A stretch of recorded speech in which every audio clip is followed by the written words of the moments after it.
Attention in the pit and paddock, attention in the pit and paddock. Second call to the grid for race group number 3, Improved Touring, ITA, ITB, ITC, ITS and ITR, IT7 and IT7R, SM5, and Spec RX7. Please make your way to the grid. You're going to be on track for your race at 8:30 a.m. And again, reminder to everybody that the schedule has changed somewhat this morning. Our final 4 races of the day, they are scheduled to still be 10 laps or now 20 minutes. So the time has been reduced slightly. Again, 10 lap or 20 minutes, whichever comes first. So Group 3, Improved Touring drivers, please make your way to the grid.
Attention in the pit and paddock. Attention in the pit and paddock. Final call to the grid for race group number 3, our improved touring group, ITA, ITB, ITC, ITS, and ITR.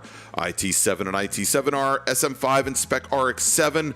Please make your way to the grid. Again, final call to the grid for race group number 3 for your 10-lap or 20-minute race, whichever comes first. And for all remaining groups, that has been a change to the schedule. For your races today will be 10 laps or 20 minutes, whichever comes first. If you need information about what is going on during the day, you cannot hear the PA system, please tune to 89.9 on your FM dial. Again, that's 89.9 on the FM dial, or although it might be slightly delayed due to latency, you can also listen to all the announcements via YouTube.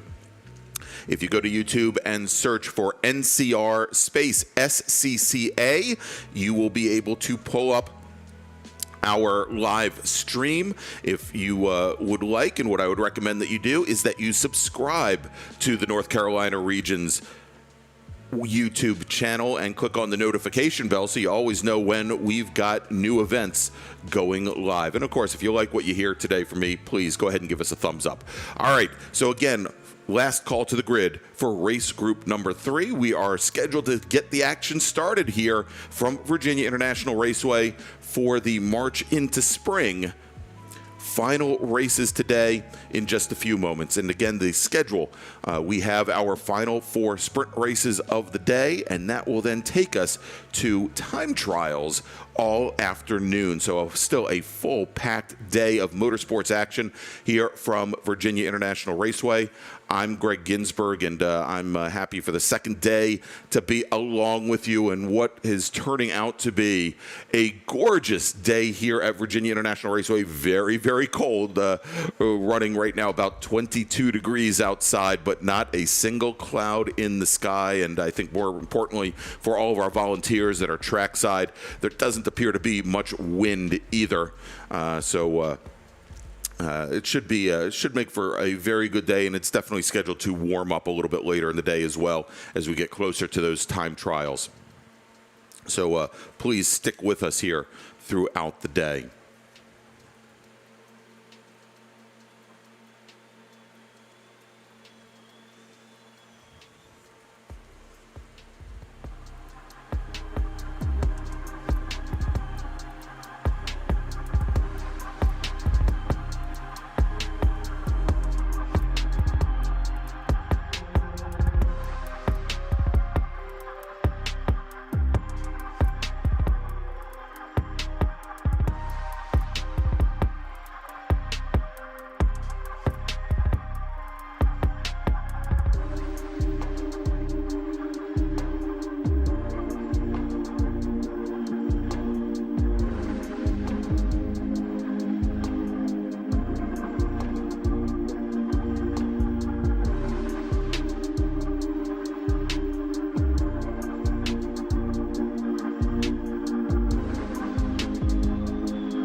All right, and now that we have the 1 minute warning given on the grid, would everybody please rise, remove your hats, face the flag for our national anthem.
All right, let's go racing here at VIRginia International Raceway for the March into Spring. Thank you very much, everybody, for joining us here this beautiful, fine Sunday at VIRginia International Raceway for the March into Spring. SARRC races all morning, time trials all afternoon. And that 1 minute warning has been now given on the grid. Our first group up today, improved touring cars. And over the course of yesterday, these drivers had a 15-minute qualifying session. They also had a 30-minute race, 12 lap or 30 minutes. We had 21 drivers qualify, and much better conditions than they had for both qualifying and their race yesterday, as it was rainy and damp and cold and windy.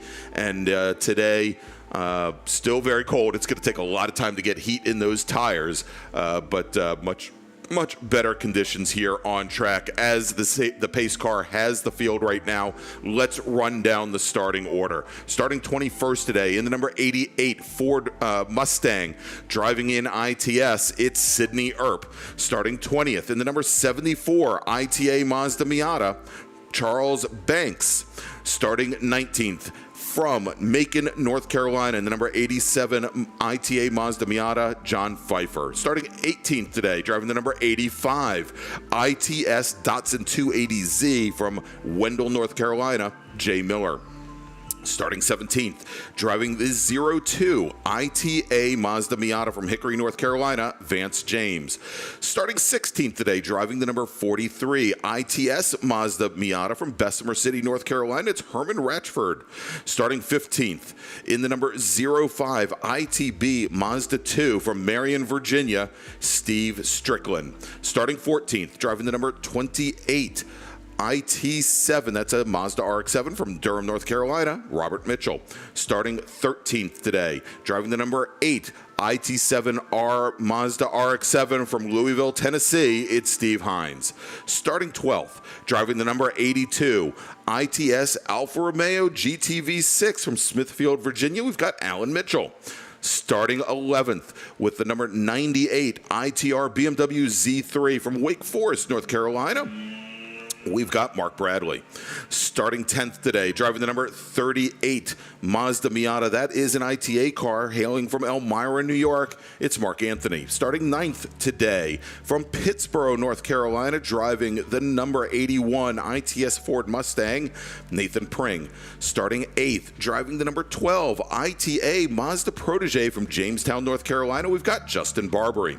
Starting 7th, driving the number 35 Nissan Sentra SER, that's an ITA car from Wilmington, North Carolina, it's Christopher Dean. Starting 6th, driving the number 32 ITS Datsun 280Z from Lynchburg, Virginia, we've got Chris Plucker. Starting 5th, driving the number 86 Acura Integra, that is an ITS car hailing from Durham, North Carolina. It's Justin Deffenbaugh. And on the outside of your row number 2, driving the number 08 ITA Mazda Miata, Paul Spencer from Raleigh, North Carolina. Scheduled to start on the inside of row number 2, driving the number 13 ITA Mazda Miata from Salem, Virginia, Stephen Clark. And your front row today, on the outside pole, driving the number 68 Mazda MX-5. That is an ITS car from Bennettsville, South Carolina. We've got Ron Munnerlin.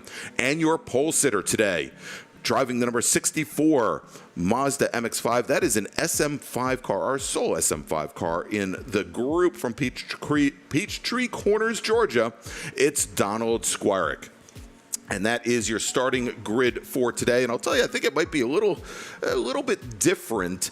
I'm fairly certain when I saw the cars roll off the grid that we were missing possibly Munnerlin, Clark, Spencer, that I believe Justin Deffenbaugh was actually the second driver to roll off, which would put him on the outside of the front row and also put him on pole for ITS. So we'll see how that plays out as they come around and come onto the front straight for the start of their 10-lap or 20-minute race. I'm getting word that the lights are out on the pace car, so we are ready to go racing here.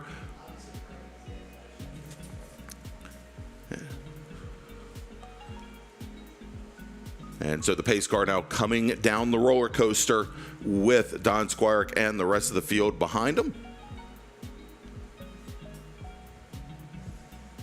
We had a few drivers a little bit late to the grid. I believe we had Martin Reiter and Melanie Mitchell.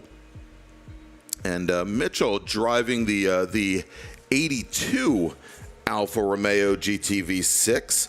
I believe yesterday Alan Mitchell was driving, and today Melanie is driving. So different driver. Those cars will be at the tail end of the field. All right, cars are now coming out of the roller coaster, and we have our drivers now on the front straight, and indeed it is on the pole. It is the number 68 machine of Munnerlin, and then with Justin Deffenbaugh, our other car, on the front row. So no Don Squirick today, and we do have a green flag. Drivers are making their way down towards turn number 1. Looks like also no Stephen Clark today, possibly no Paul Spencer either. That our second row is made up of Chris Plucker in the number 32 Datsun, as well as Nathan Pring in the number 81 machine, the number 81 BMW Ford, the number 81 Ford Mustang. And remember, Pring was scheduled to start all the way back in 9th. So a lot of drivers choosing maybe not to race in 22-degree temperatures here today at VIRginia International Raceway, but it sounds like all of our drivers in this first group have managed to make their way at least through left hook over at turn 4, and they'll be continuing to make that sweeping right-hand turn at turn 5, and then things kind of straighten out a little bit. We've got Snake there, but they'll come underneath the bridge and head towards the uphill S's here at VIRginia International Raceway. Again, this is a 10-lap or 20-minute race, whichever comes first. We'll have 3 more races after this, and let's go ahead and we're going to make our first call to the grid for our second race of the morning.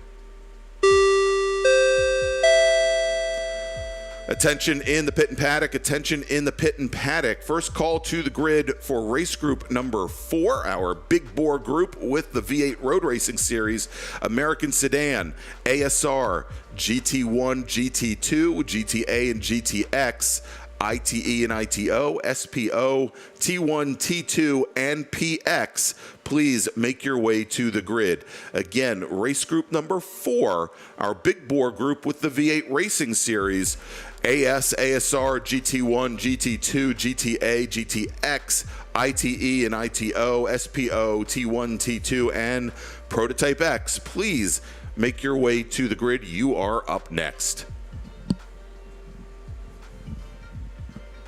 All right, our leaders now coming out of Hog Pen onto the front straight. First driver to cross the line here to start this race, it is Ron Munnerlin. He is your leader and leader in ITS, side by side, completing lap 1. For second place, Nathan Pring had gotten around Justin Deffenbaugh, but the difference there was only about a quarter of a car length. That is your top 3, Chris Plucker, currently running in 4th. Paul Spencer, our ITA leader in his Mazda Miata, that's the 08 car. Then we've got ITR, IT7R, and IT7 cars of Bradley, Hines, and Ryder.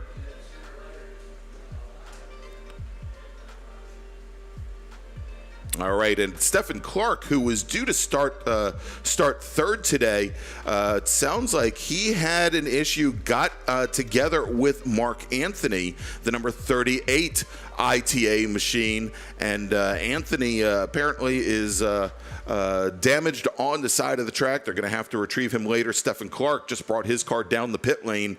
His day is now done.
All right, so our field now working at lap number 2 of 10 here at VIRginia International Raceway.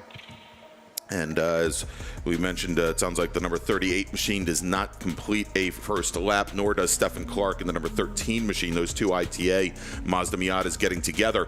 Crossing the stripe now to complete lap number 2, Ron Munnerlin in the number 68 ITS Mazda MX-5. He is cementing his lead right now, has stretched it out to over 2.5 seconds. But once again, side by side at the stripe, Nathan Pring in the number 81 Ford Mustang, Justin Deffenbaugh in the number 86 Acura Integra, battling it out for second place. And then we have Chris Plucker currently running in 4th. Plucker about, I'd say about 10 car lengths back from Pring and Deffenbaugh. And then our ITA leader, Paul Spencer, about 5 seconds back from there. And he right now is the only remaining ITA driver on track, I believe, is Charlie Banks in his Mazda Miata, the number 74 machine. He's currently running 11th overall. So pretty big gap there in ITA.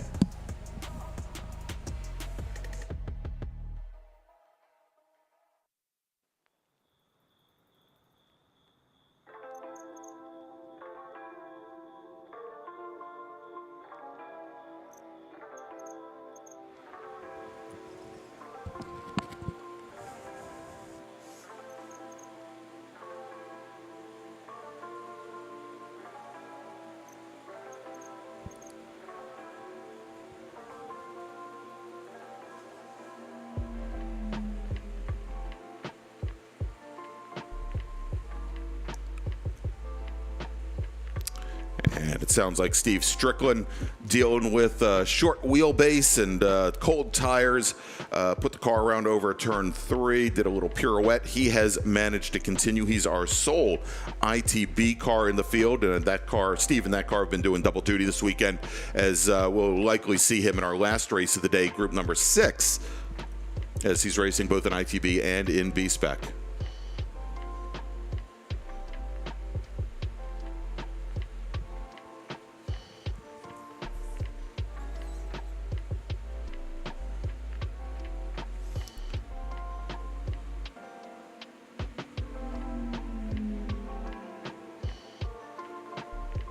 And it sounds like Justin Deffenbaugh, who had been battling with Nathan Pring for second in ITS, sounds like his day is now done. He has brought his car into the pit lane on the south paddock, but that has also freed up Nathan Pring slightly. And as they cross the line, the complete lap number 3, Nathan Pring, having run his fastest lap of the race, almost 3 full seconds faster than Ron Munnerlyn, only about 2 car lengths off the back of our leader, Ron Munnerlyn. That the battle both overall and in ITS. This with Deffenbaugh retiring, that will move Chris Plucker in his Datsun 280Z now up into 3rd position overall and in ITS, and it'll move Paul Spencer, our ITA leader, up into 4th. Right now, Sean Hines, our sole IT7R driver, he is running 5th overall. Martin Ryder, our sole IT7 driver, running 6th. Of course, the major difference between IT7R and IT7R are first generation Mazda RX-7s, but they are using the Mazda Renesas motors, carbureted, I might add, from the Mazda RX-8s, whereas the IT7 machines using period appropriate rotary motors using the Mazda 12A rotaries.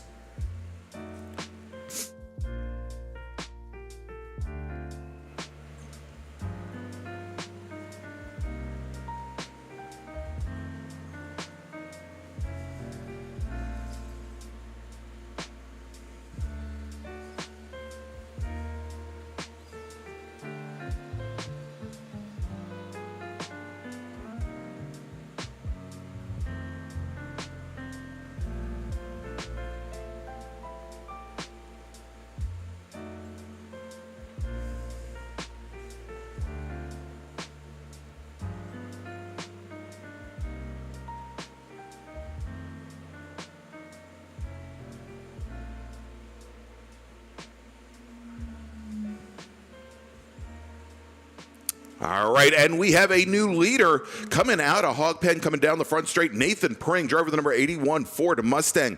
He has gotten around Ron Munnerlyn, moved Munnerlyn back to 2nd for the 2nd lap in a row. Pring a couple of seconds faster than Munnerlyn. The last time by ran a 2:18.9, actually a full second faster than Ron Munnerlyn. As they cross the stripe, separation between the two drivers about 4, maybe 5 car lengths. Again, Chris Plucker running in 3rd right now. Now, all of these drivers, they were coming up on the number 88 Mustang, Sidney Earp, and we'll see how that plays out, but that may compress them down just a little bit, as it sounded like some of our corner workers were a little concerned that they saw a little bit of smoke coming out of that green number 88 Mustang, but we'll see. It looks like Earp has in the dry weather here. Pretty good pace, though, and seems to be a little bit more at ease with the car than she was, understandably, in the wet weather conditions yesterday. And I think that goes pretty much across the board here.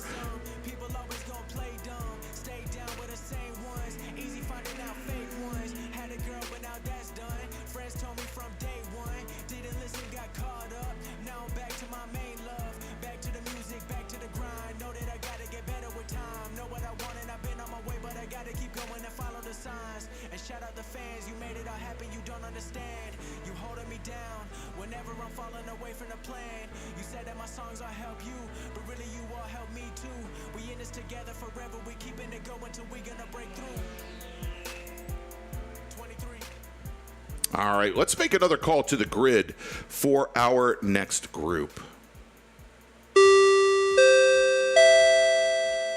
Attention in the pit and paddock. Attention, the pit and paddock. Second call to the grid for race group number 4. Big Bore with the V8 Road Racing Series. American Sedan, ASR, GT1, GT2, GTA, GTX, ITE and ITO, SPO, T1, T2, and PX. Please make your way to the grid. This is your second call. Again, group number 4, Big Bore and the V8 Road Racing Series. This is your second call to the grid. And please remember, everybody, these races now are 10 laps or 20 minutes in length. That's 10 laps or 20 minutes in length. And you can get all of your information either from the PA system here at VIRginia International Raceway, or what we recommend is that you listen into 89.9 on your FM dial here at the track, or of course you can hear us on YouTube as well. If you go to YouTube and search for NCR, then a space, SCCA, you should be able to then pull up our channel and our stream of today's race. For live timing, you can get us on Race Monitor or the Race Hero apps, or you can come to the NCR-SCCA's website. Go to NCR-SCCA.com/live-timing for all of the latest on-track info.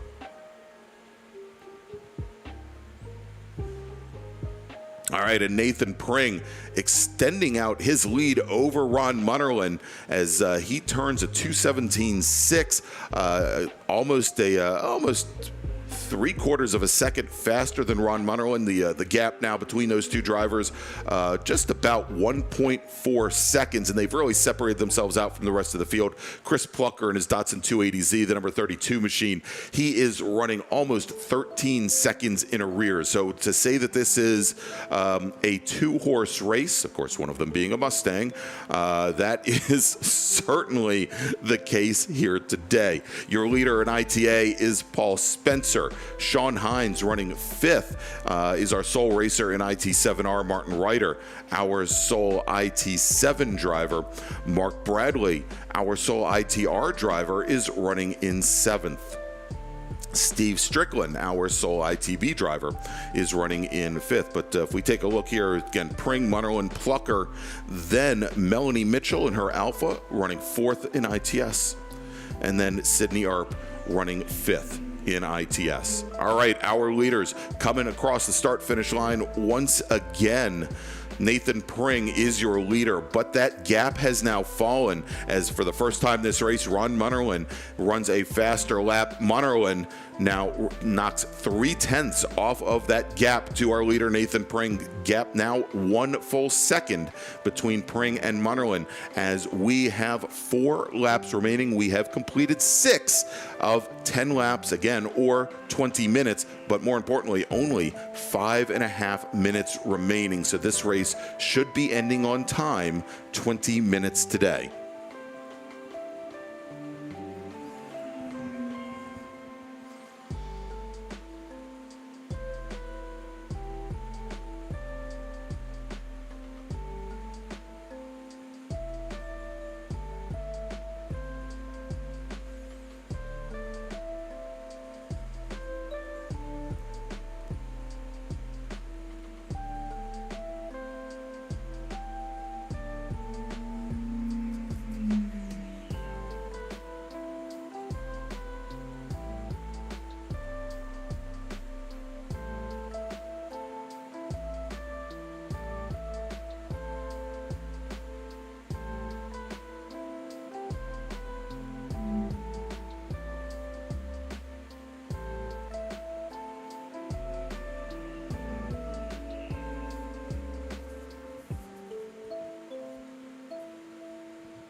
All right, and as the clock now hits 4 minutes remaining, or 4 laps, so again, this is going to end on time here, let's make another call to the grid for our next race. Attention in the pit and paddock, attention in the pit and paddock. Final call to the grid for race group number 4. Big bore with the V8 Road Racing Series, AS, ASR, GT1, GT2, GTA and GTX, ITE and ITO, SPO, T1, T2, and Prototype X. This is your final call to the grid as we have 1 lap remaining. V8 Road Racing Series and Big Bore, AS, ASR, GT1, GT2, GTA and GTX, ITE and ITO, SPO, T1, T2, and Prototype X. Please make your way to the grid.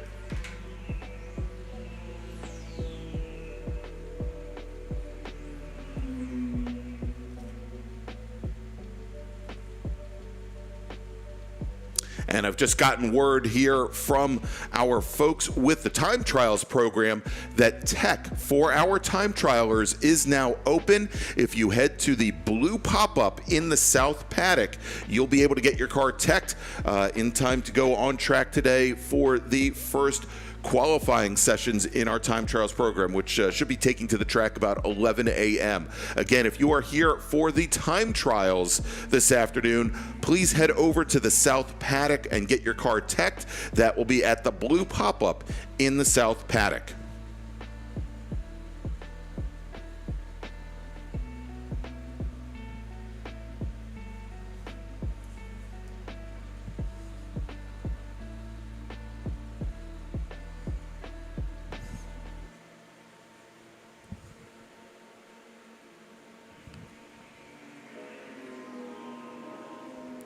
And again, next time our leaders come down the front straight, head over to the start-finish line, they will get the one to go board, get that white flag. And here we go, coming on to the front straight, coming out of Hog Pen. It is our leader, and I believe it is still Nathan Pring. Let's take a look here, and it indeed is the Burgundy Mustang of Nathan Pring, the number 81 machine. One to go being displayed. Ron Mutterlin in the number 68 Mazda MX-5. Now, again, knocks a little bit of time off, but is just about 9/10 back, about 6 car lengths back from our leader, Nathan Pring. As they crossed the stripe, they were passing the Mazda 2 of Steve Strickland. He kept that car all the way driver's right, stayed out of those drivers' way, and of course, they'll be able to easily get by that Mazda 2 going down into turn 1. Now, just crossing the start-finish line to start his final lap, Chris Plucker in the black with gold number 32 Datsun 280Z. So real good battle there for the lead between Pring and Mutterlin, as I'm getting word that Mutterlin has been able to close things up just a little bit. And now at the line, it looks like we have another change, not in class, but for overall position. Sean Hines, our sole IT7R driver, he manages to get around Paul Spencer. So Hines now moves up to 4th overall out of Etowa, North Carolina. Paul Spencer in the 08 Mazda Miata. He is currently our ITA leader out of Raleigh. He is now running 5th. Martin Reiter in his IT7 machine out of Reidsville, North Carolina, currently running in 6th.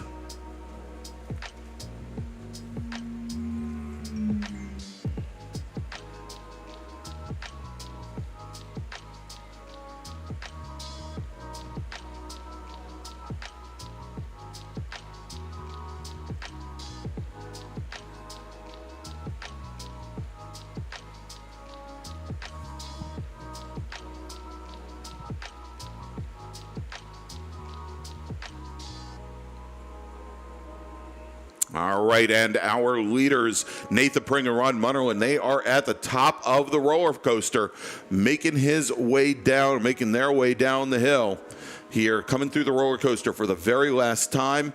And as they come onto the front straight, it is still Nathan Pring in that Burgundy Mustang, the number 81 car. He's got about a 3 car length advantage on Ron Mutterlin, and taking the win will be Nathan Pring here, taking the overall win and the win in ITS over Ron Mutterlin. Our 3rd place car that we'll see here, still waiting for him to come down the roller coaster.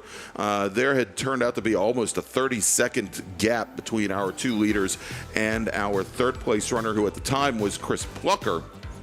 And now Plucker comes out of out of Hog Pen onto the front straight, and Chris Plucker will come home in 3rd and take the last step on the podium in ITS.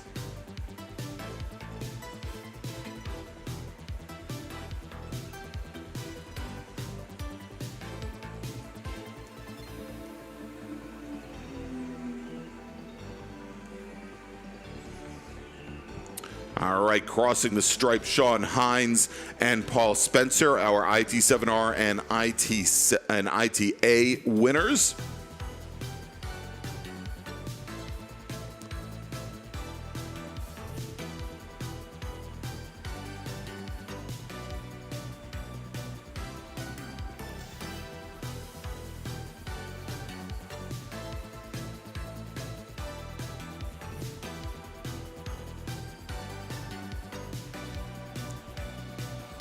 All right, and now coming across the stripe is the number 74 ITA Miata at Charles Banks. So let's go. I believe all of our drivers have now crossed the line, and we will run down the finishing order here. Again, taking the win in ITS, Nathan Pring in his Ford Mustang with Ron Munnerlin finishing second, Chris Plucker third, Melanie Mitchell, Sydney Earp, Justin Deffenbaugh leads out the 6-car field. In IT7, Martin Reiter, our sole driver, he takes the win. In IT7R, Sean Hines, our sole driver, takes the win. In ITR, Mark Bradley in his number 98 BMW Z3, he takes the win. In ITA, Paul Spencer is your winner. Charles Banks will come home in second. Then John Pfeiffer will finish in third. And then finally, Steve Strickland in the 05 Mazda 2. He is your sole racer and winner in ITB. All right, so tell you what, I said before we're going to make the final call. Let's make one more call for our next group, race group number 4.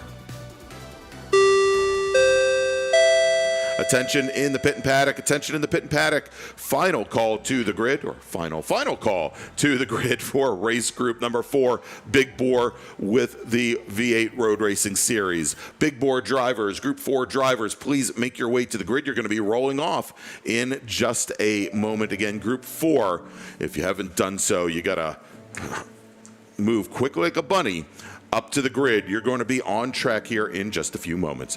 All right, with that, I'm going to take a quick little break as I get ready for group number 4. Again, you can listen to us on 89.9 FM here at the track or on YouTube. If you go to NCR-SCCA, you should be able to pull up our live stream.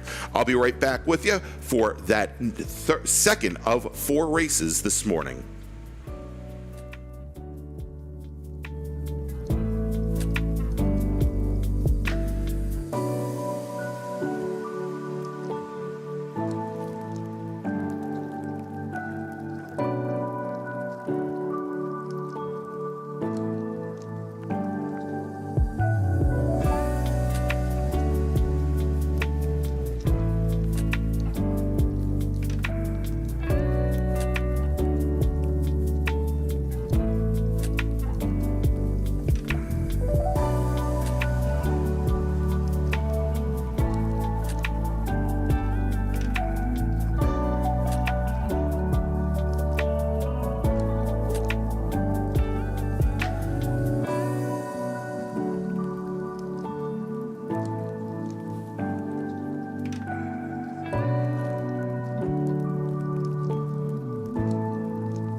All right, everybody, as we get ready for our next race, our big bore race, the 5-minute warning has been given on the grid. So be ready for that. We're going to be sending those cars off for their pace lap here in just a few moments. In the meantime, again, want to remind all of our time trials drivers, if you are here at the facility already, that tech is now open in the South Paddock. Head for the big blue pop-up over in that South Paddock to get your car teched so that you can have your car ready to go on track when we go to the time trials program scheduled to start at about 11 a.m. this morning. Again, if you are here for our time trials program, please head over to the South Paddock where we've got tech there. Look for Stephen Miller in that big blue canopy. He'll get you up and ready and running, ready to go when you all are ready to hit the track.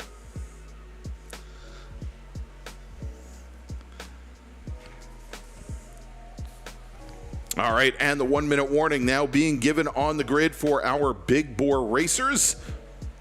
So they will be rolling off on their pace lap here in just a moment.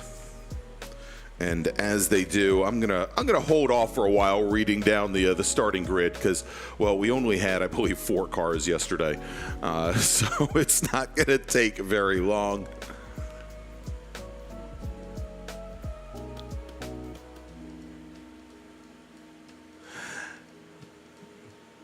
All right, and we have the pace car out. We've got our drivers starting to scrub in tires. Let's see how many we have. Hey, look at that. We've got 4 cars again today.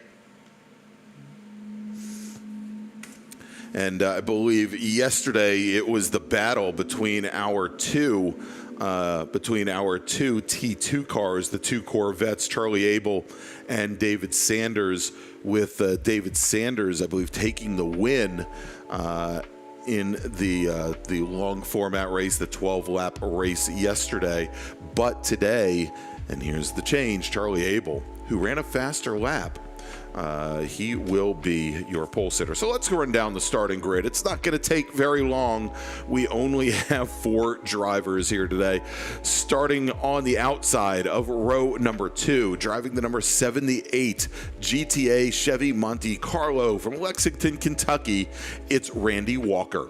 Starting third, driving the number 34 SPO Chevy Camaro from Boones Mill, Virginia, we've got David Ross. And your front row today, starting on the outside pole, driving the number 73 T2 Chevy Corvette from Malvern, Pennsylvania, we've got David Sanders. And your pole sitter for today's big bore race, driving the number 39 T2 Chevy Camaro from Middletown, Maryland, it's Charlie Abel. And that is your starting grid for race group number 4.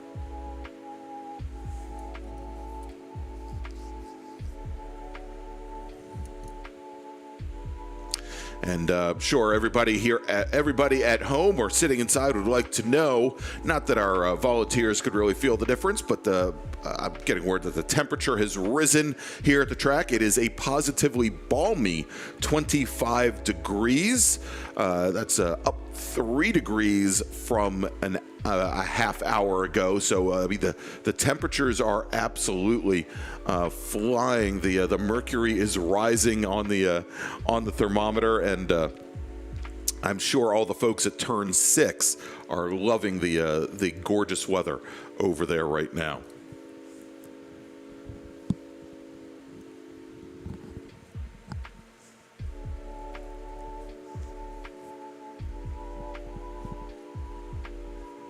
All right, so we've got the pace car out on the course, taking our 4-car field here. And again, these are 10-lap or 20-minute races, whichever come first.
All right, and the lights are out on the pace car. It is bringing the field down the roller coaster as I speak, and we should be getting underway here for this 10-lap or 20-minute race in just a moment.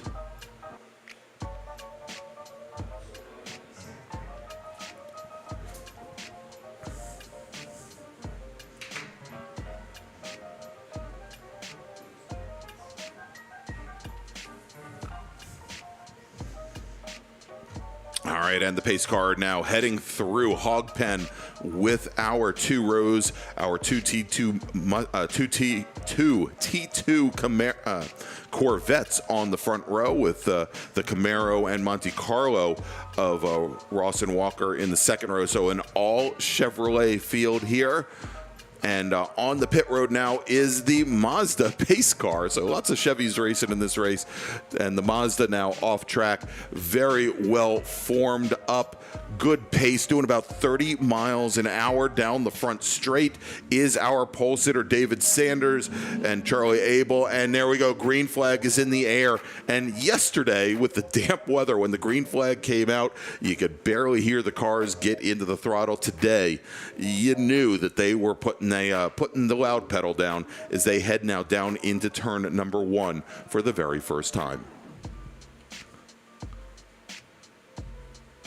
And getting word that our drivers have indeed made it through turn 1 safely. Only 16 more to go here to complete the first lap. Again, what is a very cold track. It's going to be a challenge for these drivers to get heat in the tires and really be able to lean on these cars through some of the corners. But, again, they were working in very damp conditions yesterday and also cold conditions, and took probably 3/4 of the race or so for them to get any kind of heat in the tires if they actually did. So we'll see here, but, a lot of room for them to spread out, shall we say.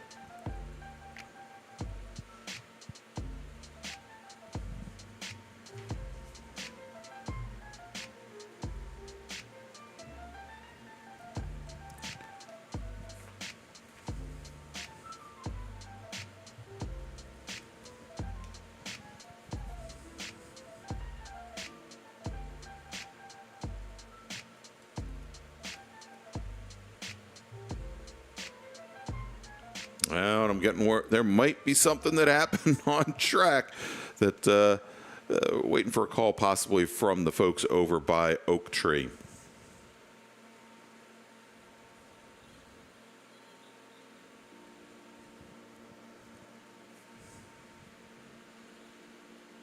But still awfully quiet. Again, only 4 cars out for this race. 2 T2 Chevy Corvettes. Charlie Abel out of Middleton, Maryland. Our pole sitter today, David Sanders from Malvern, Pennsylvania. Started right next to him on the front row. Then we've got Randy Walker in his GTA Monte Carlo out of Lexington, Kentucky. And David Ross in his SPO Chevy Camaro. And now coming onto the front straight, it is David Sanders, driver of the yellow number 73 Corvette. He now takes the lead. Charlie Abel running in second, about a half a car length back than Randy Walker, running in third. And quite a distance back, David Ross in the number 34 SPO Camaro. And getting word now that he had spun over by Oak Tree, spun off track, drivers left, gathered the car up, obviously, because he just passed me here on the front straight to complete lap number 1, but he is about 13 seconds back from the rest of the field at this point. But much as it was yesterday, turning out, at least early on, to be a good race in T2 between those 2 C5 Corvettes.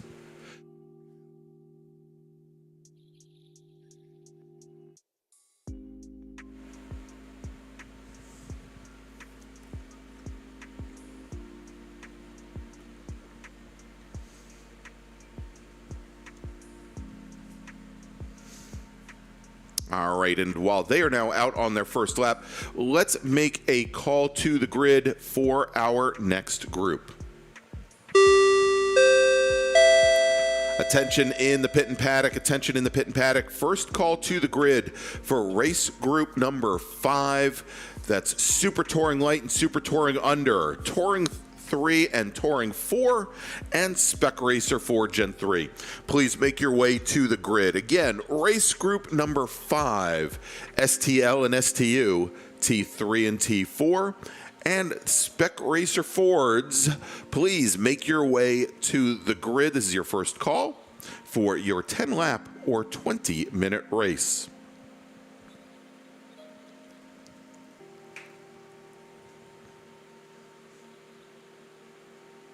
All right, and let's see, kind of quiet on the race net, which is a good thing here, as I can now hear our drivers coming onto the front straight, and here they come as they take all the way to driver's right for that little bit of a bend on what is not quite a front straight, but it's a straightaway with a little kink in it. David Sanders, still your leader, as they cross the stripe, had about a 3.5, maybe 4 car length advantage over Charlie Abel. Randy Walker in his GTA Monte Carlo, he's turning in some good lap times. At the end of yesterday's race, I think Walker really found his groove. He was actually running about 3 seconds faster than the rest of the field, and he is running comparative times to our T2 cars today. Here, that last time by within a couple hundredths of what Charlie Abel was running. But David Sanders, once again, slightly faster. He picked up maybe another 0.2 on, probably not, yeah, about 0.2 on Charlie Abel. Randy Walker sitting very close behind, maybe another, I'd say about another 6 car lengths back from the 2 T2 cars. And then David Ross, now a little bit off the pace still of our top 3 drivers, now about 20 seconds back from that main group. So when he's coming onto the front straight here at VIRginia International Raceway, those top 3 drivers, they're getting down into the braking zone for turn 1.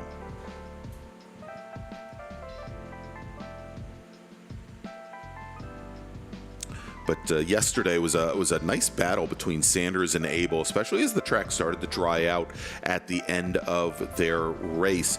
And you could see where initially Sanders had a huge advantage, was running very well on the damp track. But as things started to dry out, Charlie Abel started closing down and closing down and closing down, and again ran the fastest lap of the race, which is what put him on pole today.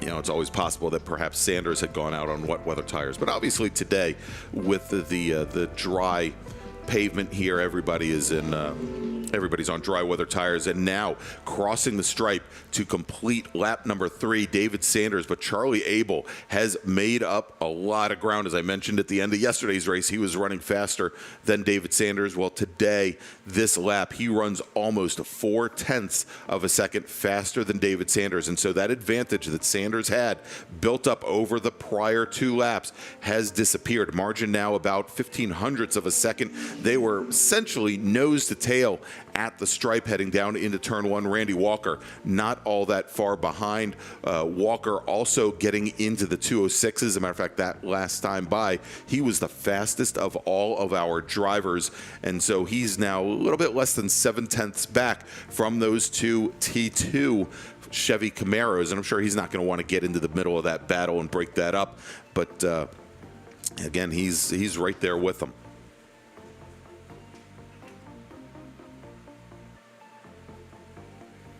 I want to remind everybody, if you want to stick with us today, we have, after this race, we've got 2 more sprint races. We've got that Touring and Spec Racer Ford race, and then we've got our small bore race after that. And then at 11 o'clock today, we'll be switching over into time trials mode, and we'll have a qualifying session, and then we will have 3 separate time attack sessions. Each one made up of 3 distinct run groups, but those time attack sessions obviously will take the cumulative scores, cumulative times, and the drivers who are the fastest over 3 different time attack sessions in each one of our different classes will come away as time attack champions. And if you are here for that time attack, for those time trials, and you're sitting here in the North Paddock, you definitely want to head over to the South Paddock and get your car teched. Look for Stephen Miller in the big blue canopy.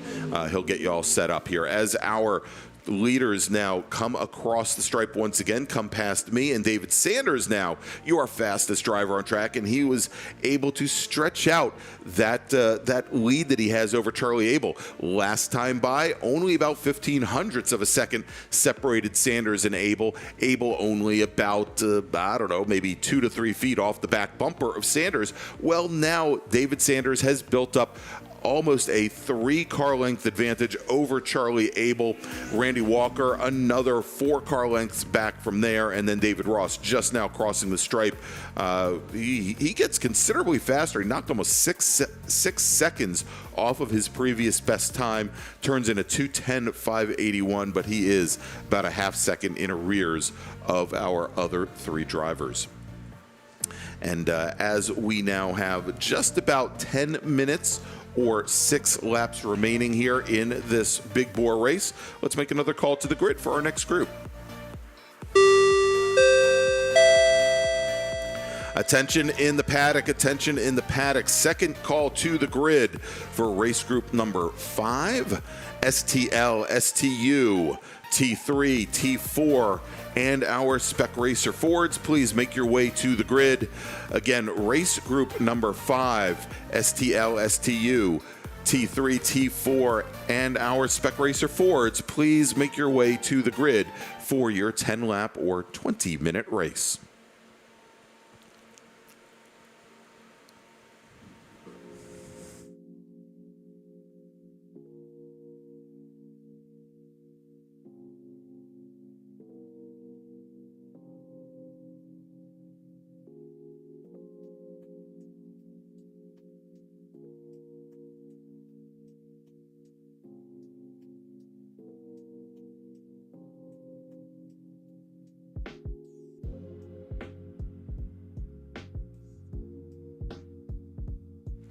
And I think David Sanders has really started to hit his groove. He's leaning on that car now. He stretches another 0.3, actually about 25 hundredths from Charlie Abel. The gap now 0.7 of a second. That last time by, Sanders running a 2:04.58, Abel a 2:04.81. And again, Randy Walker starting to find speed here as well. Not quite down to the 2:04s as our T2 cars are, but running in the low 2:05s. And David Ross, once again in his SPO Camaro, he just crosses the stripe and he finds a little bit of time there. Runs at 2:10.488, so not all that much different across the board here. Again, Ross had that early spin, that lap 1 spin up by Oak Tree, but he has recovered and he's running, I think, faster laps than he ran yesterday. Let's take a look here yesterday. Even as things dried out yesterday, matter of fact, he only was able to manage and again, the track was somewhat damp yesterday still, but he managed a 2:29.5 in the race yesterday. Then again, Charlie Abel and David Sanders, a 2:16.3 and a 2:19.8 respectively. So, again, these drivers are quite a bit faster. So for those of you that are interested, I've done a little checking here, and Brazelton, Georgia, home of Michelin Raceway Road Atlanta. It is now a sunny, balmy 28 degrees. And as opposed to the about 25 here, supposed to go up to about 50 degrees this afternoon. And a little bit of wind there, about 5 miles per hour, makes it feel like 23 degrees. I'm sure a lot worse if you're sitting on Spectator Hill overlooking Turn 5. So I think we got it lucky over here at VIRginia International Raceway. All right, so our leaders cross the stripe again, and once again, David Sanders continuing to knock off time. That last time by, almost actually a little bit more than a full second faster than Charlie Abel. Sanders puts in a 2:04.423, smoking fast. Abel falls back just a little bit, only manages a 2:05.5, not even his fastest lap. Randy Walker, though, look at this. Walker who was right on the bumper of the number 39 car when they came past me. Randy Walker, that last time by, ran a 2:04.533. And David Ross in that SPO Chevy Camaro, he crosses the stripe and he continues to find time. He knocks a full 2 seconds off of his previous best lap. He turns in now a 2:08.891.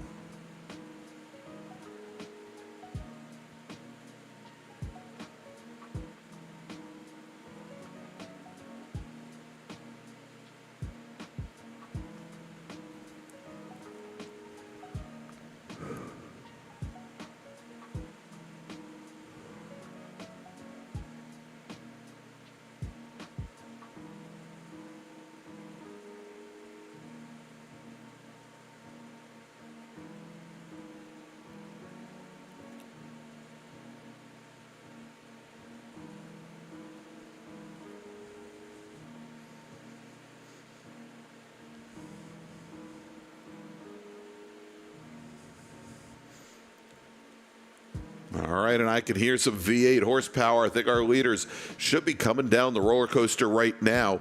Again, 4 laps or 5 minutes remaining on the clock. And now, all by himself, the yellow number 73 Chevy Corvette of David Sanders, as Sanders now breaks into the 203s, runs a 203.789, and for the second lap in a row, Charlie Abel just not able to keep pace. He falls back, runs a 2:05 and change, and now the margin for David Sanders back to Charlie Abel, over 3 seconds. Randy Walker, a little bit off his pace as well. It seemed like he's just kind of matching what Abel does, stays within just a couple car lengths of him, runs a 2:05 and change. And let's see, we should have David Ross coming out of Hog Pen here momentarily. We'll see if he is able to increase or lower his times. Here comes that black Chevy Camaro on the front straight. God, that sounds absolutely gorgeous. And he knocks another full second off of his times, runs a 2:07.599, 2:07.6. So David Ross continues to get faster here today.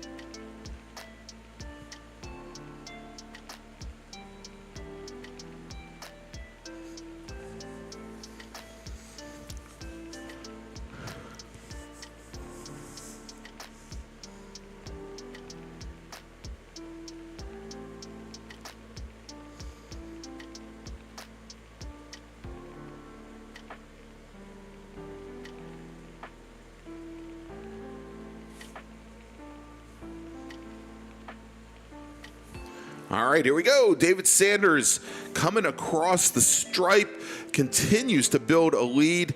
He falls a little bit off his pace, runs only a 2:04 and change. Charlie Abel still not able to keep pace, however. Margin between our first and second place drivers, 4.3 seconds. Randy Walker, again, just a couple car lengths back from Abel in third. And we shall see if David Ross once again can knock some time off here as he is currently running in fourth. He'll be coming out of Hog Pen right about now, I believe. Well, maybe not right about now. I can hear him coming down the hill, though.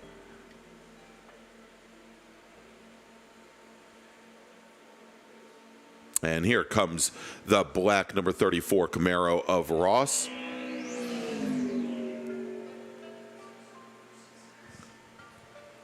And let's see here, David Ross now into the 2:06s, knocks another second off of his times, turns in a 2:06.824. And so based on the time here, with now just 2 minutes remaining on the clock, our leaders, David Sanders, Charlie Abel, they should be getting that white flag signifying 1 lap to go the next time they cross the start-finish line.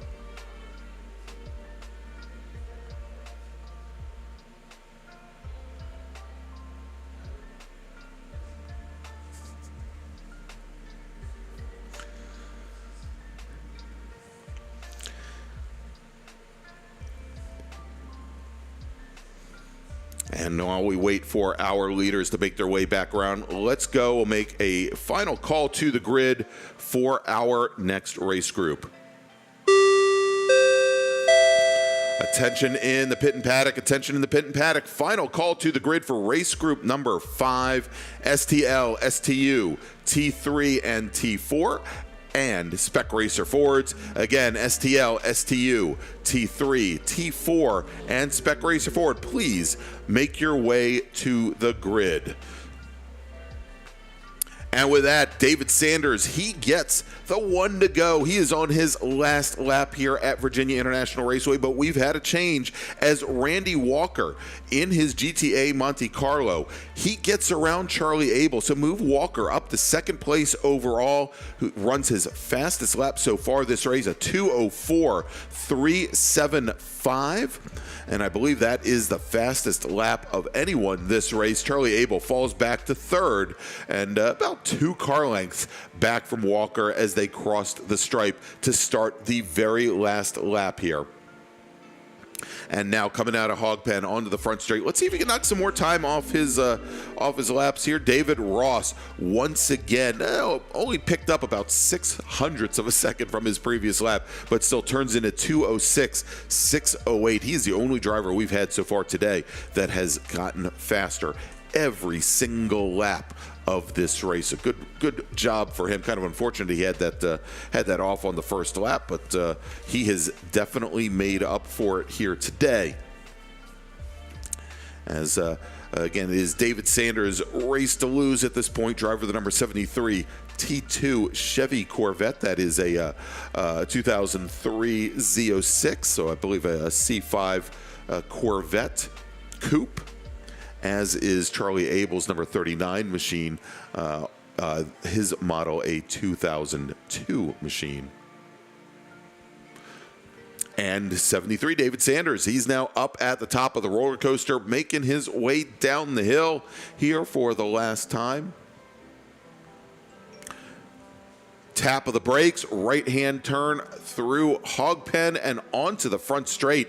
And there is the yellow 73 machine all by his lonesome David Sanders. He is going to take the win here at VIRginia International Raceway. Randy Walker, who runs the fastest lap of anyone here today on the last lap, turns in a 2:02.246. He is your second place finisher. Charlie Abel will come home in third. David Ross, when he comes across, will finish fourth overall.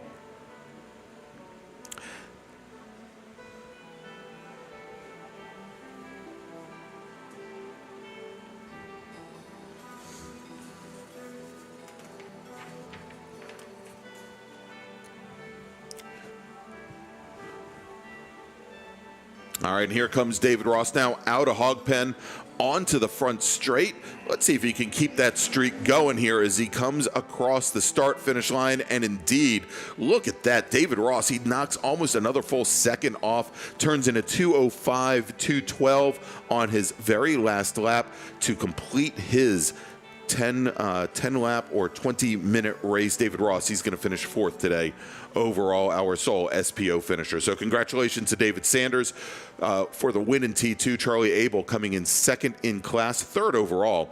Randy Walker, great run for him, gets fast time of the day in his GTA Monte Carlo, and then David Ross finishing in fourth. All right, so we've got our third of 4 races coming up here in just a few moments. It's going to be our Super Touring and Touring racers, as well as Spec Racer Fords.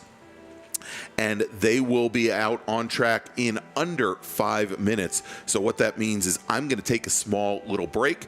I'm going to get some water, and I'm going to get ready to rock here for that race. Again, you are listening to the March into Spring presented by the North Carolina Region of the SCCA. We've got SARRC races all morning. We've got time trials all afternoon, and we'll be back in just a minute.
on me.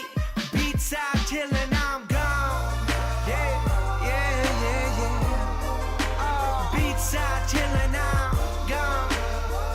Yeah, yeah, yeah. Beats out chillin', I've been living like the summer days. Sunny weather never rains. Going out every night, meet another girl, another name. Running my city, they know when it's me. Doing a show, they be coming to see. Making a bread and I'm packing it up and I'm walking up over, no drinks are free. No, I never change up. I've been sticking with the day ones, getting bigger since that day one. And one day go round the nation. They know the flow from Germany to Tokyo. Getting nosy like Pinocchio. I'm chasing all these dreams and y'all still busy chasing hoes. It's alright, no class, we up all night. Sun's out and the girls out in the sundress, they look nice. Friday going out, Saturday do it again. And we never take a day off, every night is like the weekend. And we're back here at VIRginia International Raceway for our third race of 4. This is our touring and super touring, as well as spec racer Fords. And tell you what, let's go and get things rolling here as our drivers are now out on track. We're going to start off with the group at the rear, our spec racer Fords, and we have 5 of them who qualified over the course of yesterday's qualifying session in the morning and race in the afternoon. Starting 5th in Spec Racer Ford Gen 3, it is James Roos out of Myrtle Beach, South Carolina. He's driving the number 15 machine. Starting 4th in the number 50 machine out of Vail, Colorado, it's Wade White. Starting 3rd in the number 97 Spec Racer Ford Gen 3 from Gray, Georgia, Shane Doles. Starting 2nd in Spec Racer Ford, driving the number 46 machine out of LaGrange, Georgia, it's Connor Roberts. Starting on the pole in Spec Racer Ford Gen 3, it's going to be Sam Schechter out of Washington, D.C. He's driving the number 62 machine. All right, and so let's jump over to our first group. Starting 28th today in the number 29 machine, it is a T4 Mazda Miata from Southport, North Carolina, John McClendon. Starting 27th in the number 137 BMW 330 from Greensville, North Carolina. It's a T3 car. It's Woody Richard. Starting 27th in the number 127 Mazda Miata from Thurmont, Maryland. Pardon me. It's a T4 car. Jeff Liller. Starting 26th in the T3 Porsche Boxster, it's Joseph Petke. Starting 25th in the number 42 STL Acura Integra, Brian Hooper. Starting 24th in the number 91 STL Mazda Miata from Ravenel, South Carolina, it's David McPherson. Then we've got Matt Milford driving the number 131 Honda Civic. That is a T4 car. He is out of New Bern, North Carolina. Then we've got Dan Dennehy, and we'll have to see if Dennehy shows up in his Volkswagen Golf. I heard that weather might have been too cold for this Pittsburgh boy. He's scheduled to start in the number 21 T4 Volkswagen Rabbit. All right, then starting, I believe, 22nd. Yep, starting 22nd. It would be Matthew Sisson, the number 143 STL Mazda Miata, starting 21st. John Jenkins in the STL number 195 Mazda Miata. Then we've got Ted Cahall in the 182 Mazda Miata, another STL car. Rafi Abdullali in the number 13 STL Mazda Miata. Then we've got Shoy Che in the number 28 T3 Subaru BRZ. Then we've got Ford Munnerlyn driving the number 68 T4 Mazda MX-5 out of Bennettsville, South Carolina. Neil Harrison is next, driving the number 49 T4 Mazda MX-5 out of Bennettsville, South Carolina. Then Steve Burtock. Steve driving the number 29 machine again today. He's out of Lexington, South Carolina. It's a Mazda MX-5. Then we've got Josh Cade now in the number 197 T4 Subaru BRZ out of Harrison, New York. Ed Kudarakis in the number 88 T4 Mazda Miata is next. He's out of Washington, D.C. Then we've got Rodney King driving the number 14 STU BMW M3 with Bob Ross right next to him in the number 56 STU BMW E36. Bob's out of Smithfield, North Carolina. Next up, driving the number 69 STL Mazda Miata, it's Giannis Sunis. Then we've got Josh Hansen. He's going to be starting 6th today outside of row number 3 in the STL Mazda Miata from Burlington, Wisconsin. Looks like he came down here for the warm weather, or he brought the cold weather with him. Thanks there, Josh. All right, Devin Anderson starting 5th today in the T4 Toyota 86 out of Mooresville, North Carolina. Then we've got Michael Sperber in the number 27 Ford Focus out of Asheboro, North Carolina. Then we've got Jeremy Butts. Jeremy is driving the number 169 Mazda MX-5. That's a T4 car. He's out of Darnestown, Maryland. He is on the inside of row number 2 and your front row today. On the outside pole, driving the number 19 Dodge Neon SRT4 from Bowie, Maryland. That's an STU car. It's Mark Liller. And your pole sitter today, driving the number 172 STL Mazda MX-5, it's Alex Bertinoli. And our driver's now on the front straight out of Hog Pen, and we've got the MX-5 and the Neon. The MX-5 getting a bit of a jump there, a real good jump before the green flag comes out. Looks like caught Mark Liller sleeping, or perhaps Liller with that forced induction Neon, maybe a little bit late on the throttle, or maybe dealing with a little bit of turbo lag. I don't know, but he comes across the Jeremy Butts, Devin Anderson, Michael Sperber, and our second group, our Spec Racer Fords. They'll be coming down the roller coaster right about now. Big gap built up between the two groups here to ensure that they don't get together all that quickly. It sounds like we've had all of our drivers make it through turn 1 safely in our touring car group. All right, and here we go. Coming onto the front straight now is our second pack, our Spec Racer Fords. And the pace car is on the pit road as we now have our second group lined up. And we've got, not the best formed pack here. Looks like... Well, it looks like the number 50 car might be having some small issues there. Wade White drops back a little bit. The gap for a little gap where the 4th place runner should have been. Looks like Wade White just dropped back to the back of the field, which is only one more row. But they are now underway here at VIRginia International Raceway. And with that, as we wait for our first group, our touring car group, to make their way down to the front straight, let's make a call to the grid for our final race of the day.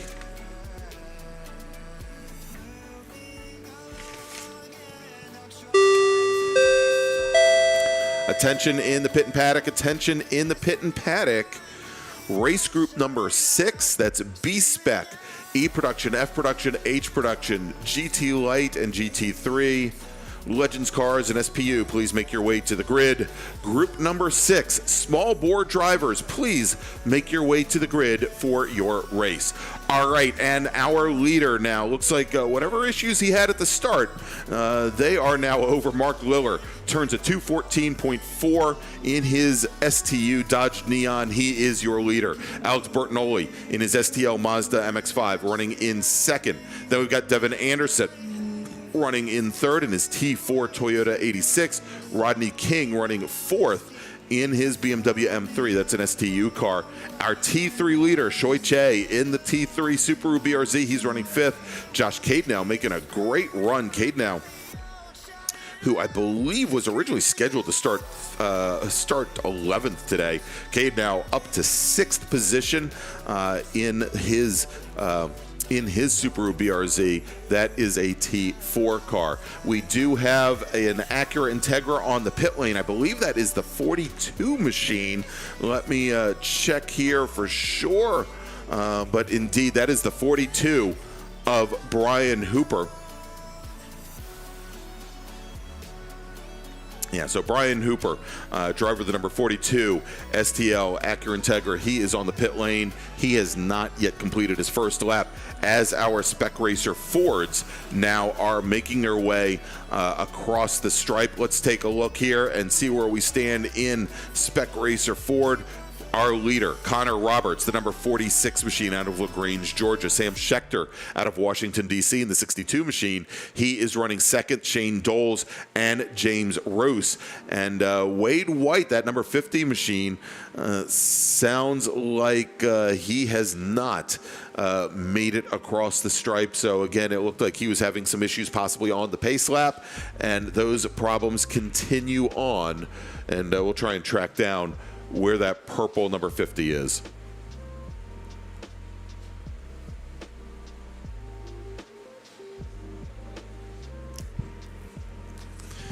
And getting word from the starter stand that that 172 machine of Alex Bertinoli, who was our pole sitter, they've called him in for jumping the start. Apparently, as they come out of Hog Pen, it's a little easy to kind of take a little shortcut towards the pit in area, and they're saying that he may have slowed down a little bit to let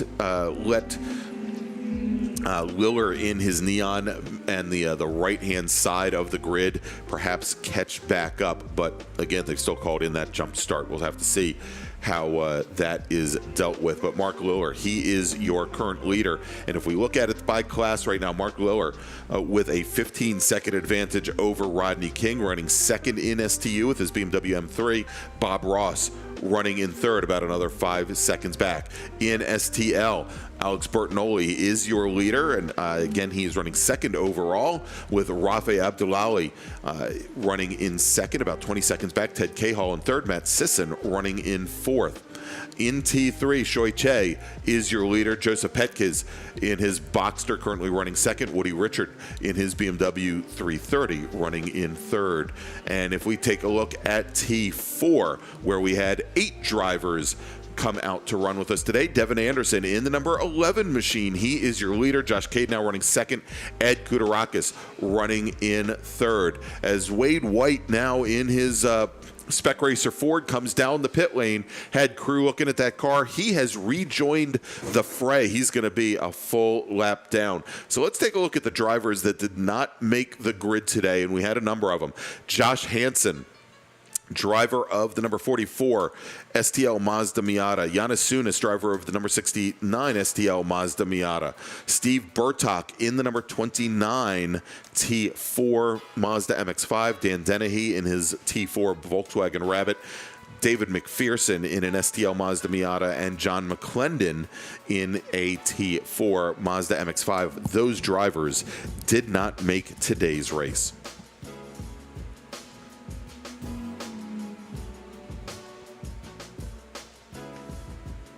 Again, this is a 10-lap or 20-minute race, whichever comes first. Mark Lower in his SRT Neon extends his overall lead to about 6.5 seconds. Again, based on the amount of horsepower between an STL and STU car, not a huge surprise here. And Mark finished on the podium at the 2017 National Championship runoffs at Indianapolis in this very same Dodge Neon. There have been a lot of upgrades to this car since.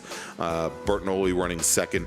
Anderson in his T4 Toyota 86 running in third.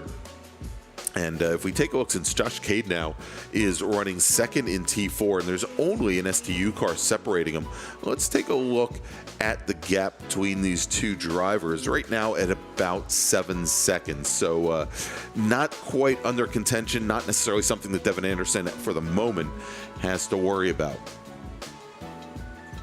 All right, still on the pit lane is that STL Acura Integra of Brian Hooper. He is yet to complete lap number 1.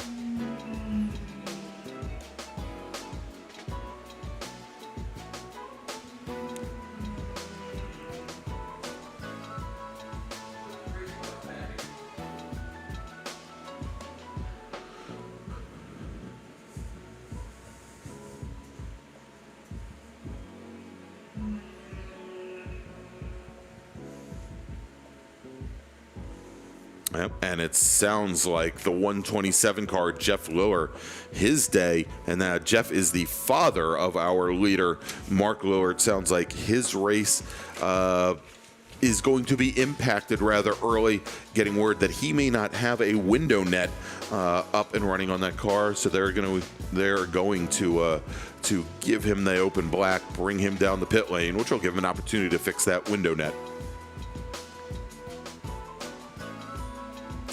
But his son, Mark Liller, has just crossed the stripe and sets once again fast lap of the race at a 2:07.924, considerably faster than any other driver on course. All right, so we now have that 42 Integra of Hooper back underway. Let's see if he's going to head back into the pits or if he's going to head on track. And indeed, Brian Hooper's day is now complete. Unfortunately, does not complete a single lap here at VIRginia International Raceway.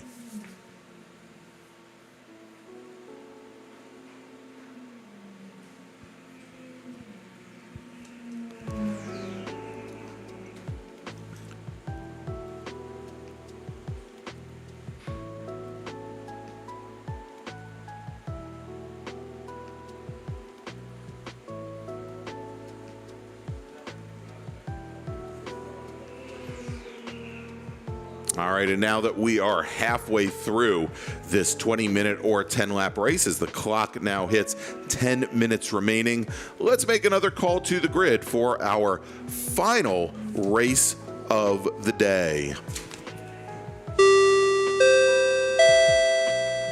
Attention in the paddock, attention in the paddock. Second call to the grid for race group number 6, small bore. That's our production car classes, E production, F production, and H production, B spec, GT Light and GT3, SPU, and Legends cars. Please make your way to the grid. Again, race group number 6. This is your second call to the grid. And again, remember everybody that even though the racing may end soon, the action here at VIRginia International Raceway does not. We will be having our time trials starting around 11 o'clock this morning. All the drivers, they'll get a practice or qualifying session and then 3 time attack sessions. My understanding is that we will have 3 different groups going out today.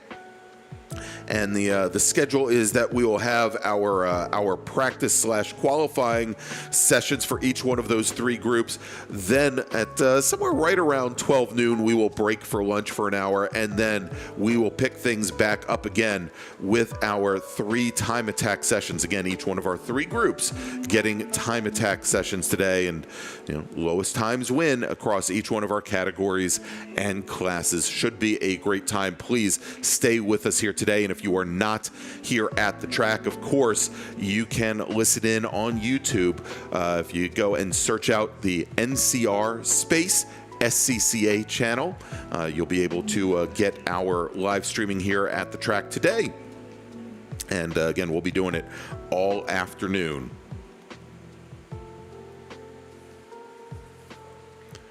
All right, crossing the stripe.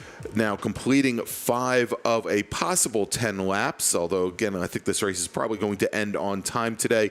Mark Liller, your leader, and he's opened up about a 14-second advantage on the rest of the field in that STU Dodge Neon SRT. Running second is Bertinoli in his STL Mazda MX-5, Devin Anderson in his Toyota 86, our T4 leader, running third overall. And a big change here in T4 as Jeremy Butts has gotten around Josh Cade now. Butts in the number 169 Mazda MX-5 out of Darnestown, Maryland. He's gotten around Cade now's Subaru BRZ margin. And as they came across me at the line here, I'd say maybe 3 feet separating them out. So very, very close. That last time by, Butts ran almost 2.5 seconds faster than Cade now. Butts definitely on the move, but he's still got a pretty long way to go to reach our T4 leader, Devin Anderson. The margin right now, or as that was when they crossed the line, was almost 10 seconds, with Butts a full second faster than our leader Anderson. But again, we've only got about 6 minutes remaining. So, I'm real bad at simple math. Can't do it in my head, but I can tell you, Butts would have to be running a lot faster than, a lot better than 1 second a lap faster than our leader to make it up there. All right, quickly, let's make an announcement for our drivers that are in the South Paddock for our time trials. Just got word from Stephen Miller that the drivers meeting is scheduled to start in just about 2 minutes at 10 a.m. It is going to be in the tech tent, the big blue canopy in the South Paddock. It is starting in about 2 minutes. So if you are a time trials driver, and if you're not in the South Paddock, you need to get there. But if you're in the South Paddock, please head over to the canopy for your drivers meeting.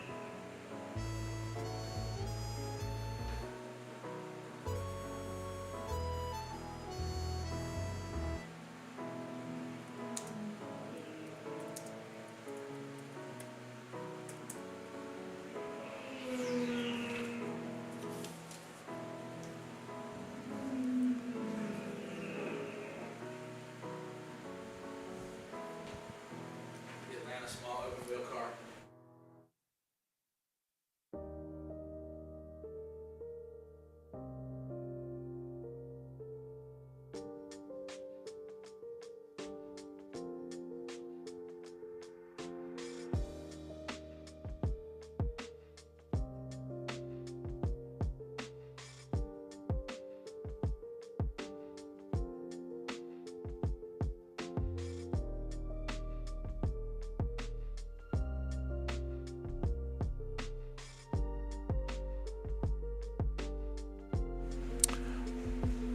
All right, and crossing the stripe is our leader. Actually, crossed the stripe about 10 seconds ago, Mark Liller, in his SRT Dodge Neon, and he's let out of the, I don't want to say he's let out of the throttle, but that last time by a whole half second off of his previous best time, turned to 206.502 versus a 206 flat, but he has about a 25-second advantage on the rest of the field, and I think probably more importantly on the rest of the STU field. We're actually still waiting for Rodney King, who's running second, to cross the stripe. There's the number 14 car. So Mark Liller now with almost a full minute advantage over the rest of the STU field.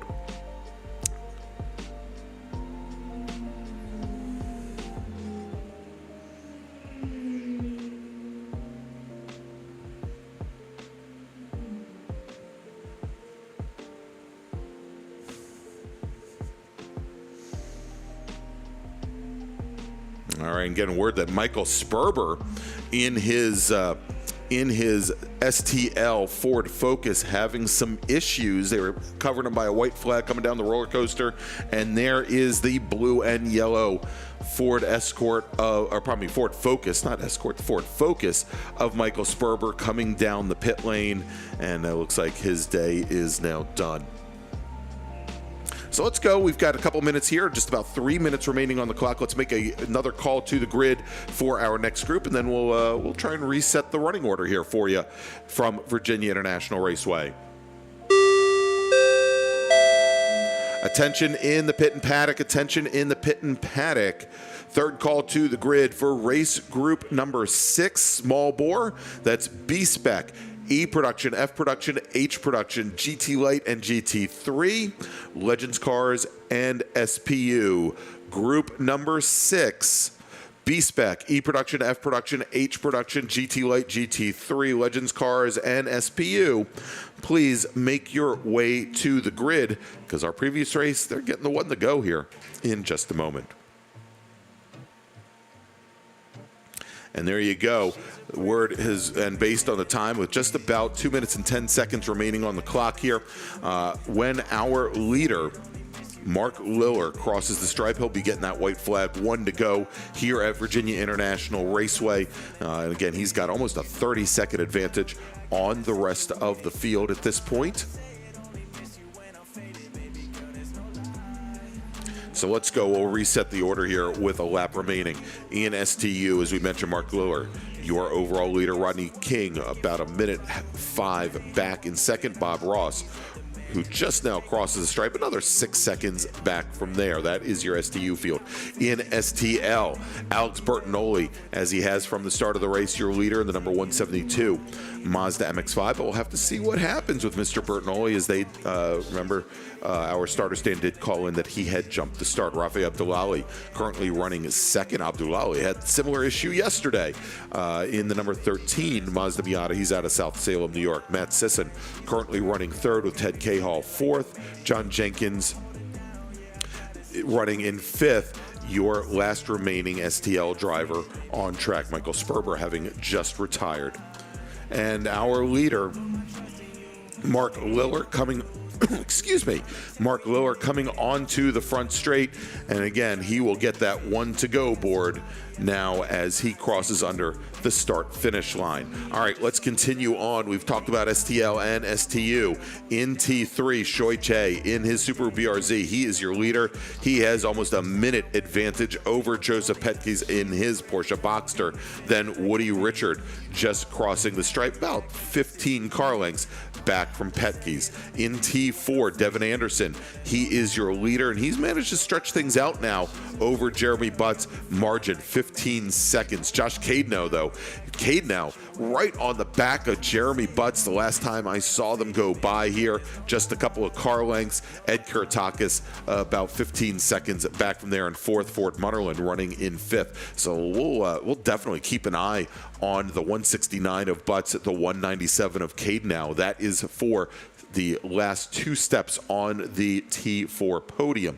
And then finally in Spec Racer Ford, as he has done from the very start of this race, Connor Roberts has led, and Sam Schechter 11 seconds behind, but pretty tight race there for third, as Shane Doles and James Roos, last time I saw them, were nose to tail. All right, let's take a look here. In T4, as we just had Jeremy Butts and Josh Cadenow come across the stripe, about I'd call it maybe 2 car lengths separated the 169 Miata, the 197 Subaru BRZ. So still incredibly close here, as they are now on their very last lap.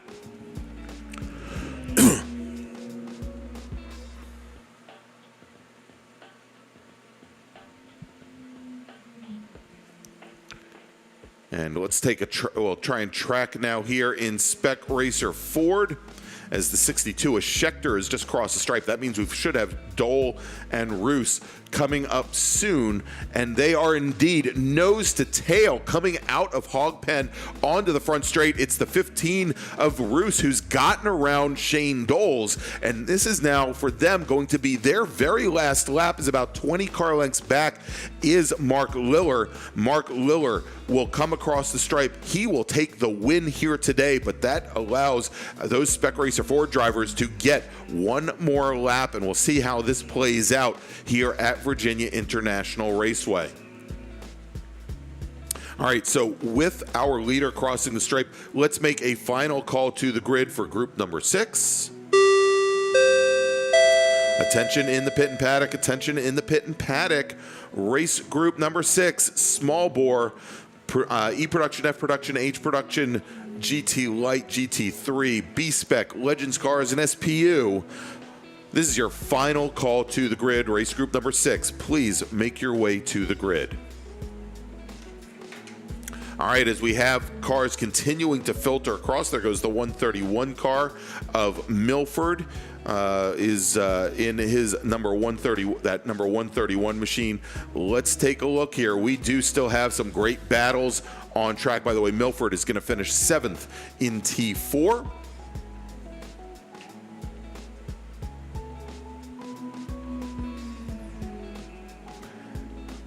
And there you go. Jeremy Butts, he manages to hold off Josh Cadenow for second in T4 behind Devin Anderson. And Cadenow must have had some issues on that very last lap. Runs almost 7 seconds off of Butts' times. And the word I got, Josh Cadeau had gone off at the top of the roller coaster at 14, and that gave Jeremy Butts what turned out to be an easy second place. Cadeau, though, manages to hold on to third in T4. All right, so as our groups are filtering across, let's run down the finishing order here. I think almost all of our cars now have crossed the start-finish line. Mark Liller, your winner in STU, Rodney King finishing second, and Bob Ross finishing third. Let's look at Spec Racer 4 Gen 3, because that battle for third has just now completed. Connor Roberts will take the win in Spec Racer 4 Gen 3. Sam Schechter, 14 seconds back, will finish in second. And with the last step on the podium, Shane Doles in the number 97 machine. He manages to hold off James Roos, and the margin there, half a second, 54 hundredths between Doles and Roos. Roos will finish in fourth. Wade White, with those early first lap mechanical issues, he will finish in fifth. All right, so let's jump over to STL, where Alex Bertinoli takes home the win in STL. We'll have to see if that holds in the stewards' rooms, as again that jump start was called in. Rafael Abdullahi finishes second, a minute 13 back from Bertinoli. Matt Sisson will finish on the last step of the podium. John Jenkins in the number 195 Mazda Miata will finish fourth. Ted Cahill fifth, and again Michael Sperber finishes 4 laps down as he had mechanical issues with his Ford Focus. Now let's take a look at T3 and T4, with Xiao Che takes the win in T3 in his Subaru BRZ, with Joseph Petkes in his Boxster finishing second. Woody Richard will come home in third. And then finally in T4, Devin Anderson, commanding win in his Toyota 86 over Jeremy Butts in the Mazda MX-5. Josh Cadeau will take the last step on the podium. Ed Kudarakis will finish in fourth. Ford Munolin rounds out the top 5. All right, so we are now under 5 minutes before our last race of the day, of the weekend, takes place. So let me take a quick little break. As you can hear, I got a little frog crawling around in my throat, and I need to take a couple swigs of water. So I will be back with you here for our final race of the afternoon from VIRginia International Raceway for the North Carolina Region's March into Spring. And we'll be right back.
And we're back here at VIRginia International Raceway for the very last race of the weekend here, the very last SARRC race, and then afterwards we'll be jumping into time trials mode here at VIRginia International Raceway as part of the North Carolina region of the SCCA's March into Spring.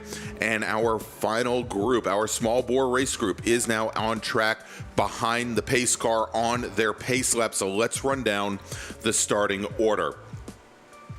Starting 13th today, driving the number 94 Mini Cooper. That's a B-Spec car from Sanford, North Carolina. It's Ryan Clarchety.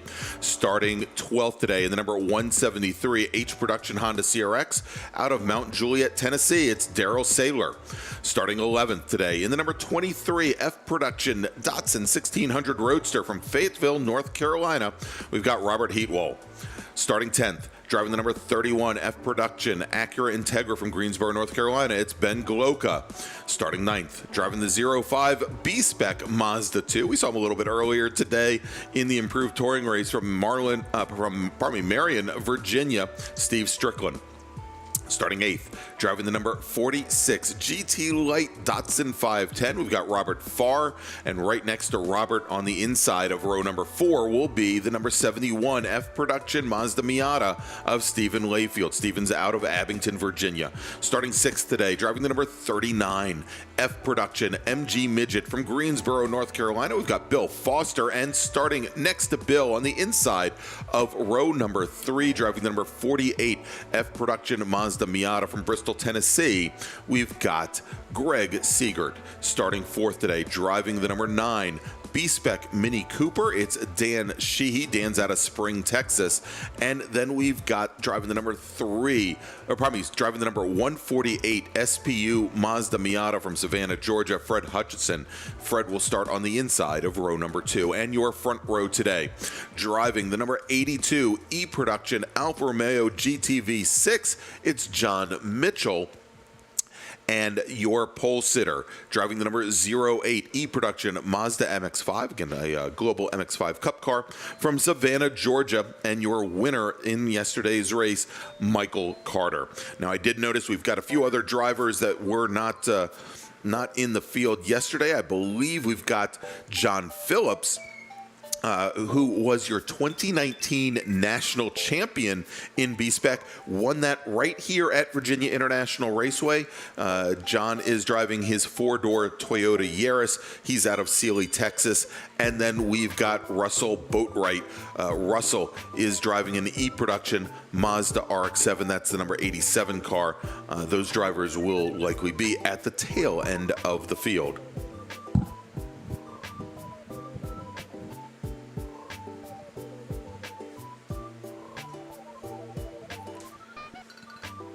All right, and the pace car now has the field up at the top of the roller coaster. Lights are out on the pace car. We should be going green flag racing this time by.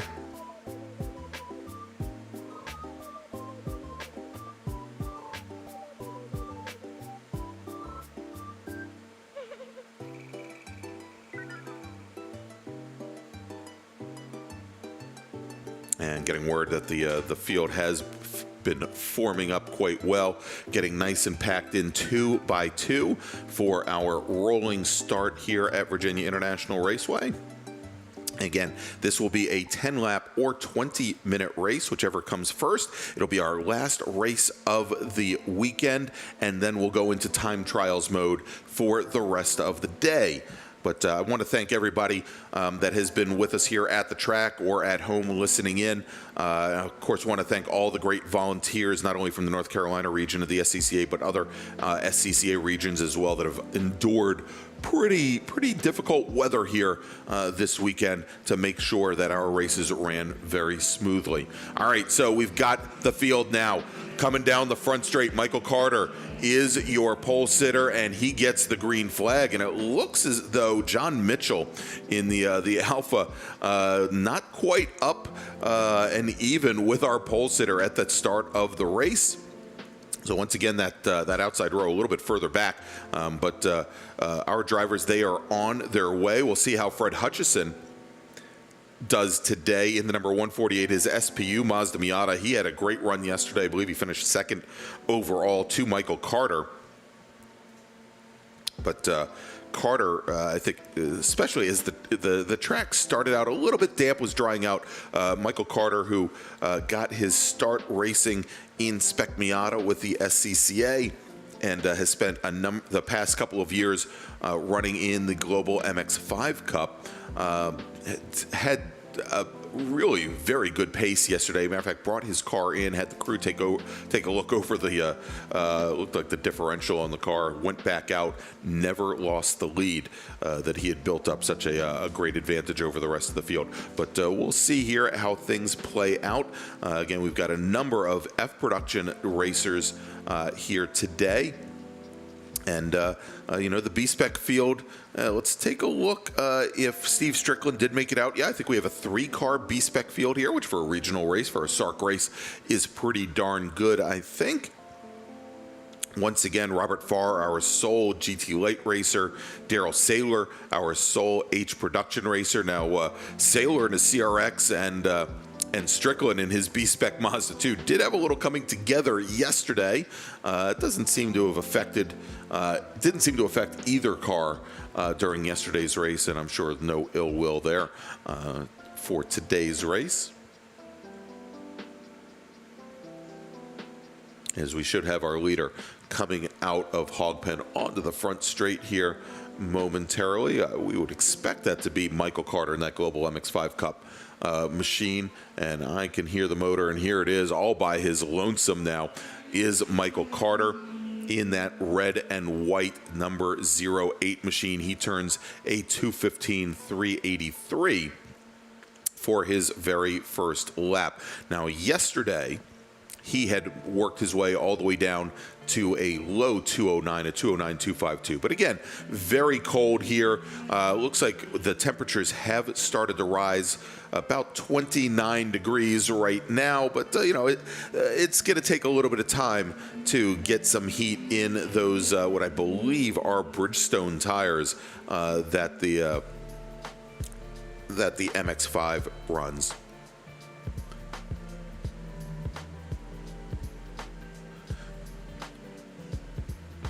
Fred Hutchison currently running second in his SPU Mazda Miata. Dan Sheehy, now this is a bit of a surprise. We'll have to double check here, but I'm showing Dan Sheehy in the number 9 B-Spec machine currently running in third.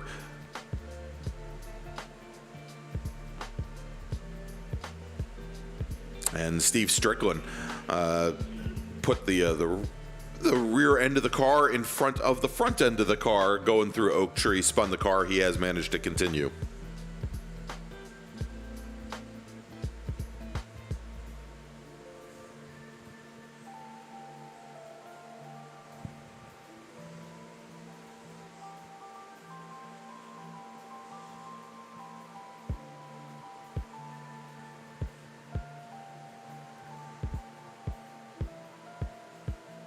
All right, sounds like we've got our first retirement of the day. It is Bill Foster, driver of the number 39 F Production MG Midget. He's out of Greensboro, North Carolina. Pulled his car off driver's left on the long back straight here at VIRginia International Raceway. He is out of the car, and they'll bring that thing back at the end of the session, but it looks like he is done.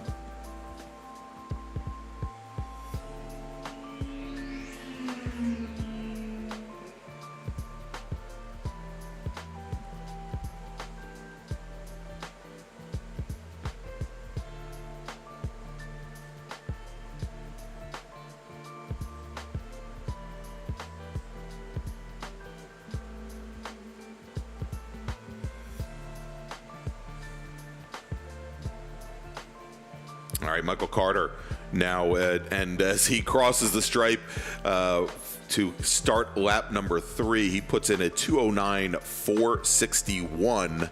So just about 2/10 off of his fastest lap from yesterday. We'll see if he can drop that down even further. Just now, coming across the stripe, the orange number 148 SPU Mazda Miata, Fred Hutchison. He is running in second, and he is now 45 seconds off of our leader. But indeed, Dan Sheehy, great run for him. Sheehy in the number 9 B-Spec Mini Cooper, currently running third overall in this race. and putting in better times in some of our F production cars. Great little battle, though, going on right behind him. Stephen Layfield and Greg Siegert, our two F production leaders, both in Mazda Miatas, running very similar times here. They were nose to tail as they crossed the stripe. And then just a couple car lengths back from there, John Phillips making his way all the way from the back of the pack. Phillips in the number 43 Toyota Yaris, that four-door Toyota Yaris. Again, Phillips was your 2019 national champion in B-Spec, won it here at VIRginia International Raceway, not in that Yaris, but in a Honda Fit.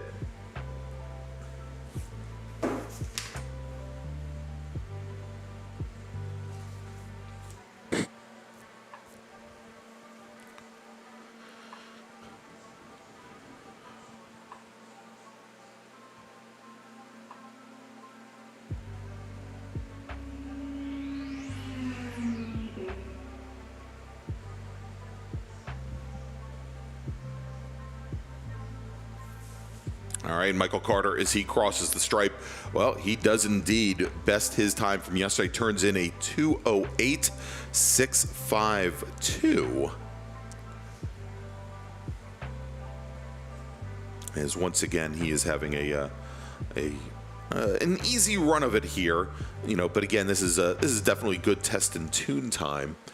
I'll have to see when the MX-5 Cup comes to VIRginia International Raceway.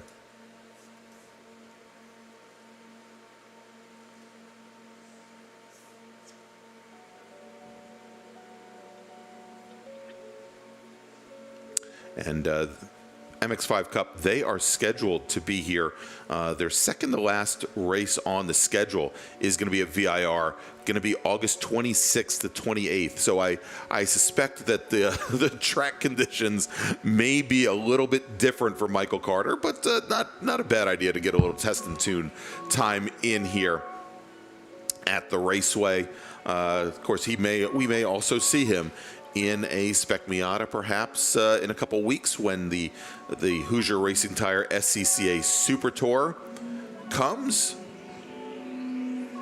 And taking a look here now as Dan Sheehy still running in third, but John Phillips, he's starting to close things up just a little bit. John Phillips now has managed to insert himself right in the middle of that battle for the F production lead. We've got Stephen Layfield in his Mazda Miata currently running fourth. Greg Siegert running sixth, and then John Phillips sandwiched right between them in fifth. But great strategy from John Phillips. He's using Layfield to pretty much drag him up to our B-Spec leader, Dan Sheehy, as Layfield that last time by about 0.2 of a second faster than our B-Spec leader.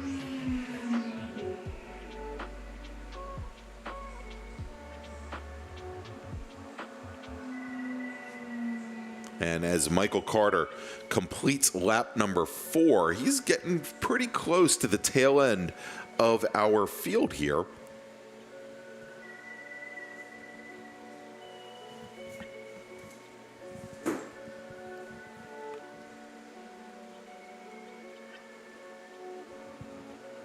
And that may slow his charge somewhat.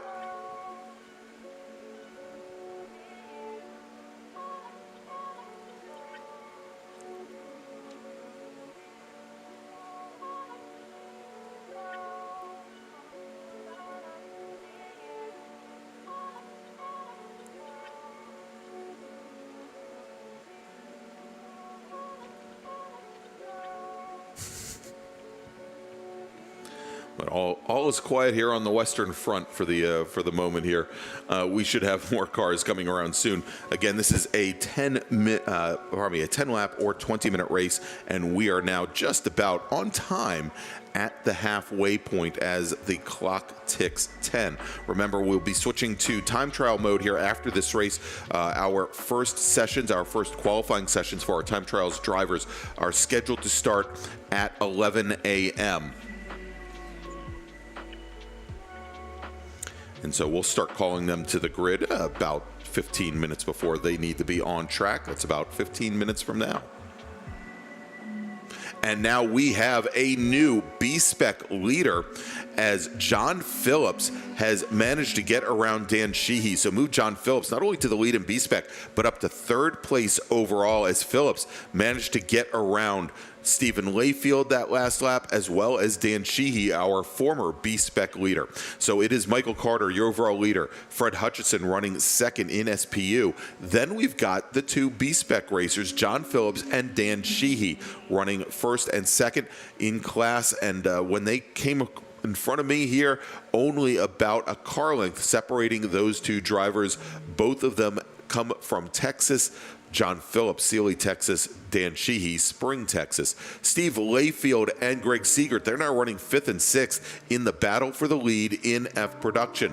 When they came across the stripe here again, only about 2 car lengths separating those two Mazda Miatas. And then, more importantly, Ben Gloka in the number 31 Acura Integra, running third in F production. He has closed things down. He was only about 2.5 car lengths back from those two Mazda Miatas as well. So things really tightening up in F production here in the battle for the win.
And now John Phillips starting to stretch things out over Dan Sheehy.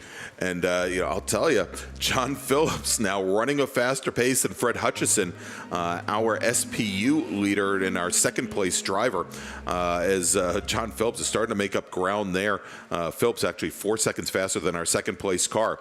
But now that battle for F production, Layfield, now Siegert and Gloka. Gloka in the Acura Integra has gotten around Greg Siegert, moving up into second. He is only now 3 car lengths back from our leader in class, Stephen Layfield. And right behind him was Michael Carter, our overall leader. So Carter has now lapped all the way up to 7th place here. And again, off the pace just a little bit, turned in a 2:08.793. So only about a 10th off of his fastest lap. But again, coming up on a lot of traffic and coming up on some in-class races that I'm sure he'll probably want to defer to.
And it looks like Michael Carter has found his way clear of that F production battle and has now lapped Fred Hutchison. So Michael Carter has now lapped the entire field. Hutchison running second, John Phillips running in third. Phillips continues to stretch things out over second place B-Spec driver Dan Sheehy. Gap now over 4 seconds, about, I'd say, put it about 12, 13 car lengths between them. But now let's watch that battle for the lead in F production as Ben Gloka in his Acura Integra has managed to find his way around both Stephen Layfield and on the previous lap, Greg Siegert. So Gloka, now your leader in F production. But they are still incredibly close. Only about 2 car lengths separate each, and I'd say maybe less than 2 car lengths, maybe a car length and a half, separating Gloka to Layfield to Siegert. As time is definitely counting down, we have either 4 minutes remaining on the clock or 3 laps, whichever comes first. And I think still with that 2:07 or 2:08 pace that Michael Carter is running, this is, again, something that's going to end on time rather than laps.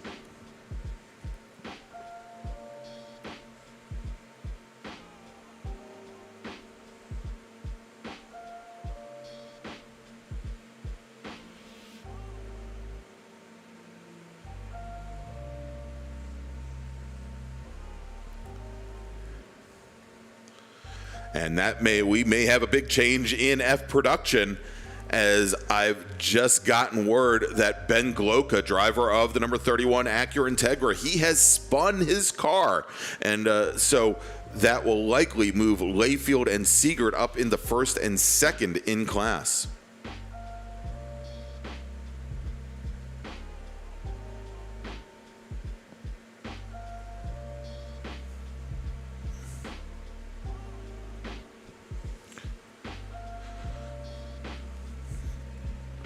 All right, Michael Carter, he crosses the stripe, and with 2 minutes and 40 seconds remaining on the clock, most likely the next time by, he'll get the white flag. And that is the word that when Michael Carter completes this, his penultimate lap, he'll get that white flag the next time by. So let's take a look here now as John Phillips continues to close things down on Fred Hutchison. Hutchison currently running second overall in his SPU Mazda Miata, turns in a 2:27.54 that last time, which was his fastest lap of the race. John Phillips, though, at a 2:26.059 is now a little bit under 3 seconds off of our second place driver overall. Dan Sheehy now almost 5 seconds back from John Phillips, running second in B-Spec, fourth overall. And as I suspected, both Layfield and Siegert have gotten around Ben Gloka. So move Layfield back into the lead in F production, move Siegert into second, move Gloka down into third. And Gloka, we're still waiting for him to come by. Here he is on the front straight. He lost a position to Steve Strickland as well. Strickland currently running third in B-Spec, now running seventh overall. Gloka drops back to 8th overall, a distant third in F production. He is now almost 40 seconds back from Greg Siegert, who is running second in that class.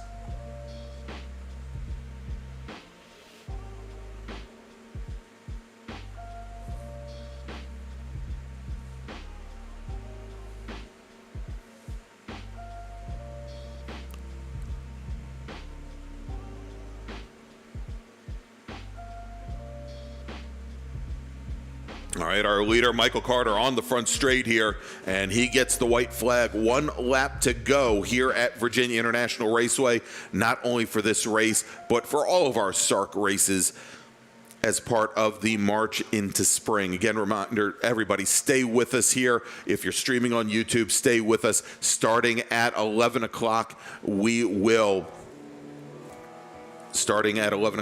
be switching to time trials mode for time attack sessions.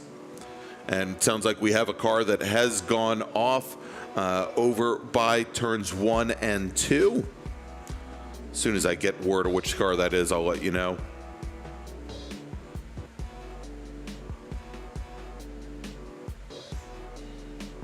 All right, Michael Carter, that last time by, he ended up turning in a 2:08.143, which is his fast lap. And here we go, big change in B-Spec, as it looks like John Phillips is having problems with his Toyota Yaris off the throttle, coming down the front straight. Dan Sheehy drives by him like he's standing still. So move the Mini Cooper of Sheehy now into the lead in B-Spec. John Phillips move him in the second, and we'll have to see how that car does. And we'll have to see how John Phillips does over the rest of this lap. Maybe ran out of fuel, maybe some other kind of mechanical issue.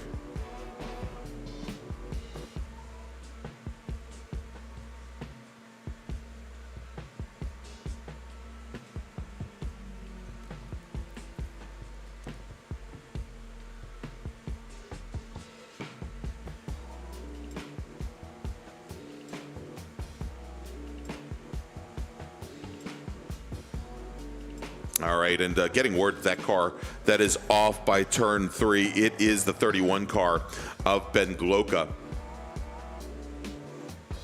All right, our leader, Michael Carter, coming through Hog Pen right now and onto the front straight. And so Michael Carter, for the second day in a row, will take the E-Production and overall win here at VIRginia International Raceway. As we wait for the rest of the field, and we'll see what happens with John Phillips in that B-Spec Toyota Yaris, our 2019 national champion, whether or not he can get that car moving again. Let's take a look as we wait here. Fred Hutchison, who again is a lap down from Michael Carter. Carter having lapped the entire field before taking the checkered flag.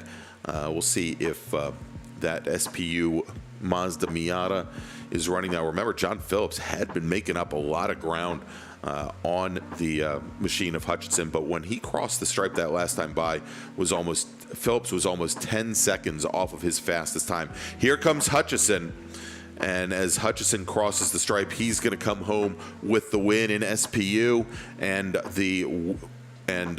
second place overall. And now looks like John Phillips was able to get that car back up and running, but Dan Sheehy is going to beat him to the line.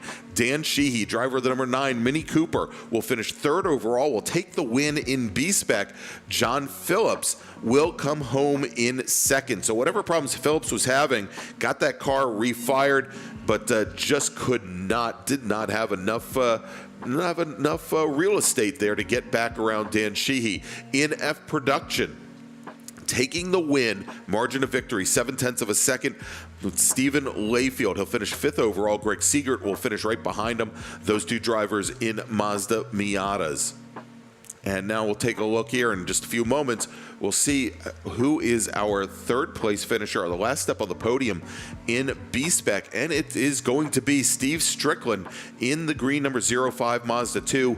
He will come home in third. Ryan Clotcherty will finish 4th in B-Spec.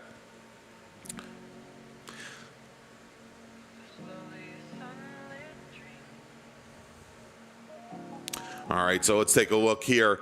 Daryl Saylor will, of course, take the win in H Production. I think he's the only driver that we did not mention here. Will take the win in H Production. Actually, let's talk about E Production real quick, because Michael Carter did have 2 competitors. Russell Boatwright will come home in second in his number 87 Mazda RX-7. John Mitchell, unfortunately, only completes a single lap in his Alfa Romeo GT-V6. Technically, comes home in third.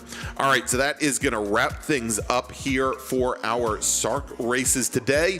Want to thank all of our racers, want to thank all of our volunteers, whether they be, of course, standing out on the corners, and I know a lot of them are going to be here and stay here for the time trials as well, whether they be in timing and scoring, in registration, in scrutineering over in tech, our stewards, our folks in race control, the great folks in timing and scoring as well. I want to thank all of them here for making our South Atlantic Road Racing Championship races so successful this weekend. And we'll be starting back up in just about a little bit over 20 minutes for our time trials, which will start at 11 a.m. So make sure to stay with us. Again, you can get all the announcements here at the track about the time trials on 89.9 on your FM dial or on YouTube. If you go to NCR-SCCA, we will give you all the live timing and scoring for the time trials here as well. And if you like what you've been hearing, please go ahead and first off subscribe to the NCR-SCCA YouTube channel so you can find out about all of the events coming up. And of course, give us a thumbs up as well. So I'm going to take a little break, but we'll be calling our time trials Group 1 drivers to the grid in just a few moments.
Pain is seeping out, demons taking center stage.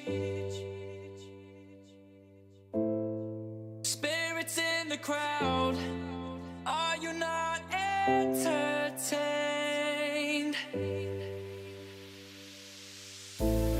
This world has its way of bringing me to my knees.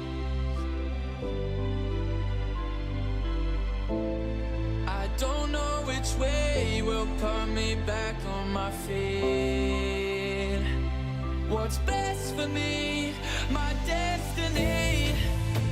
I look up and I'm scared. Oh, oh, oh. I'm in over my head, my head. But I got to go, got to find my own way through. Gotta be the light in the dim with all I do. When I hit a wall, won't wave the white. If I trip and fall, you know I'll sleep when I die.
Attention in the South Paddock. Attention in the South Paddock. Time trials.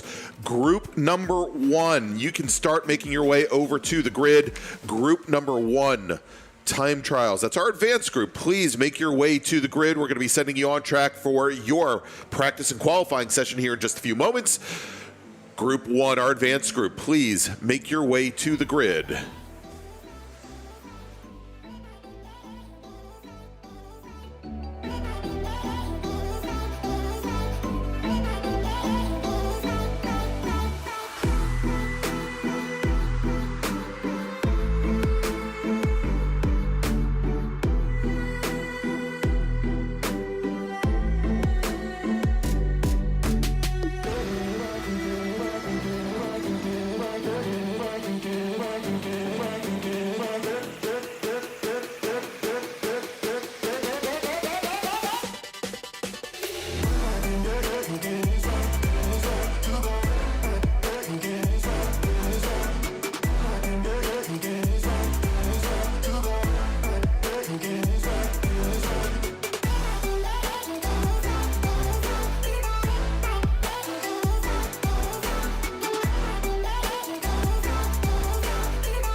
Attention in the South Paddock. Attention in the South Paddock. Group 1, our advanced group. Please make your way to the grid. Advanced group, group number 1, please make your way to the grid. We're going to be sending you on track here in probably less than 5 minutes. Group 1, to the grid, please.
And we have our first time trials group of the day out on course. These are going to be, to start off the day, 20-minute practice / qualifying sessions. And the very first lap will be under a pace car. And then we're going to turn our drivers loose. We have 3 different groups today. We've got an advanced, an intermediate, and novice group. And as our drivers are going out, to give you a little understanding here, time trials a little bit different, obviously, than wheel-to-wheel road racing. And when these drivers, they go out on track, obviously the goal is to be able to set the fastest time. And so this practice and qualifying session today is going to help do that, because what we're going to do from there on out is send drivers out in basically based on their speeds, because we don't want to have drivers having to pass other drivers during these sessions as they go on. And there may be some of that early on, but we also have some specific passing rules in mind for our first group, our advanced group. You can pass a driver pretty much anywhere you want on course. However, you need to have what they call a point by from the driver ahead, basically acknowledgement from the lead car that you are going to make that pass. Same thing for our second group, our intermediate group. For our third group, our novice drivers, they will be able to make passes on the very long back straight of VIRginia International Raceway and the front straight as well. No passing in the corners, no passing on the short run out of Snake and Turn 5 over to the uphill S's. We want to make sure that they have as much time as possible to affect these passes so that they can get on and again without affecting other cars' ability to set fast laps. So we have this advanced group. They are out on track right now. And as they are out there, let's go. We'll give you a quick rundown. I think we have about 20 drivers in our advanced group that are on track. We've got Rob Wilmoth in his Max 3 Audi RS3 on track. We saw Rob, I believe, earlier this weekend in a Honda Civic. Sharing that with Matt Milford in the road racing. We've got folks like Guy Escaleghi in his 2018 Chevy Camaro. That's a Tuner 2 machine. Ruben Lopez in Max 1. And actually, let's do this. Since we have a little bit of time during this session, and again, cars being led around by a pace car here for the very first lap. The classing in time trials very different than what we have in road racing. We have a series of categories. These categories that make up the time trials program, they're divided into 4. We have unlimited, we have max, we have tuner, and we have sport. And then, very much like in SCCA road racing, we have different subclasses in each one of those categories. Typically, unlimited 1 through 5, max 1 through 5, tuner 1 through 5 or 1 through 6, sport 1 through 6. So let's go and we'll kind of break down what these categories are. The most common that you're going to find at an SCCA time trials program is our sport category. It's primarily for daily driven street cars that the drivers are bringing out to the track and competing with. They have a tread. They have and for most of our different categories, we're using treadwear 200 or higher.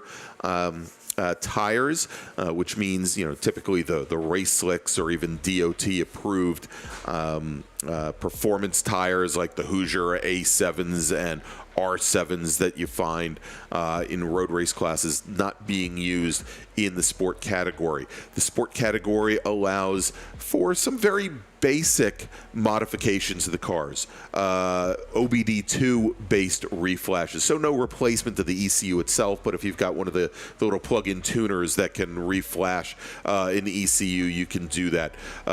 Single adjustable shock, so you can have like a Coney Sport, where you can have a single adjuster for both rebound and compression, but with fixed perches, lowering springs, different sway bars, but direct replacement sway bars, cold air intakes, catback exhaust, those types of things. Again, your basic bolt-on upgrades to a street car. And so again, we break that down by sport 1 through 6. The higher the number, the faster the performance potential of the car. Then we move on to our tuner category. The tuner category, once again, on 200 treadwear tires or higher, and some more bolt-on equipment for forced induction cars to be able to go and put on an intercooler or put in a boost controller, changing, not just that catback exhaust, but now you can change out the headers on your cars. If you've got a front strut car to be able to put on camber or caster plates. You then have height adjustable coilovers, different sway bars with different end lengths. You could use blade type sway bars, for example. You could also put on aftermarket ECUs as opposed to just the OBD2 flashes. And again, multiple classes in tuner. Max. And as you can see, as we're stepping through these, things become, much higher in what you can do. The max category are for what we call our, maximum street cars. They're typically not your daily driven cars. They're typically for pure track cars that could be driven on the street.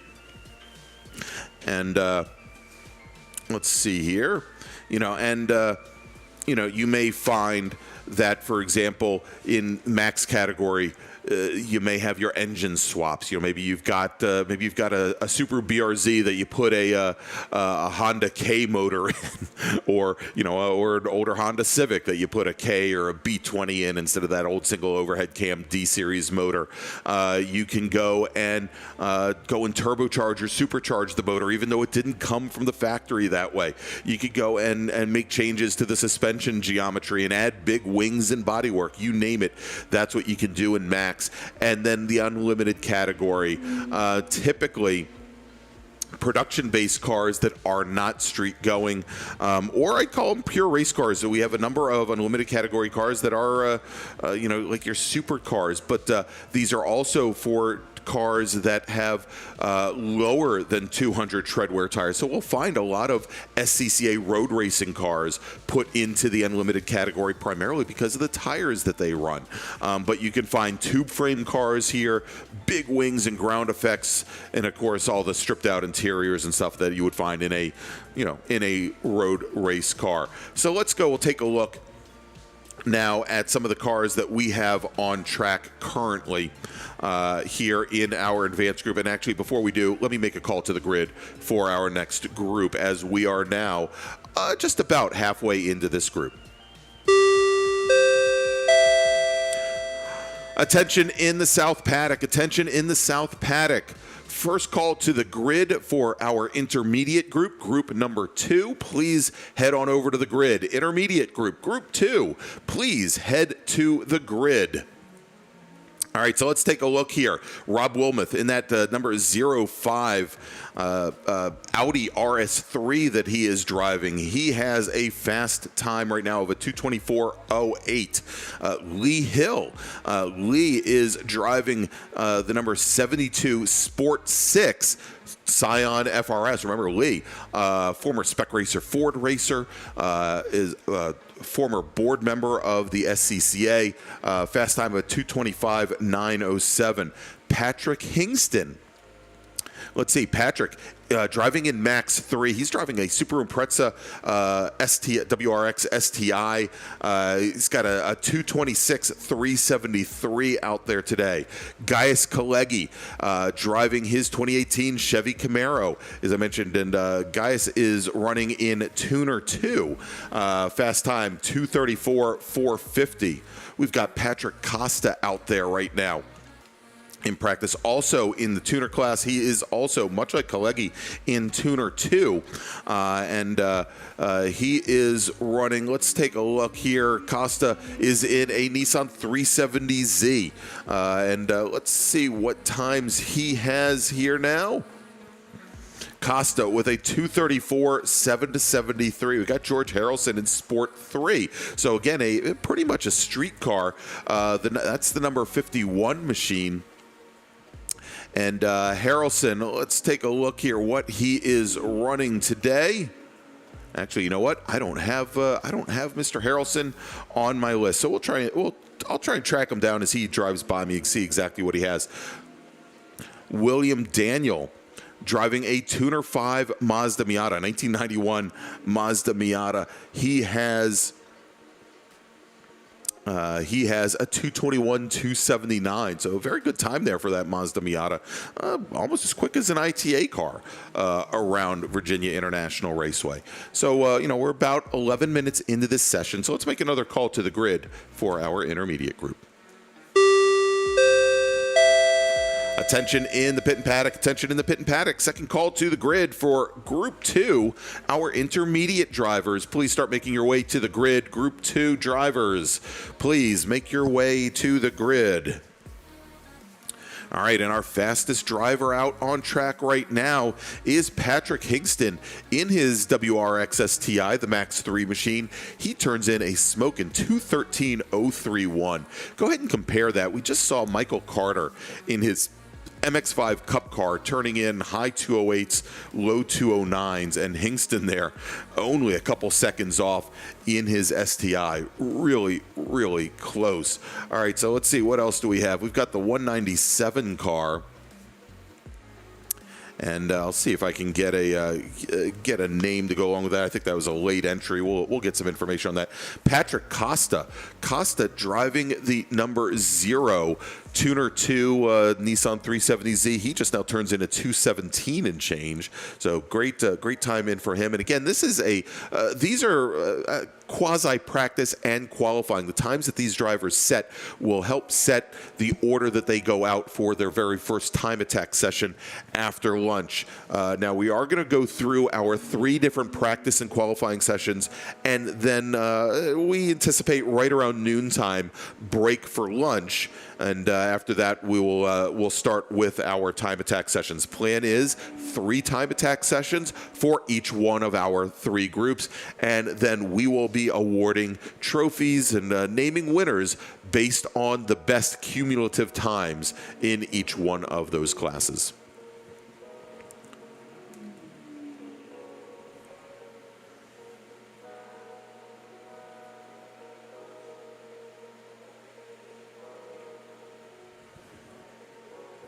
All right, going to the top right now in his Sport 3 machine, we've got Mr. Lesniak, Alex Lesniak, and he puts in a 2:12.958.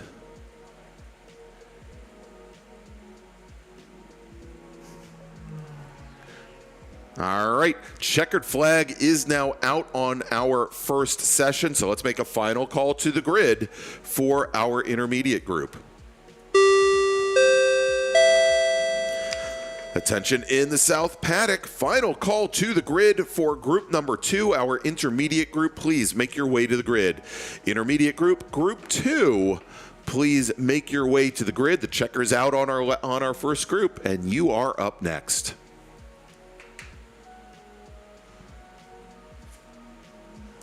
All right, so we've got a couple cars still coming across. Let's take a look at some folks that we haven't talked about so far. We've got Arul Angamuthu. He is driving a Max 3 Audi RS3. Arul turns in a fast time of a 2:25.884. Kevin Mongold, who we haven't talked about so far. Kevin is in Sport 2. He turns in a 2:28.110. Terrence Singh out there as well today. Let's see, Terrence turning in a 2:46.473. Unfortunately, I don't have car types for a lot of these drivers. They were late ads. Dan Dennehy, who we saw doing the road racing earlier this weekend in his Volkswagen Rabbit 5-cylinder car. He is running, I believe, and I'll have to get the class for Dennehy. I believe he was most likely in unlimited either 2 or 3, as that car is likely running on DOT-approved tires, less than 200 tread wear. But Dennehy turns in a 2:37.984. So good times here from people today. William Daniel in his Tuner 5 Mazda Miata turns in a 2:17.194. So I said earlier today when he was getting close into that ITA time, well, he definitely got there. Matter of fact, I think that's better than ITA. All right, and we've got our car's final drivers just now taking the checkered flag, and they'll be heading back into the South Paddock. So again, Group 2 drivers, intermediate drivers, get ready. You're going to be going on track here in just a moment.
All right, and we're now sending out our second group for their reconnaissance lap, our intermediate group.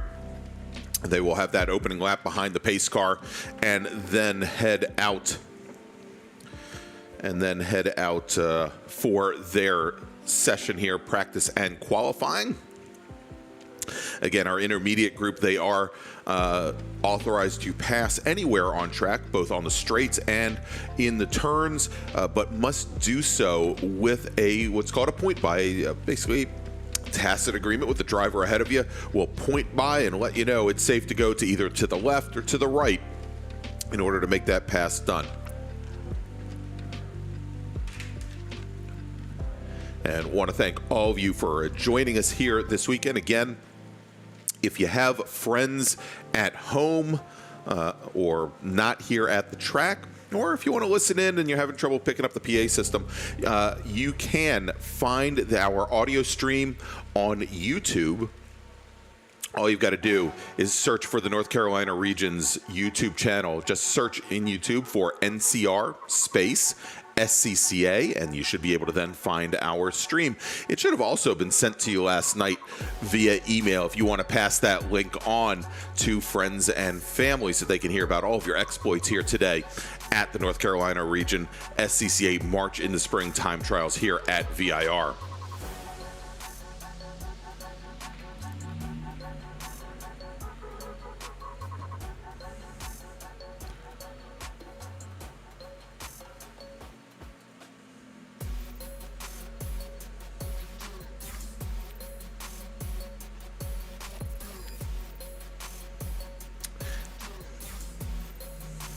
And so one of the things that these drivers will also do, of course, we have the reconnaissance laps going on here, and there'll be a little bit of time for them to spread out. You think about road racing where you have, your out lap and your pace lap. Things are a little bit different in time trials, especially once we get to the time attack sessions where we have what we would consider to be a gap lap. Essentially, your drivers will want to create a gap, as opposed to staying as close as possible to the car ahead so you can maybe draft by and make a pass. You actually want to give yourself some room and set it up so that perhaps over the course of the entire session, you're not running up onto the back of the car in front of you. The last thing you want to have to do is come out of a corner with a little less throttle than perhaps you are capable of with your car. Maybe get on the brakes a little bit earlier or have to brake a little bit harder in order to keep from coming up on that car ahead of you. Because again, here the key is not to make up positions on track. The key is to be able to maximize your laps or minimize the time that you spend on each lap here at VIR. So, little different strategy, a little bit different mindset than the road racers have. And that's probably one of the very first things I had to learn as I started working with the time trials program, as it had been so many years since I had done something like this before I got into road racing almost 25 years ago.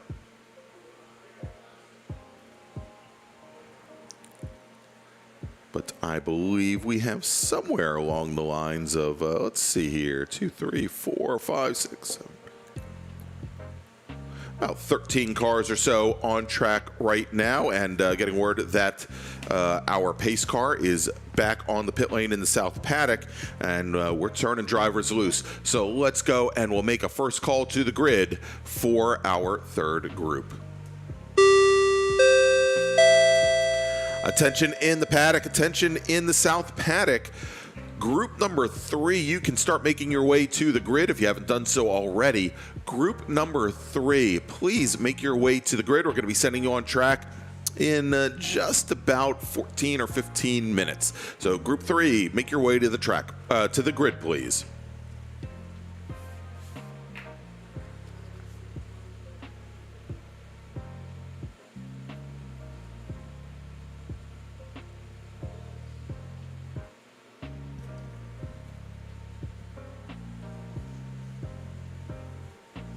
All right, and we've got the green flag showing at the start-finish stand. First driver to make his way across the stripe, it is the 23 machine.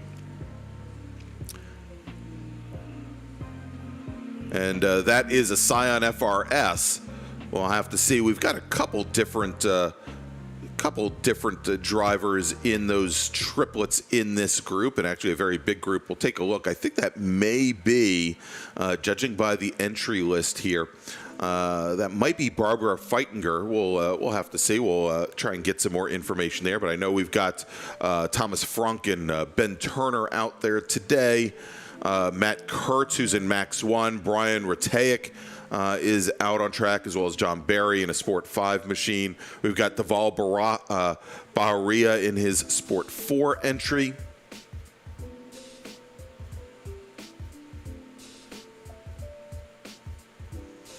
we'll see if I'll have to take a look to see if we've got Antonio Abram out on track. Antonio entered in Tuner 5 in a 2001 Mazda Miata. Of course, Antonio, a spec Miata racer, and does quite well. Actually, I think he ran in Tuner 4 this week here during the road races. Maybe sticking around, hopefully sticking around to run the time trials with us. I did get word that Ryan Cheek typically is out in her Tuner 3 Ford Mustang.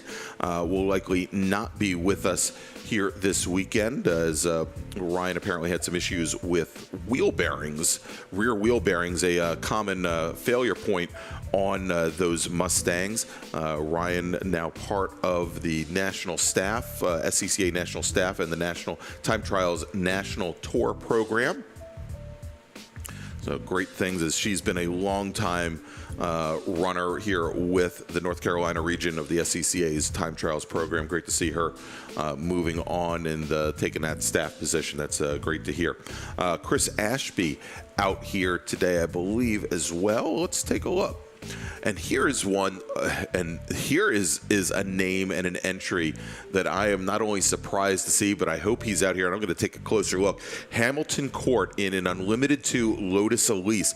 Hamilton Court, longtime road racer out of the Washington, D.C. region, used to run BMW 2002s for years, and I'm going to have to see if that car is out on track. But we're seeing some beautiful cars, seeing a early 2000s Toyota Supra on track. Actually, not early 2000s, a 1995 Toyota Supra. I believe that's Marshall Moore running in Max 2. Let's see here. Ben Turner. Do I have information? I don't have information on Ben Turner. Chris Schimmel should be out in the intermediate group. Chris works as a tech steward, a scrutineer for the North Carolina region in road racing. He also runs his Nissan 370Z in Sport 3. When I was talking to Chris on Friday night, he was worried about having to drive his Nissan here through the snow yesterday and today, because he lives about 45 minutes from here and wasn't going to be sleeping by the track. Now, we do have a driver on the North Pit Lane apparently having some issues. A EF Honda Civic. And I'll see if I have information about that driver. I do not. It's yes, I do. Brian Ratajek in his Max 3 Honda Civic, the number 100 car. Looks like it's sitting here on the pit lane. He's having some problems with that machine. And again, that is a max category car. You can see the big intercooler in the front of it, so definitely forced induction.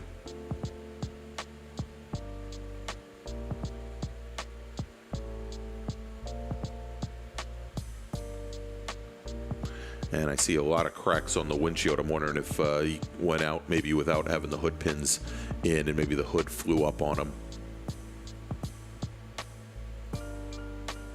But we can see he's getting some help from Flag Chief Ben. Hi, Ben. All right, let's make another call to the grid for our third group. Attention in the South Paddock. Attention in the South Paddock. Group 3, our novice group, please make your way to the grid. Group 3 drivers, please make your way to the grid. We're going to be sending you on track here in just a few moments. Yeah, it looks like that was indeed the issue. Looks like Mr. Ratajek having some hood pin issues. I think Ben's got Flag Chief Ben's got a good solution for him to at least be able to get back to the paddock. All right, maybe a middling solution. Ben debates that as well. It's better than bringing him back on the back of that four-wheeler, Ben.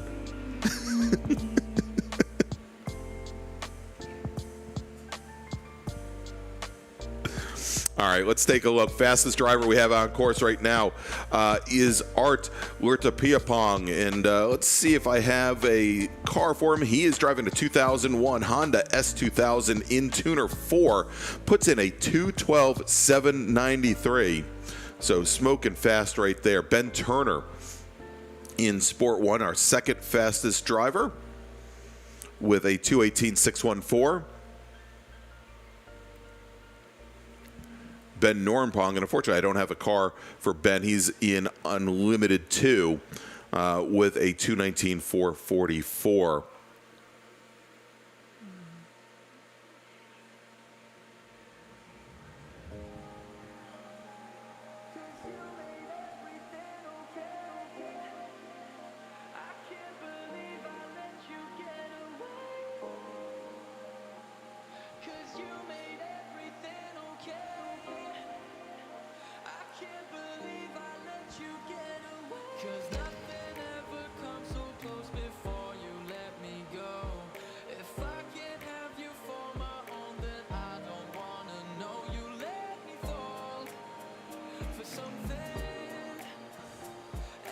All right, and it looks like Smoking Fast Corvette just went by, and I think, let's take a look. I think that might be Chris Bennett in the Tuner 2 Corvette. Very quick car.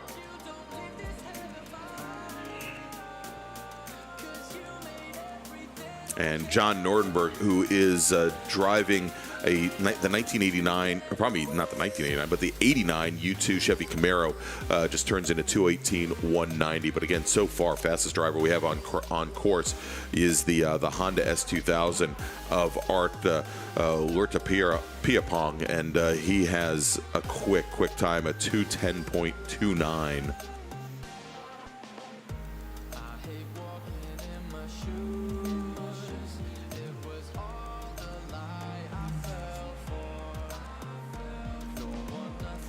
All right, let's make a final call to the grid for group number 3, as this session is just about to end. Attention in the paddock, attention in the paddock. Group 3 drivers, if you haven't done so already, please make your way up to the grid. We're going to be sending you on track here in just a moment. Group 3 drivers, as we've got just another moment or two in our session here. Please make your way up to the grid.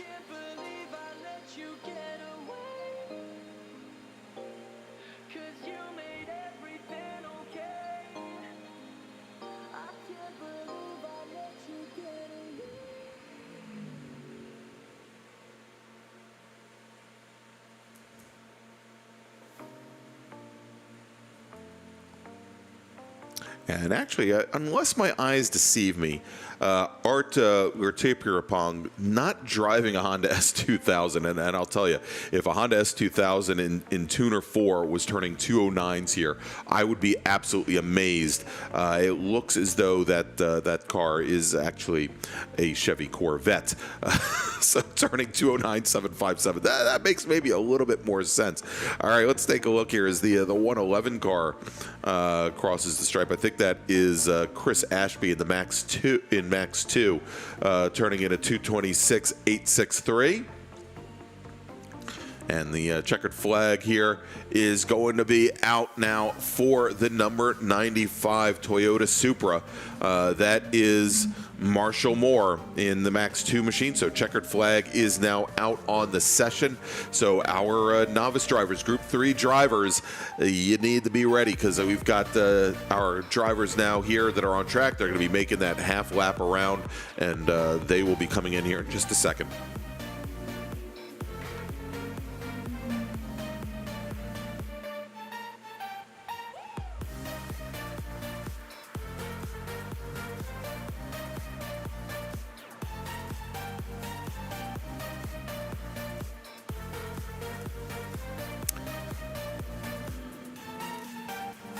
And good to see, there's Stephen Miller in the number 41 machine. Good to see that car back out. Stephen Miller just turns in, looks like he only did a single lap, put in a 248.271. He is our race chair for the time trials program.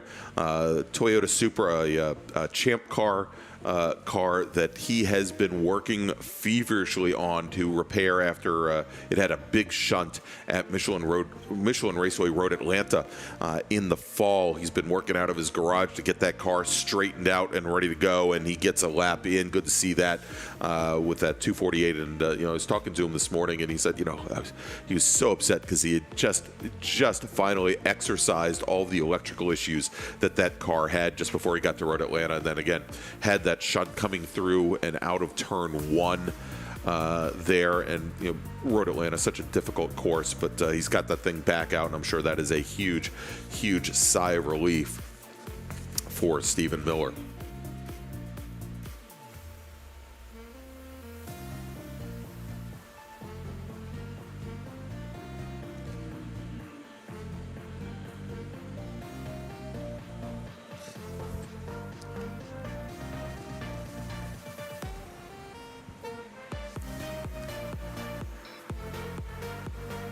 All right, so our last car is now coming across the stripe. Let's go and make one final call to the grid for our intermediate group.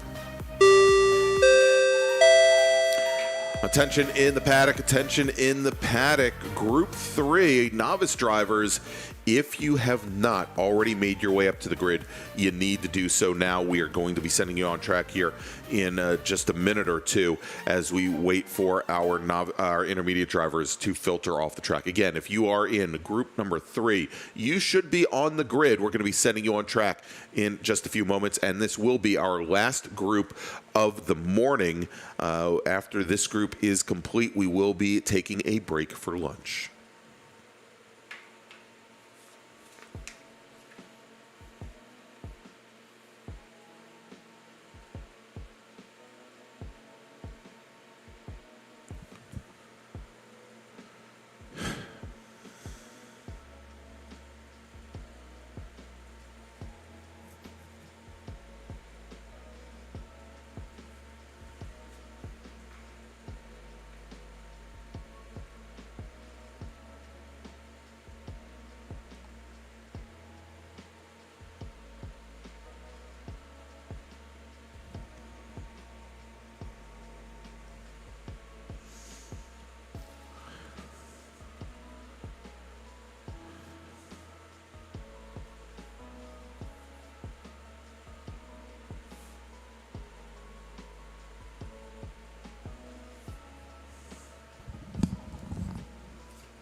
All right, as our final group of the morning, our novice group now on track, back behind the pace car for a single lap to get a kind of for those of us, for those drivers that have not been to beautiful 17-turn, 3.27 mile VIRginia International Raceway. This will serve as a very good reconnaissance lap for them, and then we'll turn them loose, let them start trying to set some laps here.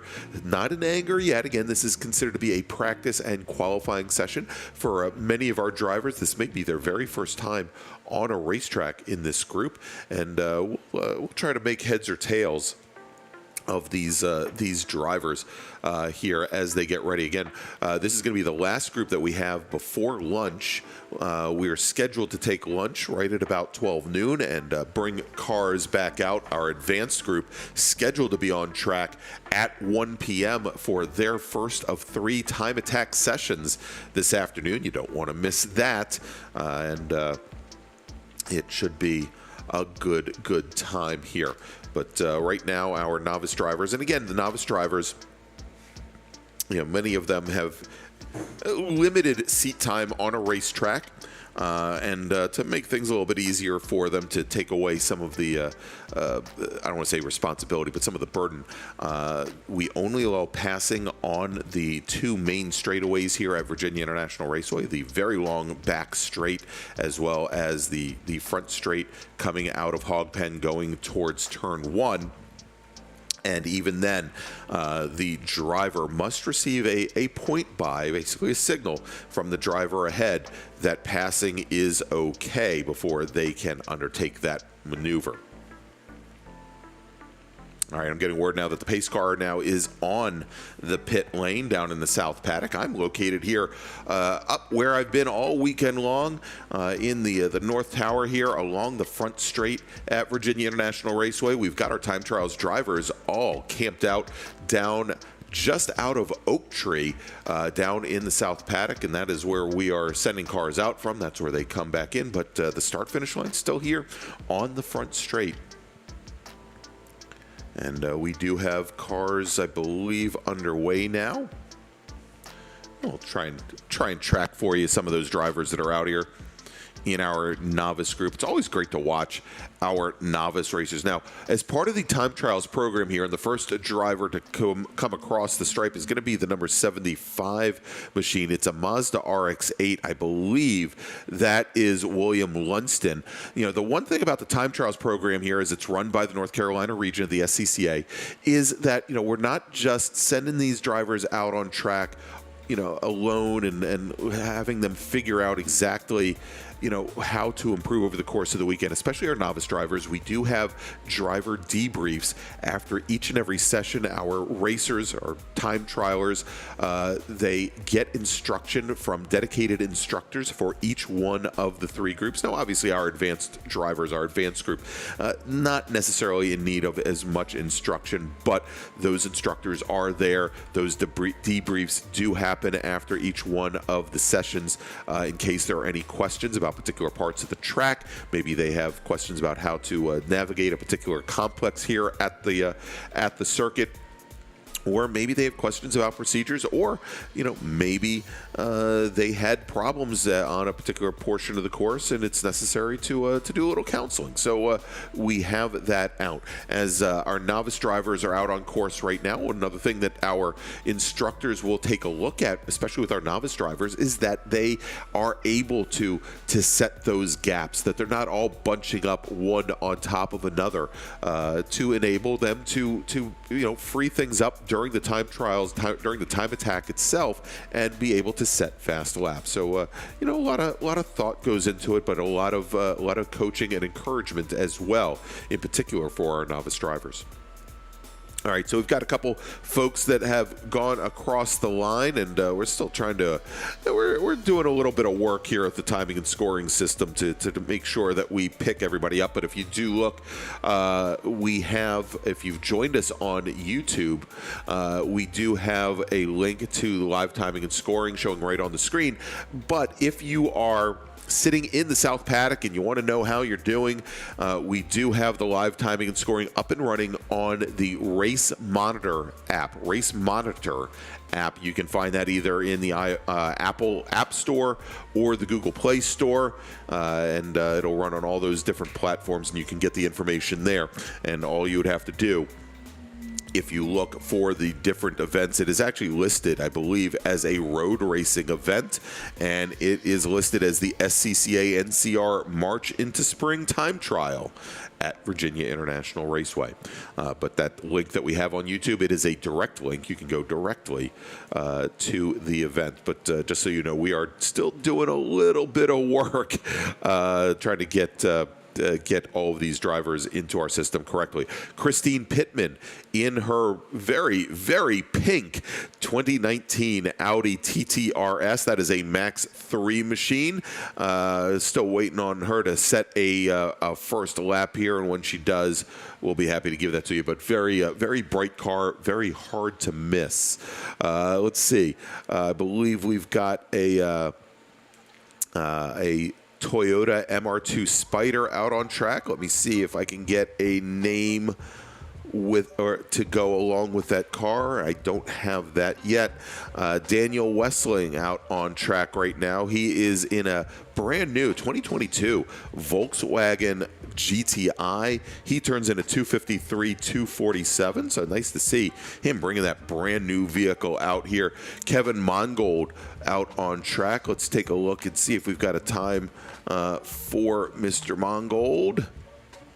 He has a 249 983. That is a Sport 2 machine.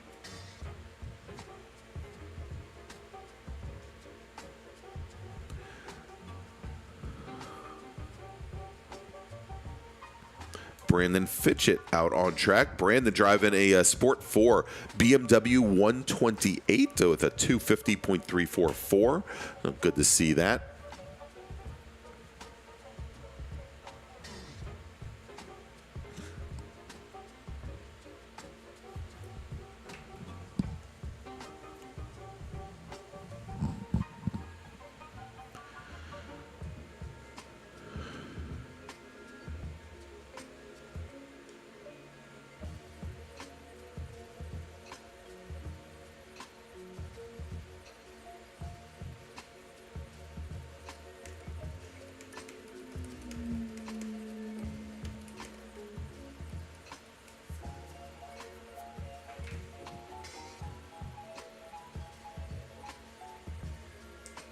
All right, we're about halfway through this practice and qualifying session for our novice drivers. And let's see, who else do we have? We've got Carlton Gage out on track right now. Saw this, I saw one of these cars come up for sale in the Charlotte, North Carolina area where I live, and I am so tempted. Carlton is driving a 1998 Honda Prelude, one of the last series Preludes before Honda retired that model. And a beautiful, beautiful car. I thought when they were new, the headlights looked a little strange. It was maybe a little more formal than previous models. But, the more it's grown on me, and just a very simplistic touring car. And I may, if that one I saw in Charlotte is available, I may still pick it up. It's actually at a very good price and look to be in very good condition. Now, it wasn't the SH model, which had the electronic front differential. A little more, it was the non-SH model, maybe a little bit more simplistic, but again, certainly a neat car to drive around with a 5-speed. All right, number 67 car, Mazda Miata out on track. I believe this is Frank Vollrath racing in Tuner 5. 1992 model. Let's see if I can get a time for him. I believe he's got a fast lap of a 251 793 in the books.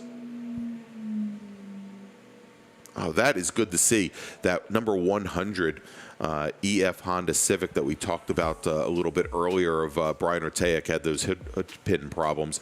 Looks like he has managed to get that car out on track.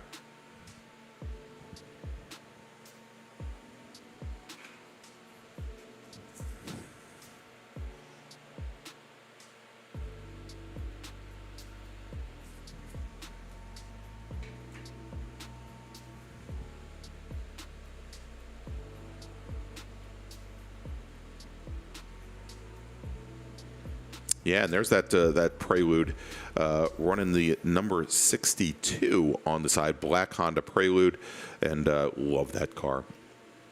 Let's see if I can get a time for him. That car, I believe, turned a 2:54.618. Good time for that Prelude.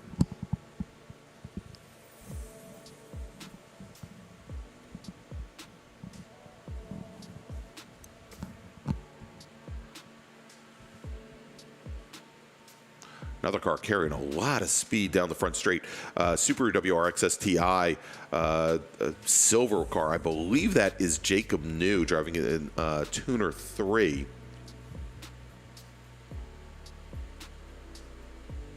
And we'll see if I can get a time on that. I believe that might be Barbara Feitinger. We'll take a look at that, but very quick down the front straight with a time of a 2:47.523.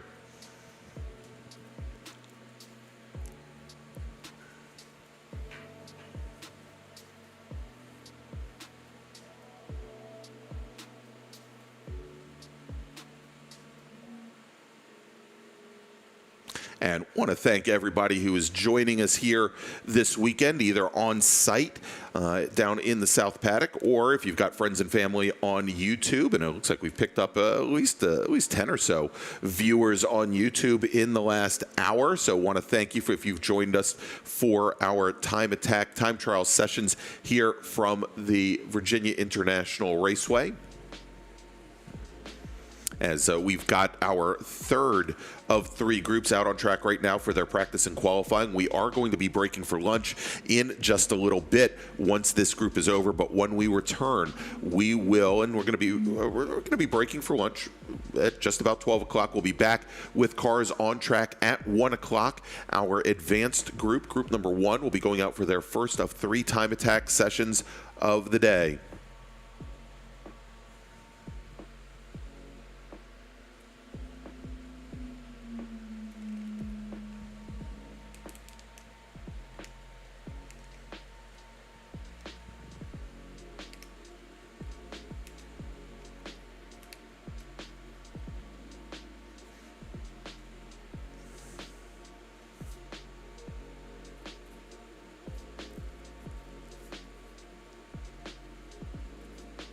All right, and the next car coming out of Hog Pen onto the front straight is the number 42 Corvette. It takes the checkered flag. That is Ruben Lopez on that last lap. Turns his fastest lap of the session, a 2:43 flat. Good time for that Chevy Corvette. As all of our remaining cars, they will be taking the checkered flag to round out this practice/qualifying session.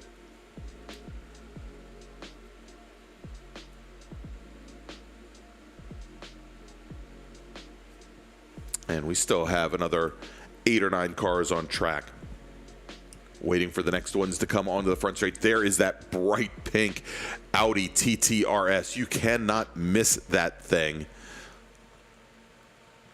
And again, I believe that is Christine Pittman.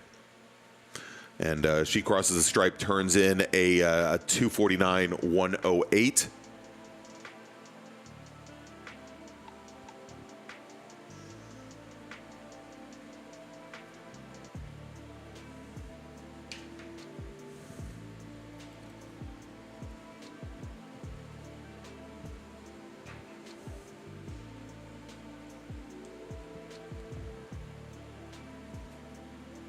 Now let's see, Kevin Mongold at Sport 2, turning in a 2:49.983. Zach Williams, and unfortunately I don't have a car type for Zach, driving the number 8 car today, a 2:33.632. Robbie Helms driving the number 75 machine. Also don't have any information for Robbie.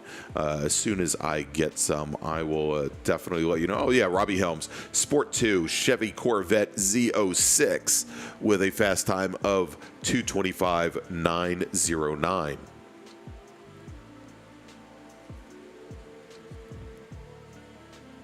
So great running there as the last cars now are taking the checkered flag. And so let's see here. We got one more coming. And this is that number 100 Honda Civic. And as a driver of a racer of a 1988 Honda CRX, I can tell you, listening to a supercharged EF Civic go by is pretty darn amazing. All right, so we're going to take a quick little break. We're going to be back with action starting at 1 p.m. today. We'll be calling our advanced group 1 to the grid probably about 15 minutes before that. So they've got a little bit of time to rest, relax, have some lunch, and get ready for their first time attack session of the day. I'm Greg Ginsburg. Thank you all for joining me here today at VIRginia International Raceway. Thank you for joining the North Carolina region of the SCCA for March into Spring. We're going to bring up the music a little bit, and we will be back in just a few moments.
Look, yeah, Yeah, I came on the scene and I did it alone. I work every weekend, I've been in the zone. Got so many bars, I don't need a phone. They call it a game and I'm looking for thrones. Going through every comment, I'm wondering why everybody been talking and telling me how I'm supposed to be rocking. But really they wish they been doing this all on their own. Negative talk don't faze me, I got real fans who gon' play me. Skill don't work when you're lazy, and I see dreams wasted daily. And I'm going to get it right now, cause nobody been handing it out. Everyone know that I'm playing for keeps. The quicker you get it, the quicker you leave. And I've been working like 10 days a week, never got time to be spending asleep. I've been dreaming up with my eyes open, that 3-1 lead, but I'm not choking. They all cap like caps lock, this the anthem, taking hats off. Not concerned about trash talk, I'm counting down to that blast off. Like whoa, I'm ready to go, don't give advice, you ain't done it before. You think you been ballin', but look at the score. We rockin' that camo, we going to war. Yeah, I'm Tom Brady with a comeback, you falling off like a hubcap. These other rappers are Thursdays, so we talk about you as a throwback. I know who really killing it now, I'm making my family proud. Don't matter what everyone's saying, as long as I'm what they all talking about. Yeah, hit a milli now, they be sitting down, I be moving up. I'm the reason why they be giving up, cause they can't relate. I've been on my way to a better life, had to sacrifice sleeping every night, working overtime, had to pay the price, following my dream. Now I'm on the rise, they be watching me. What a time, what a time. Last year I was on mine, this year I'ma keep it going. New album, you know it's coming. I've been down with the same ones, new year I'm the same one. Don't play with me, I don't play nice, and I'm building up, this ain't overnight. Like whoa.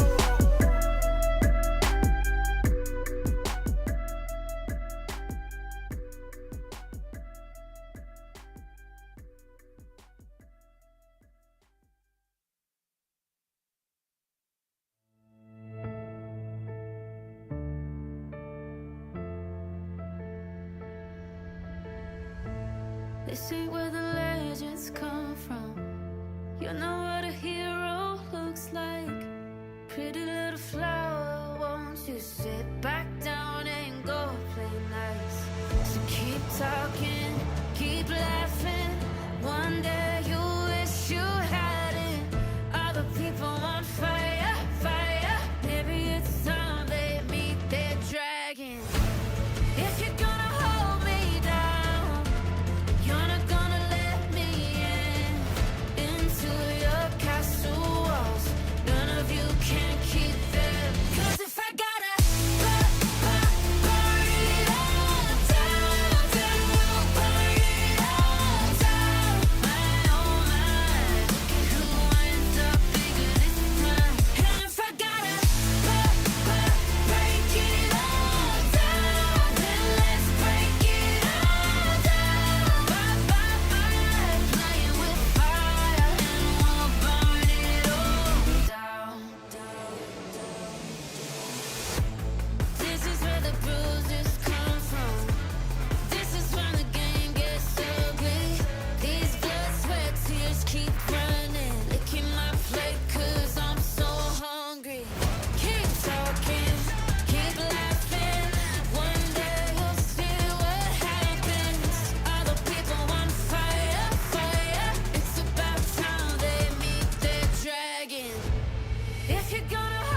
I believe in something different. Trying to change what I believe, yeah. I believe in something honest, with a love that's guaranteed, yeah. You've been trying to change where I belong, but you can take me from my home. That's where I'm from, yeah. You've been trying to see a different side of me in the night, but I can find the light, yeah. Well, take me to Broadway. I'll show you how to own the stage. Take note of my desire. It will spark to ignite the fire.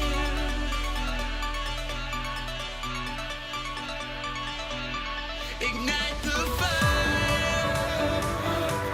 Ignite the fire. Ignite the fire.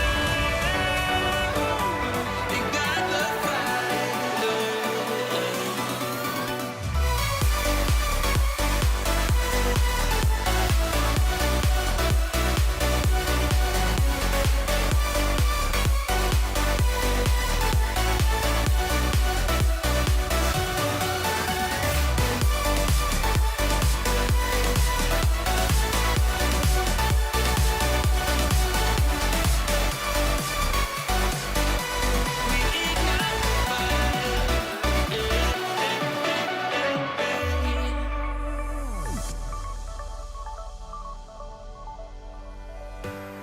laying by the fire on a cold night, wonder which direction you will choose, yeah. I wonder if we're even doing this right. Maybe I could mess around and lose you. Thinking back to all those times we walked home, knowing the sun will rise before too long. Sitting at the top of every big tree, wondering just what you think of me. Take me to Broadway. I'll show you how to own the stage. Take note of my desire. It will spark to ignite the fire. Ignite the fire. Ignite the fire. Ignite the fire.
Attention in the South Paddock. Attention in the South Paddock. This is the first call to the grid for group number 1, our advanced group for your first time attack session of the day. Group number 1, please make your way to the grid. You're going to be going on track in a little bit more than 10 minutes, about 12 minutes for your first time attack session of the afternoon. Group 1 to the grid, please.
Attention in the South Paddock. Attention in the South Paddock. Second call to the grid for group number 1. If you haven't made your way up to the grid yet, you need to do so. You're going to be going on track in just a few moments for your first time attack session of the day. Group 1, please make your way up to the grid. We're going to be sending you on track now in just under 10 minutes for your first time attack session of the afternoon. And thank you again, everybody, for joining us here for the North Carolina Region's March into Spring time trials. And we're going to get the action underway here in just a few moments.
All right, everybody, let's play those tones one more time. Because advanced group drivers, you are going to be rolling off in less than a minute. So if you have not made it up to grid, you need to do so now. Again, Group 1, advanced drivers, please make your way up to the grid. We're going to be rolling you off on track here in just a moment. And for everybody listening at home, welcome back from lunch as we have our first group heading out on track here in just a moment. And we'll have hopefully an updated list of drivers for you here in just a few moments. We've been working on that over lunchtime.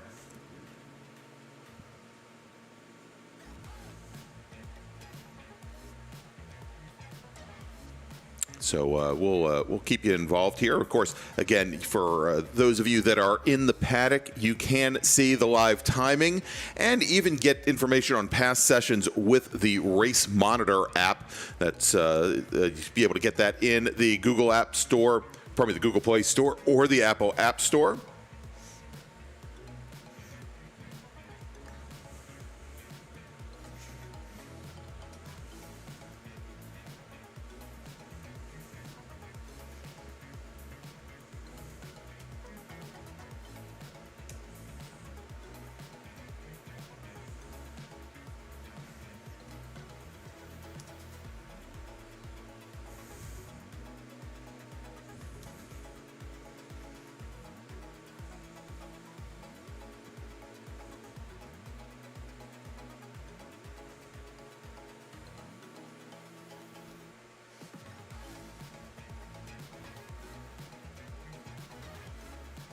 All right, so we're going through a little bit of paperwork first, but we're going to send our drivers out here in just a moment. And so again, you can follow along, with the Race Monitor app. You can find it on in the Google Play Store or the Apple App Store, or if you've got friends at home that are watching and listening, well, actually just listening, on YouTube, we've got a link directly to the live timing site that they can get to with a web browser as well.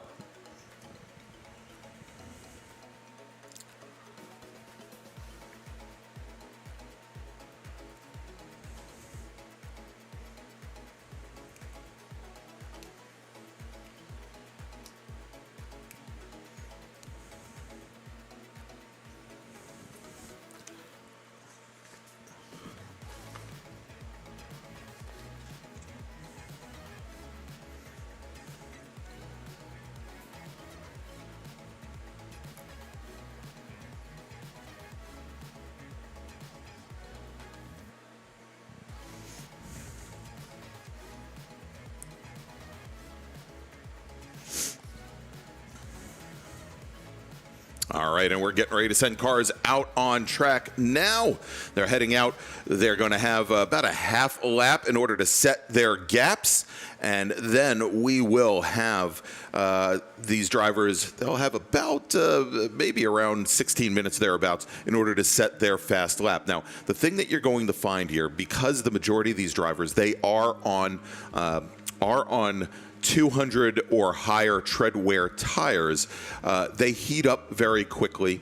They reach their maximum grip levels fairly quickly. And so you'll find in many cases, especially in these advanced groups, that the advanced drivers, they will usually take maybe 2, maybe 3 flying laps before they decide to bring the car back into the pits. You know, maybe here, because of where the start-finish line is, and it is a fairly long track, 3.27 miles and 17 turns, they could have some time to cool those tires down and go at it again. But, you know, again, we'll have to see exactly how our racers decide to do this.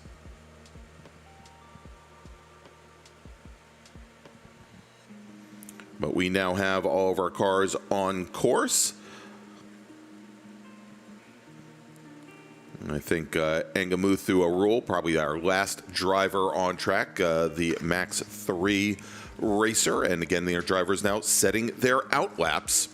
and probably setting their gap lap. And here we go. First drivers to cross the stripe. Zach Williams in the number 1 Chevy Camaro. That is a Sport 2 machine. Ruben Lopez, Tom Franca. Our drivers now are on what can be their first flying lap. Again, as they've had about a half a lap as we have our drivers. For those of you that know VIRginia International Raceway well, our drivers are entering the track from the south paddock, which is just past Oak Tree, probably the furthest south corner on the course. And so they've got a long run up the back straight that they can kind of scrub in tires, maybe get some heat in the brakes, and then come down through the roller coaster and carry speed onto the front straight here to start. So we've got drivers now starting to make their way around on these first flying laps. And so with that, let's make our first call to the grid for our next group. Attention in the pit and paddock. Attention in the pit and paddock. First call to the grid for Group 2, our intermediate group. Please start making your way to the grid. You'll be on track in just about 15 minutes. Again, Group 2, intermediate drivers, please make your way to the grid. You're going to be on track for your first time attack session of the afternoon in 15 minutes.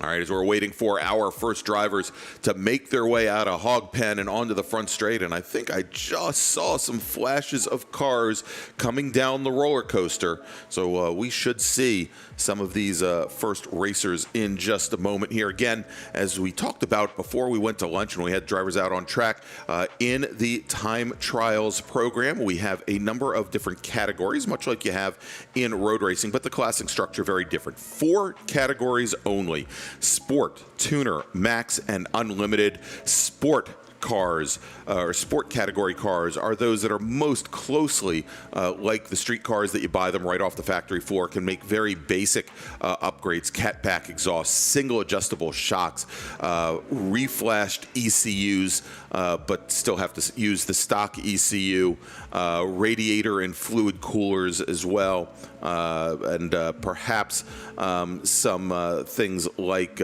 maybe changes in brakes, cold air intakes, but nothing major. Tuner, a little bit higher up from there. If you've got a forced induction car, you can change intercoolers, add a boost controller, change out your headers, even if it's not a forced induction car.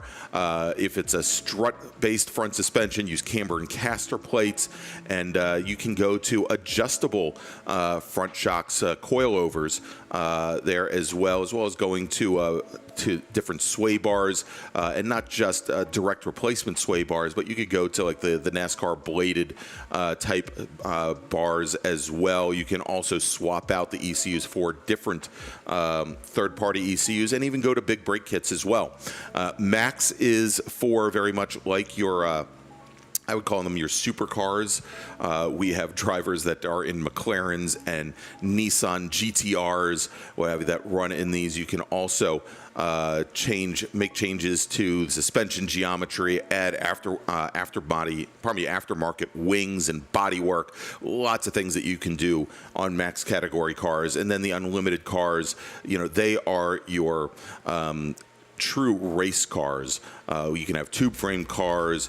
We see a lot of innovation in this class as far as what drivers will do with their exhaust systems, what they will do with ground effects. Of course, you'll find that drivers in SCCA road racing that may use DOT approved racing slicks will be in this class, or even just regular racing slicks will be in this class as well.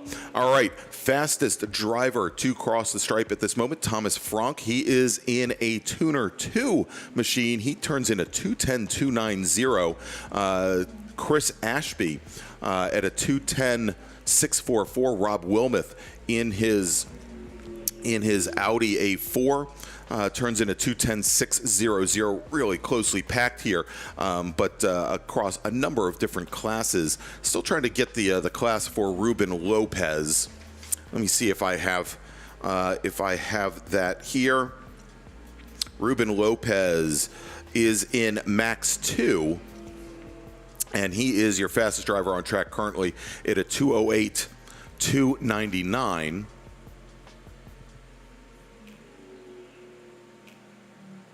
And I believe he is in a 2021 Toyota Supra, so brand new car, one of those BMW-built Toyota Supras, and again, 208.929, incredibly fast. Christopher Drum, our second fastest driver on track, he is in, let's see here, he's turned in a 209.160, and I believe he is in Unlimited 1, and he is running a Cadillac CTS-V, 2005 CTS-V, so big changes there for that car to be in Unlimited 1. He turns in a 209.160. Tom Frank, next fastest driver, Tuner 2, Chevy Camaro, and that was the SS1LE model, a 2018 car. I believe he was actually the first driver off the grid and the first driver to take the green flag, but he is currently your third fastest driver on track, but he is in the Tuner 2 class. Rob Wilmoth, as we mentioned, in Max 3 with a 2:10.644. So again, lots of variation in the different classes and categories here at the front of the field in the advanced group. All right, so let's make another call to the grid for our intermediate group. Attention in the paddock, attention in the south paddock. Second call to the grid for our intermediate group. Group number 2, please make your way to the grid. Intermediate drivers, group number 2, please make your way to the grid.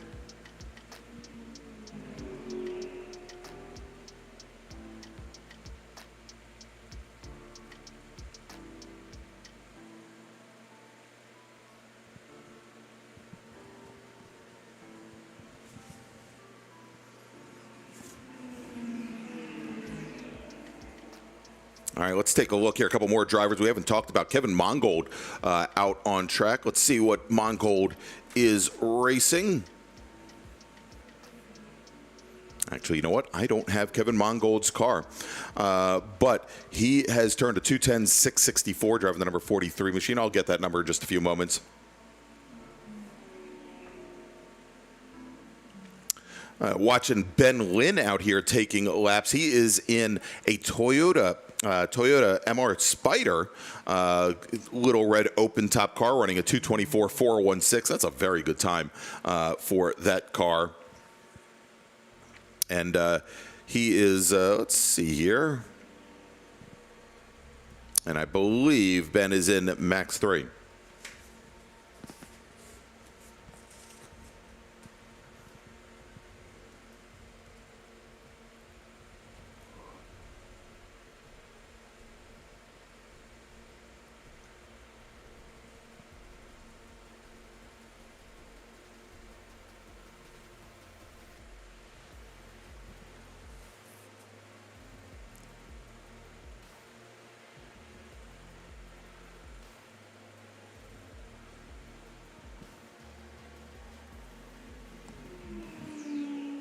All right, let's take a look here at that number 221 machine, Thomas Frank, in his Chevy Camaro.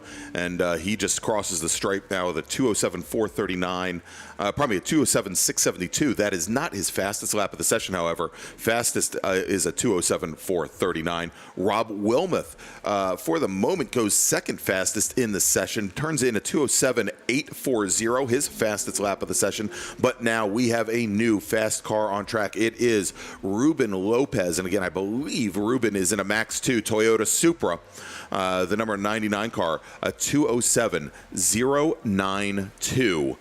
Absolutely smoking out there. You know, we think about it that Michael Carter, who we saw a little bit earlier, Michael Carter, pro racer in the Mazda MX-5 Cup by Idemitsu with BF Goodrich slicks.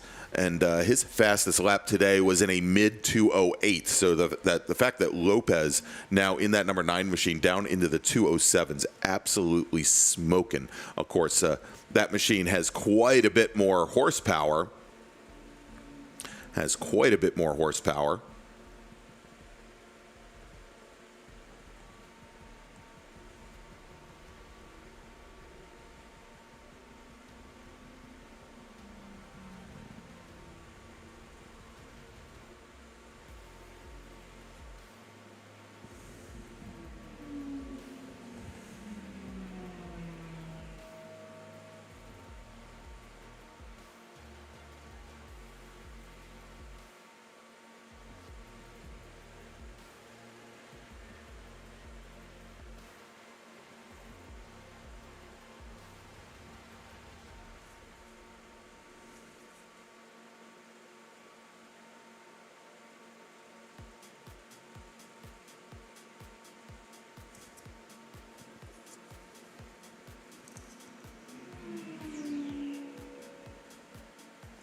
And now Thomas Frank in that 221 Chevy Camaro, he puts in a 2:07.016 to go fastest. Zach Williams also in a Chevy Camaro, a Sport 2 Chevy Camaro, turns in a 2:09.156. That's fourth fastest today. Ruben Lopez, again in the number 99 car, continues to put in fast laps. He puts in a 2:06.205. Absolutely smoking here. He's your new fast car on track. We had the Max 2 Chevy Camaro of Chris Ashby cross the stripe. He put in a 2:15.7. That almost 5 seconds over his previous fast lap of a 2:10 flat. So it looks like he is most likely on a cooldown lap. But another big jump here from Stephen Birchfield in the number 69 machine. And I believe he is running a 2017 Chevy Corvette. Birchfield puts in a 2:06.398. That is only 0.07 of a second off of Chris Drum's times. All right, so let's make a final call to the grid for our next group.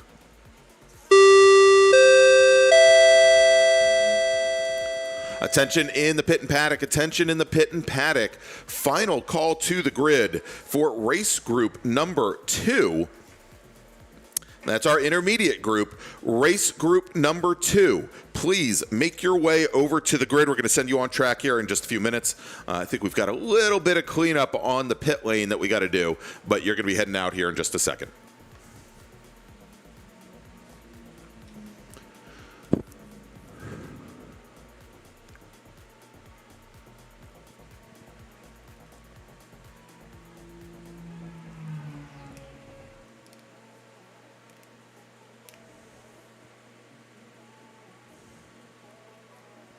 All right, we've got a lot of cars heading back into the pit lane now. Down on the south side, they put in their fast laps. Don't think it's going to get any faster. But let's see here as Thomas Frank crosses the stripe in that 221 Camaro. He had been flirting with the top of the leaderboard in Group 1 for quite some time. He turns in a 2:07.847.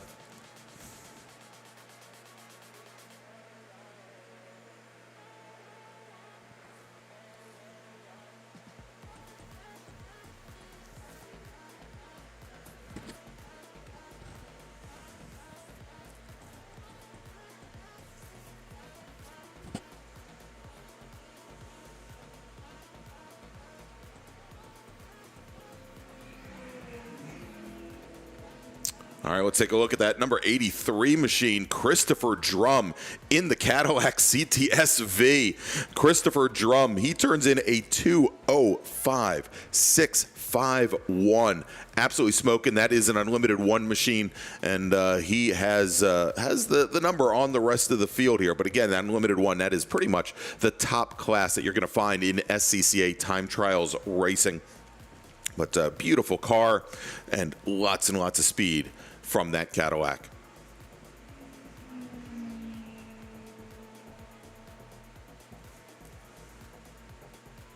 John Nornberg in his Honda S2000, place in my heart. He used to have a red S2000 just like that one.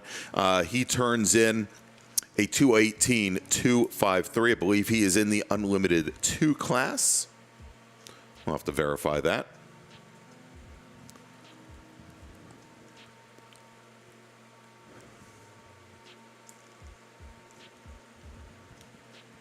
All right, and Thomas Frunk, who I believe will be the first car to take the checkered flag, he is making his way down the roller coaster right now. And he's on the front straight. So, checkered flag is being displayed now for that bright blue, shiny blue Camaro. Thomas Frunk takes the checker. All following cars will get it as well. Let's see if anybody can beat Chris Drum's time here in group number 1. You know, and of course, the thing that you have to but the thing here with time trials is, you know, as you can tell, and as we're announcing it, we are grouping drivers based on their experience levels. And you can find drivers in the same class spread across the 3 different groups that we have. So we'll have to do a little bit of merging and juggling of numbers to find out exactly where we stand in each one of our classes. Oh, there's the number 9 machine coming across the stripe. Let's see if we get a time for him. No, I didn't see the number 9 car pop up.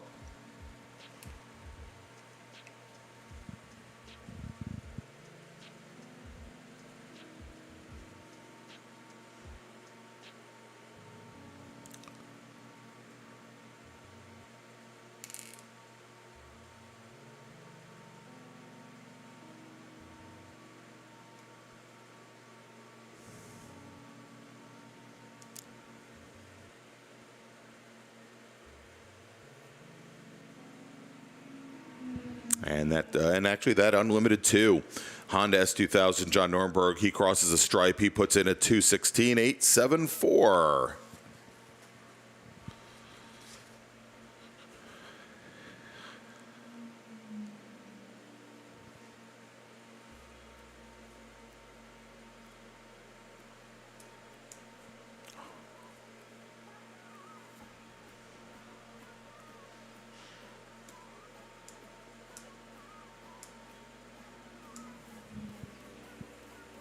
All right, a few more cars finishing up here. So again, next group that's going to be going out here in just a few moments is our intermediate group. And so while we wait for them, I'm going to take a quick little break, grab some water, and we'll have our intermediate racers out on track in just a few moments for their time attack session.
right, and we've got our intermediate drivers crossing the start-finish line to start their first flying laps here on their first time attack session of the afternoon. So let's make a call to the grid for our third group because they're going to be going out in about 15 minutes.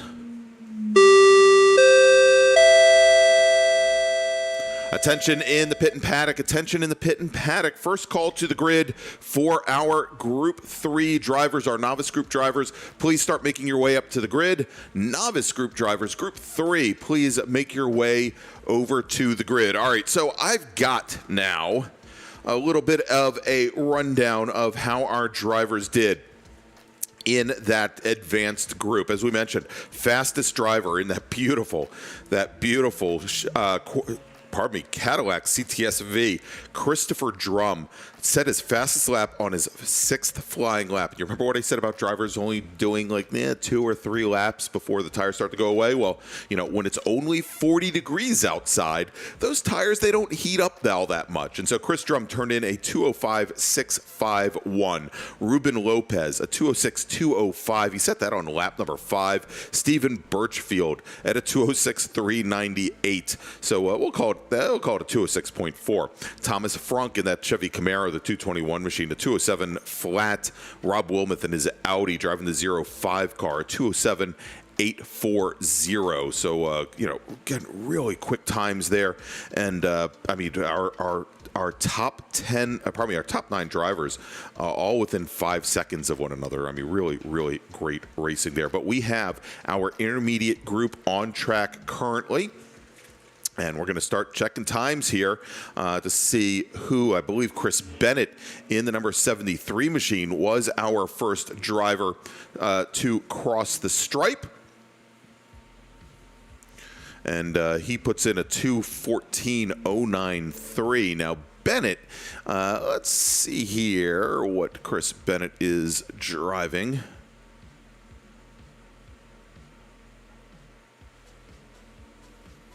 If I have Chris Bennett in my system, and you know what? I may not.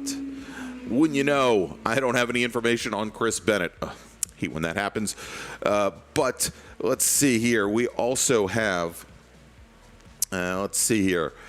Jason Van Hoy turns in, I believe, that was his outlap, a 2:24.403.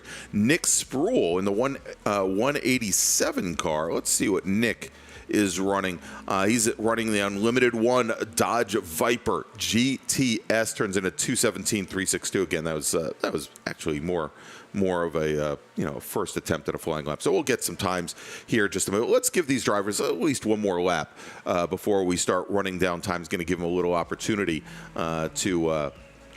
to get some heat in those tires again. Although it is warming up, we had a low today when our first race of the morning kicked off at 8:30, a low of 22 degrees here at VIRginia International Raceway. It is now a warm, a balmy 40 degrees, and thankfully, as I look out the window here, I think very little wind. I'm sure I'll hear at the end of the day from some of our flaggers, our corner workers, if I'm talking out of my you-know-what.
And it sounds like we've got a car off just on the outside of turn 2.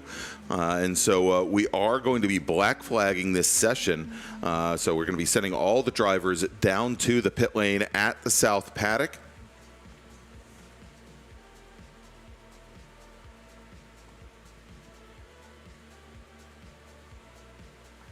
and unfortunately don't have a car number. But let's go let you know where people stand now currently. Chris Bennett currently is your fastest driver on track, and he is in Tuner 2. He's got a fast time of a 2:08.639. Then we've got Nick Sproul, as we mentioned, that Viper, down to a 2:12.868.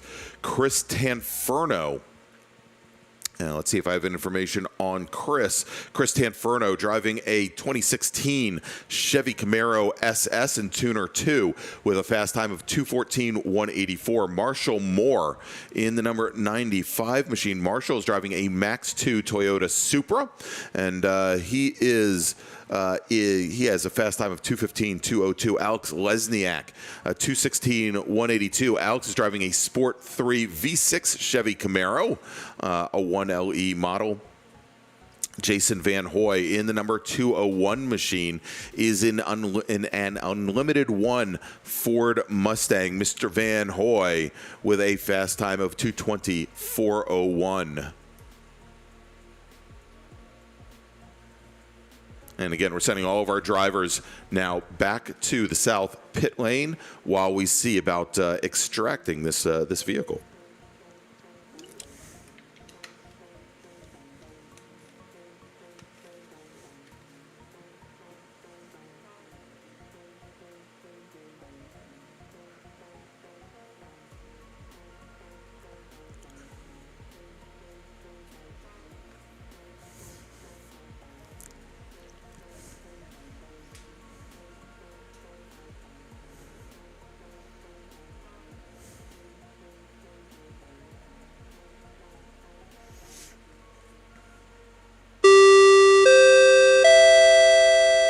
Attention in the paddock, attention in the paddock. Second call to the grid for our novice group. Second call to the grid for our novice group. You're going to be going on track here in just a few moments. Novice drivers, please make your way to the grid.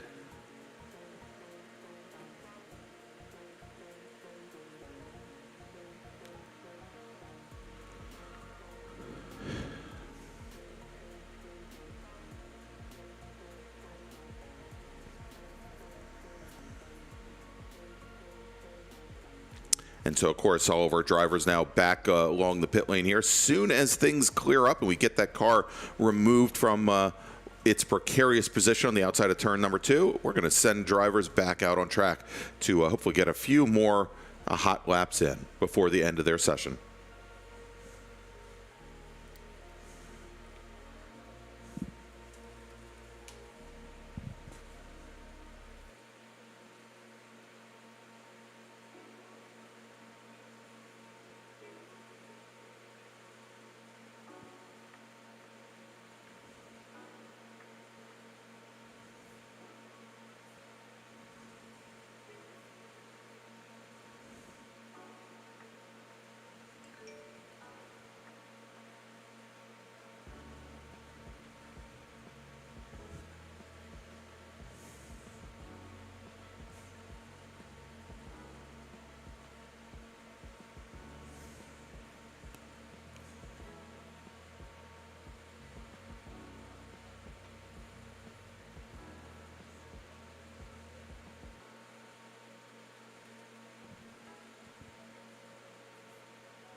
flushed, stupid love, I'm falling.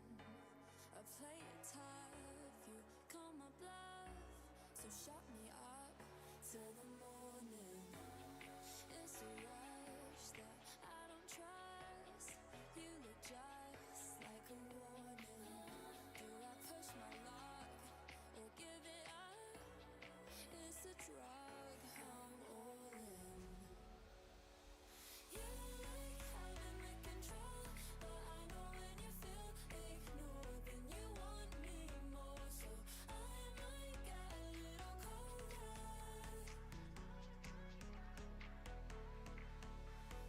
I like being in control, but you know when I feel ignored, then I want you more. So I can't lose all my composure. We play love like poker. You won the round, but the game ain't over. We play love like poker. You won the round,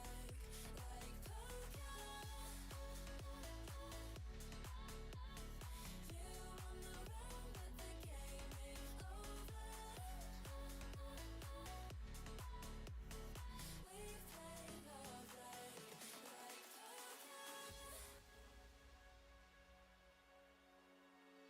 If I open up, am I too much? It's hard to judge how I'm stolen. Yeah, you trip me up, got me flustered. Stupid lust, keep talking. It's a rush that I don't trust.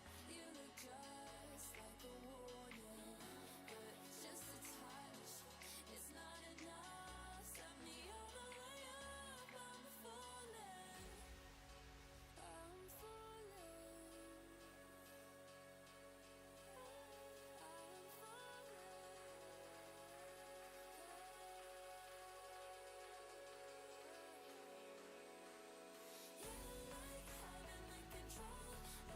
I'm All right, and we've gotten that cleanup done. That seemed like the number 100 Civic that we saw earlier in the practice with problems, but we do have cars back underway. And we think that they'll probably get somewhere around the lines of 2 flying laps.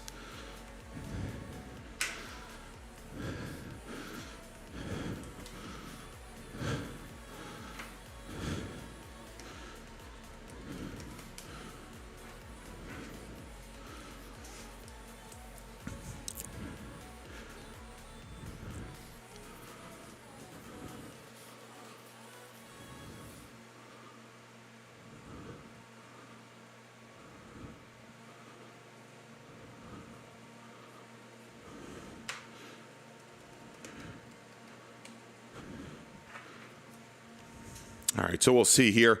Of course, it's going to take a little bit more time. These drivers that had just started to get some heat in their tires now have found that heat gone, and so the drivers now have just now finished their finishing their first flying lap. We'll see if there are any changes here, but the next time they cross the start-finish line, they will have 1 remaining timing lap. So let's go make another call to the grid for our next group.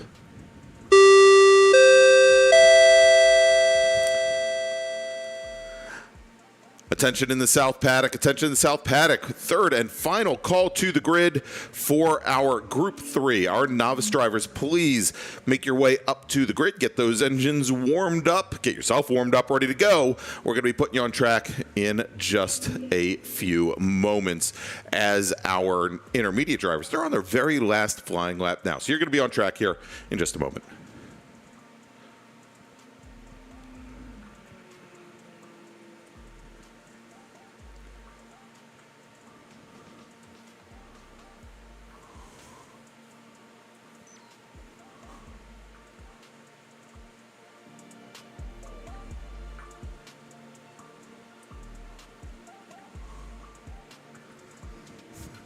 All right, there goes the 209 machine. That's Jason Van Hoy. He crosses the stripe with a 2:23.2. So almost 3 full seconds off of his fastest time. You can see these drivers taking a little bit of time to get things back up to speed. Let's take a look here. I was talking about his car a little bit earlier. Stephen Miller in that number 41. The number 41 Toyota Celica. He turns in a 2:26.944, so he gets a little bit faster.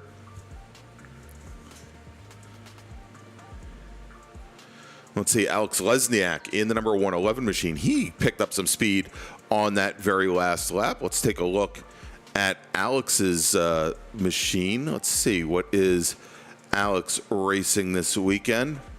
Alex is in a Sport 3, the V6 Camaro. And again, 5th fastest driver in the group. Turns in a 2:14.180. Marshall Moore in that 195 machine. I think we talked about Marshall a little bit earlier. In a Max 2 Toyota Supra, he turns in a 2:13.739. Chris Tanfero in his Tuner 2 machine. Tanfero, let's see, he turned in he's in a Sport 2 Chevy Corvette. As a matter of fact, he just now he's coming down the front straight. Chris Bennett in his Chevy Corvette, and that is a Tuner 2 machine. He sets the fastest lap of the session at 2:07.122. Nick Sproul, second fastest driver, at a 2:09.132. Sproul in his Dodge Viper GTS.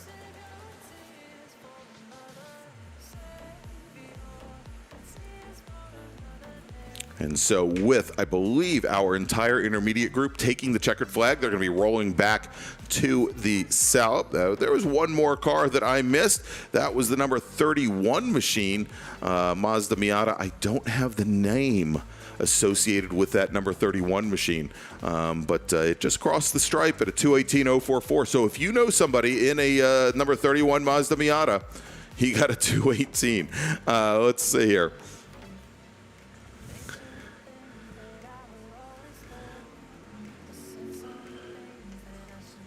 Jason Van Hoy crossing the stripe once again at a 2:23 and change, does not improve on his previous time of a 2:20.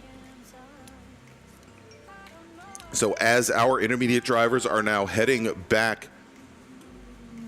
There we go.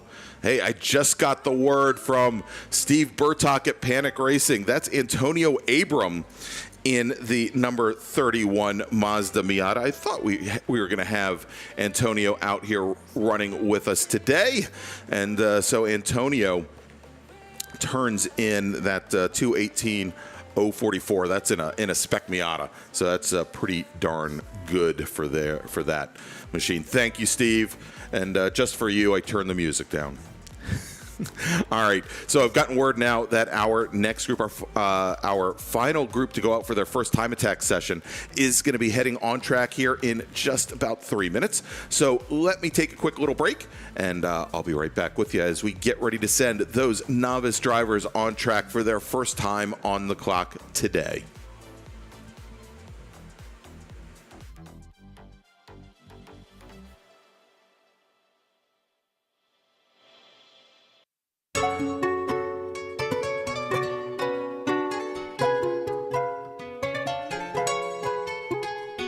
Yeah, you know, I'm feeling myself right now. It's a new year.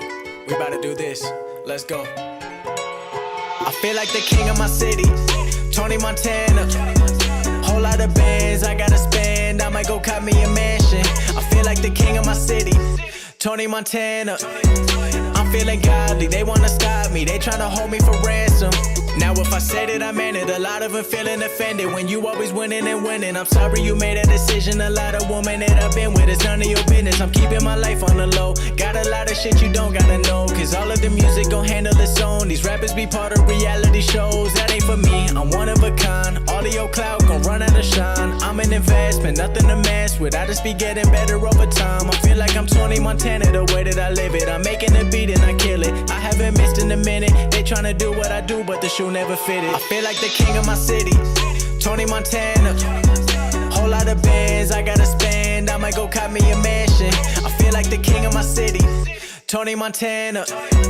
I'm I'm feeling godly, they wanna stop me, they tryna hold me for ransom. I've been feeling underestimated. I'm in between irrelevant and famous. I ain't really tryna be no A-list. All these rappers getting carried by playlists. Now they all come and go by the minute. They ain't really popping like that, it's a gimmick. I done built this all up, now I'm winning. Cause I got real fans, they stay for the vision. I'm talking India to Italy. If you're not rocking with me, you an enemy. I done put all my value in the energy. A lot of people real weak, I'm talking mentally. Please don't vent to me, there's no time for that. If you want a handout, there's a line for that. They selling you dreams that are not for sale. This boxed up shit, I will not fail. I feel like the king of my city, Tony Montana. Whole lot of bands I gotta spend. I might go cop me a mansion. I feel like the king of my city, Tony Montana. I'm feeling godly, they wanna stop me, they tryna hold me for ransom.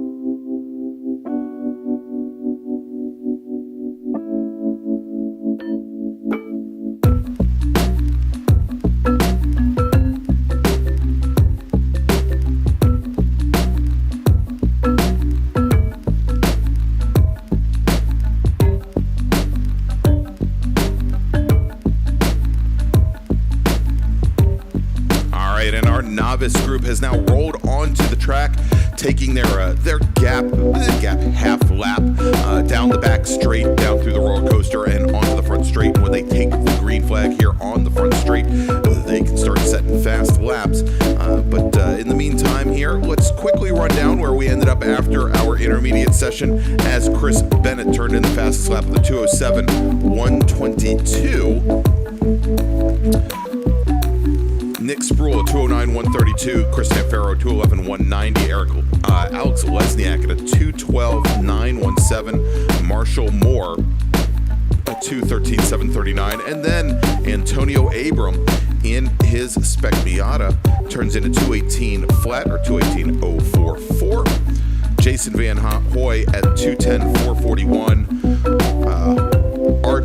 Lurta Prapong turns in a 220.8. Robbie Helms at 220.9. Terrence Singh at 221.2. That is your top 10 here in Time Attack for Group 2. As we have our novice users on track right now, let's make a first call to the grid for our next group. Attention in the South Paddock. Attention in the South Paddock. This is the first call to the grid for our advanced drivers. Advanced drivers Group 1. You're going to be going on track in about 10 minutes. Advanced drivers Group 1. You're going to be on track in just about 10 minutes. Please start making your way to the grid.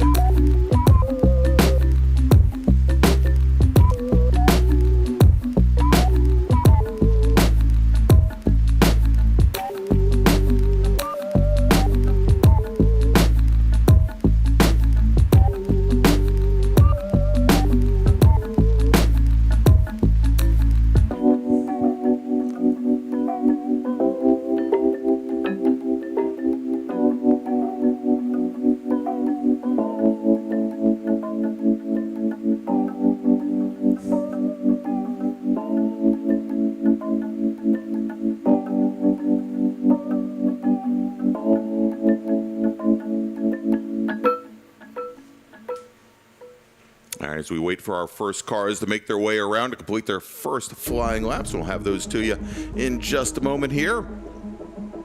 Again, this is the very first Time Attack session of the day for our novice drivers. For some of them, may be their first Time Attack session ever. And the first car to come out of Hog Pen onto the front straight, it is the Mazda RX-8, the number 75 machine of William Lunston. And Lunston, let's see, that time that he put in, turned into 227.103. Scott, man, we'll give these drivers an opportunity to get across the straight, and I'll start working down sometimes. Otherwise, I'm going to fall behind. We see Frank Forward across the straight, turns into 241.225 in his Tuner 5 Mazda Miata.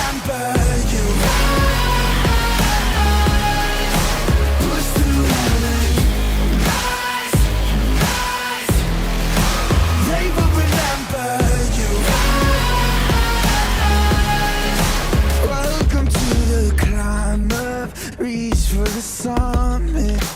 Visions brave, the one falls steadily the end. So That's 62 on the prelude of Malton Gauge, turning into 48 to 92. I think that's a little bit fast for what he ran in practice this morning before lunch. Fastest driver so far in the session, William Lunston. Lunston turns in at 2:27.103. Deval Baharia in sport 4 with a 2:32.714. DeHaul driving a 2010 Porsche Cayman. Lunston, let's see if I have a car for William Lunston. He is driving a Mazda RX-8. That is a Sport 5 machine. Again, turned in at 2:27.103. And when the giants call to ask you what you're worth, do you know if we don't die? Prove yourself and rise, rise. Make them remember you. It's got such great flow, especially for a novice driver. There's so many things to learn here. How to take those uphill S's to maximize speed and minimize how control the car can get once you come up through the S's. To have that car positioned well to go through those sweeping high-speed left-hander south bend. So many things as you run down through the roller coaster, setting up for the track to see absolutely from the toes off, camber, get the throttle down, and it's so different when you're in a four-wheel drive car or a rear-wheel drive car. So many challenges here. Going down into turn one, knowing how to place that car. Do you go all the way driver's left? Do you move in a little bit to eliminate some of the brake lockup that you might have? Really so challenging here at VIR, but once you get it right, this track feels so incredibly right. As we continue to watch our novice drivers, our Group 3 drivers, they are on their first time attack session of the afternoon.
All right, let's take a look here and see if we have any big changes here. Looks like Scott Birchfield in Sport 6 puts in a 2:28.949. He's driving the number 61 machine. Let's see what Mr. Birchfield is racing today, if I have that information here. Scott Birchfield with a 2012 Mazda MX-5. Still fastest driver, though, William Lunston in that number 75 machine. Lunston with a Mazda RX-8.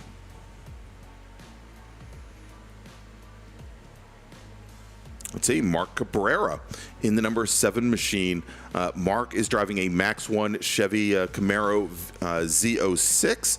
I believe it's a 2006 edition. So Cabrera with a 2:30.316 in the books. Ben Turner in the number 42 machine. He's running a Sport 1 Chevy Corvette. And Turner's fast time at 2:31.574. Actually, he just crossed the stripe. Got a little bit faster. Turned into 2:30.124. All right, so let's go here as we've been waiver about 6 minutes. Let's make another call to the grid for our next group. Attention in the paddock, attention in the south paddock. Second call to the grid for Group 1, our advanced drivers. Please make your way to the grid. Group 1, our advanced drivers. Please make your way to the grid.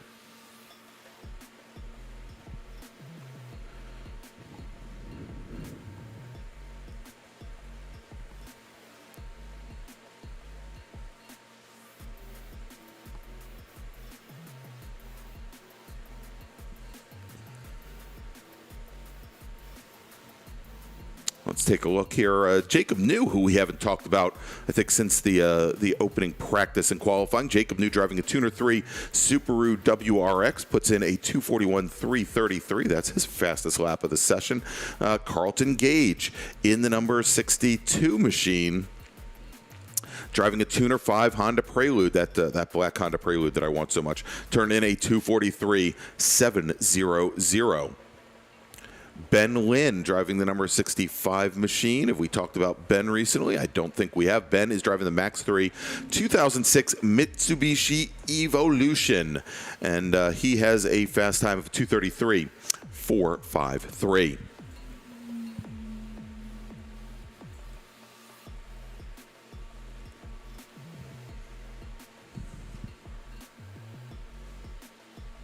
All right, next car by, and I believe we're going to have the 202 driver of the 202 machine going to be the next car to take the checkered flag. And so why don't we make one final call to the grid for our for our advanced group. Attention in the paddock, attention in the south paddock. Advanced drivers, this is your final call to the grid. Advanced drivers, please make your way to the grid. We're going to be putting you on track here in just a few moments as we have, I believe, our first car to take the checkered flag in just a moment here. Advanced group to the grid, please.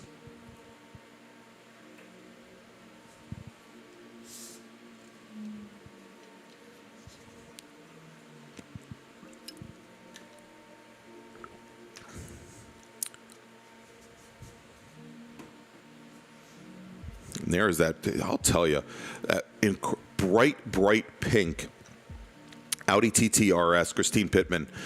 She puts in a 230.092 that last time by.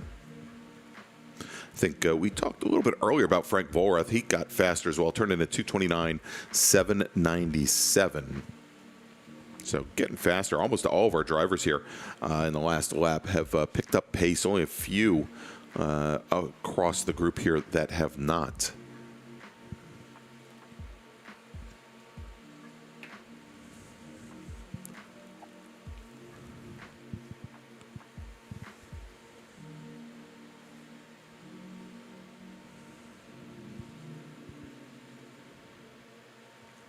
The 71 Subaru WRX of Jacob New crosses the stripe, turns in a 242.713.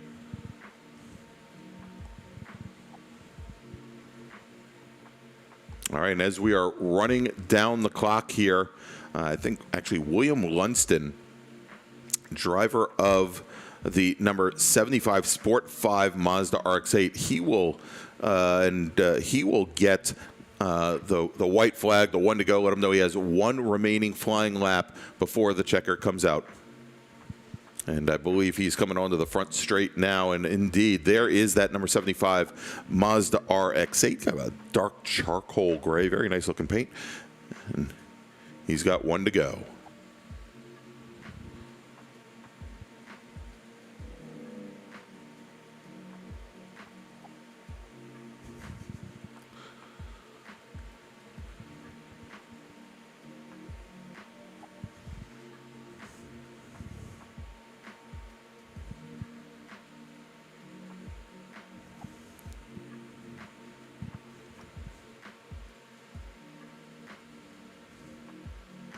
And it looks like most of our drivers now in this group, they've set their flying laps, and they're pretty much in cool down mode over here.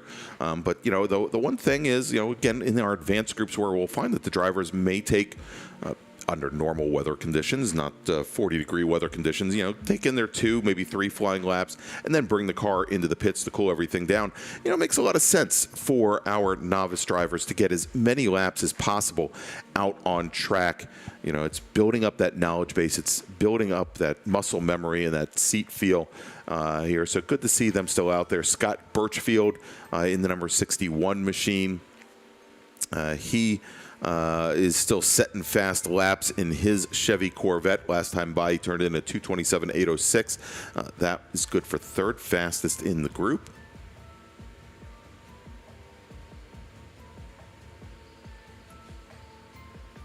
And I believe Scott's actually sharing time with Will Birchfield in that car. Birchfield turned in a 2:32.560, so almost a 5-second split between those 2 drivers in the same car. Let's take a look at the number 71 machine of Jacob New in his WRX. He turns in a 2:35.772. That's his fastest time of the session.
All right, and the checkered flag out now for the session, so our drivers will be making their way back around. Let's go, and I know I said a few moments ago we're going to make the last call. Well, let's make the last call now for our Group 1 drivers. Attention in the South Paddock. This is now the final call for our Group 1 advanced drivers. If you could please make your way over to the grid. Since the novices have taken the checkered flag, we're going to be sending you out here in just a few moments. I believe we're scheduled to send you out at 2:10. So you got about five minutes before you roll off. Group 1 drivers, please make your way to the grid.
folks in the South Paddock, our Group 1 advanced drivers. I've heard that perhaps there aren't many of you up on the grid. So if you are within the earshot of my voice and you plan on going out for your second time attack session of the day, you're going to be rolling off in just about 2 minutes. You should make your way to the grid. Again, Group 1 advanced drivers, please make your way over to the grid. And with that, we do have a minute or two of downtime. Let me go and, while we have that downtime, run down the finishing times for our novice group. William Lunston was our fastest driver on track in the number 75 machine. He turned in a 2:24.362. Ben Turner at a 2:25.951. Scott Birchfield with a 2:27.806.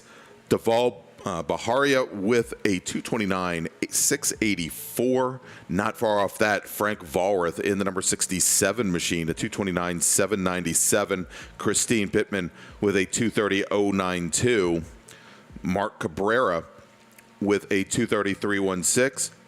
Ben Lynn and Matt Dole at 2:32.047, 2:32.488 respectively.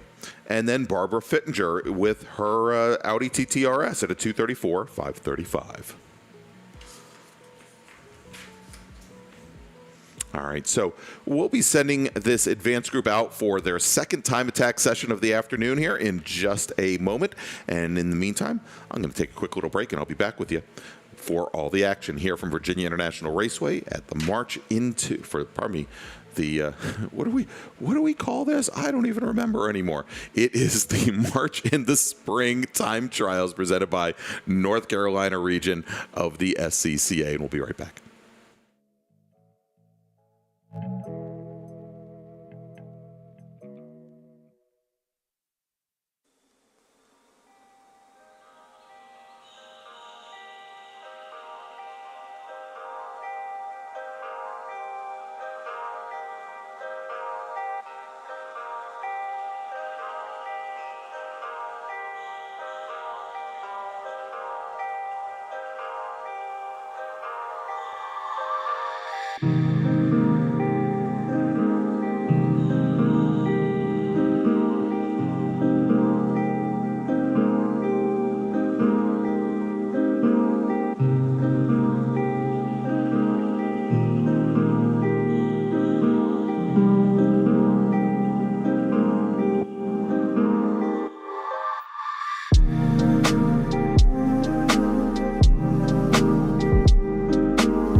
All right, and we've got all of our cars out on track now for our advanced group, their second time attack session. So let's make a call to the grid for our next group.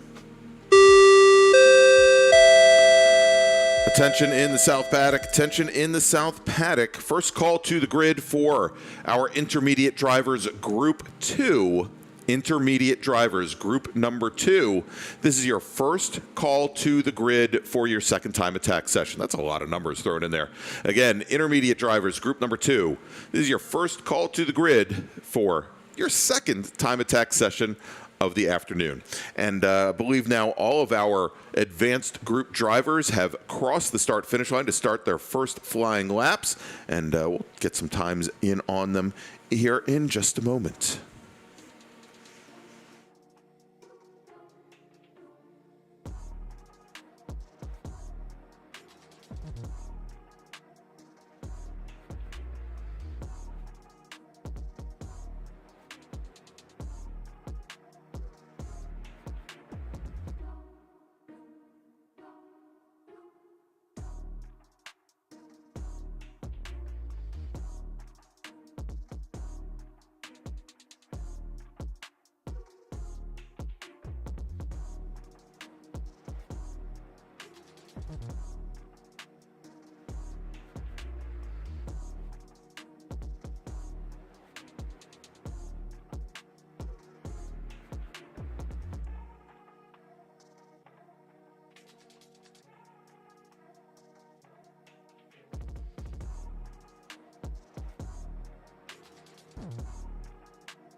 Okay, and I think we've got our first drivers to cross the stripe and set times.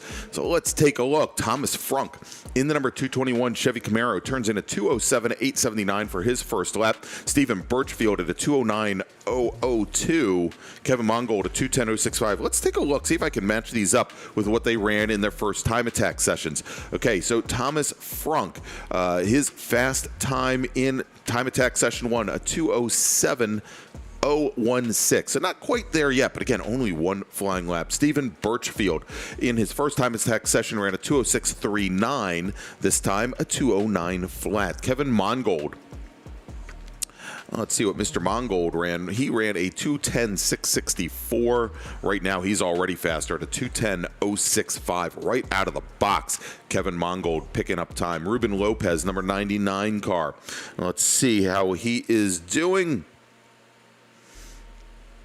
Ruben Lopez in his first session turned in a 2:06.205. And this time around, he is at a 2:10.222. But again, just the first flying lap. So lots and lots of time there. Let's see, Fernando Granados. He is currently at a 2:10.099. That is more than 2 seconds faster than he ran in his first session. First session, he ran a 2:12.392.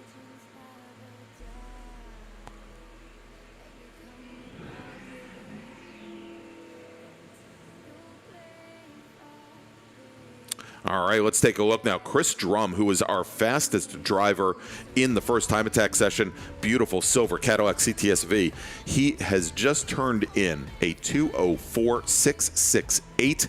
That is almost a full second faster than he ran in the first time attack session, where he ran a 2:05.651.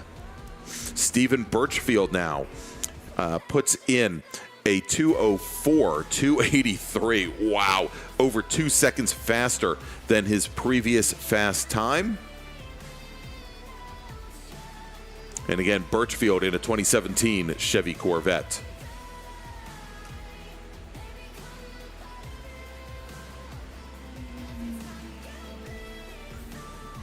Let's take a look at John Nornberg in his Honda S2000. He turns in a 2:16.583. And that is about 3/10 faster than he turned in time attack session 1, where he turned in a 2:16.874. Lee Hill, driving the number 72 machine. In the first time attack session, he turned in a 2:19.255, and he's down. He's at a 2:19.573, so pretty darn close. Let's take a look now at Dan Dennehy, who in the first session in his Volkswagen Rabbit, that's a road racing tuner 4 car, so pretty much stock, probably not tuner 4, a touring 4 car. A bit of a difference between SCCA road racing and time trials, but more or less stock drivetrain with, I believe, different springs, and he turned in a 2:23.3 during his first time attack session. And this time out, he is at a 2:23.043, so he's picked up about 3/10. All right, let's make another call to the grid for our next group. Attention in the pit and paddock, attention in the pit and paddock. Second call to the grid for our intermediate group. That is group number 2. Intermediate drivers, group 2, please make your way to the grid. You are going to be on track next.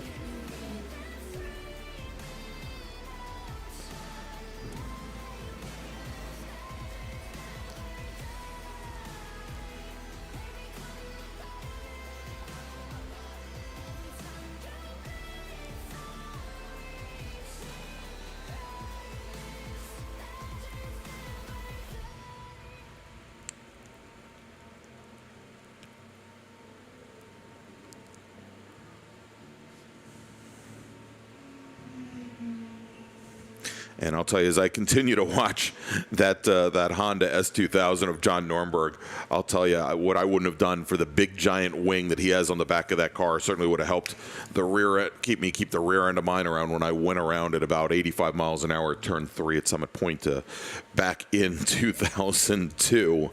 But yeah, wow, that was 20 years ago. Unbelievable. Thanks for remembering, Greg. All right, we are now, we're about, I'd say about 10 minutes into this session here, our second time attack session for group number 1, our advanced group.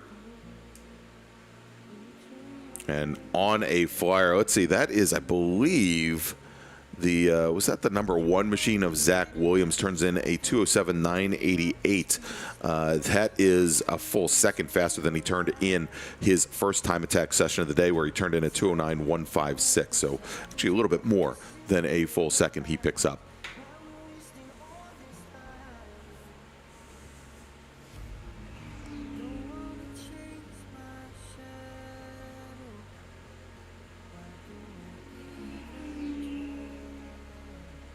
Yeah, and you can hear some of the big engines on these cars blowing by me. Now, there you go. There is the number 99 machine goes by. That is Ruben Lopez in the, I guess, the I don't know if you call it ivory. It's kind of that Audi off-white metallic, but in a very recent Toyota Supra. Lopez turns a... well, that time was a little bit off. I think he pulled into the paddock for a moment there, because that last lap time was over 4 minutes in length. So I think he pulled in.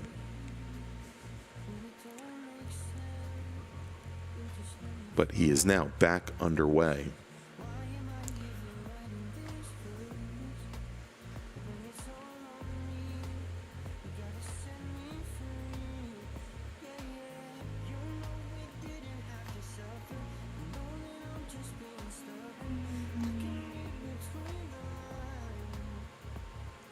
And that S2000, John Norenberg, the number 89 car, turns his fastest time of the session at a 2:14.502.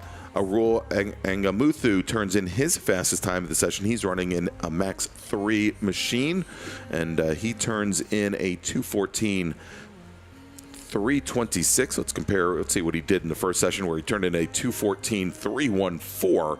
So almost exactly a full second faster than his previous best. Chris Ashby in the number 11 machine, he goes across the stripe at a 2:08.892, a little bit off, about 900ths, almost exactly 900ths off of his previous best time in this session.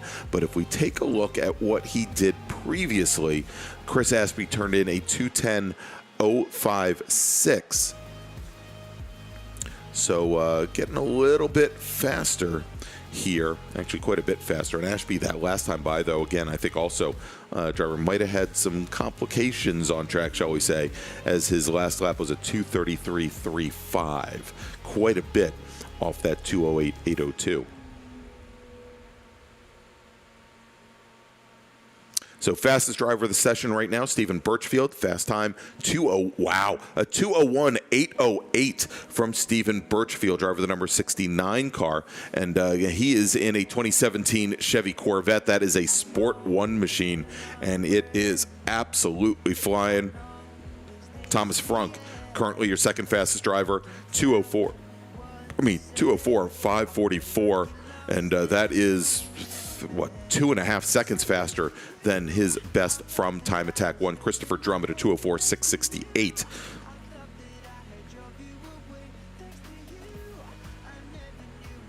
And I'm trying to see what time Drum ran earlier today. And you know what? I don't even see him on the sheet from earlier. Let's see here, the number 83. Oh, yeah, I'm sorry. He was sitting up at the top. Christopher Drum with a 2:04.668. He ran a 2:05.651. He was our fastest driver in Time Attack 1. But obviously he's had a couple drivers, Birchfield and Frunk, that a little bit faster than that Cadillac here this afternoon in Time Attack session number 2. All right, so let's make a final call to the grid for our next group. Attention in the South Paddock. Attention in the South Paddock. Final call to the grid for our intermediate group. That's group number 2. You're going to be going on track in just a moment. Group number 2, intermediate drivers. Please make your way to the grid. We're going to put you on track here in, it looks to be just a bit over 5 minutes. So again, group number 2, please make your way to the grid.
All right, as we're waiting for cars to come around, we're getting ready.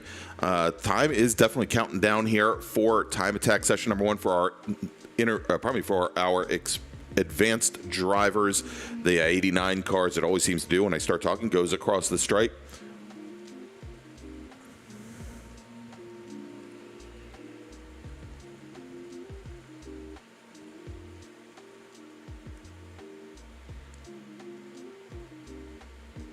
And given the time, how much time we've got have expired here in this group, looks like our drivers likely will be getting, some of them, at least one more flying lap. And I believe when the 221 Chevy Camaro of Thomas Frank comes around, he will probably be the first one told that he's got one flying lap. Yeah, and indeed that is the case. The 221 machine is now on the front straight here, and our starter stand, there is the checkered flag. So checkered flag for car number 221. My mistake, not an extra lap, but a checkered flag. And that runs down the order. So let's take a look here. Fastest in the group was Stephen Birchfield in the number 69. He checked in. He went into the pit lane a little bit earlier.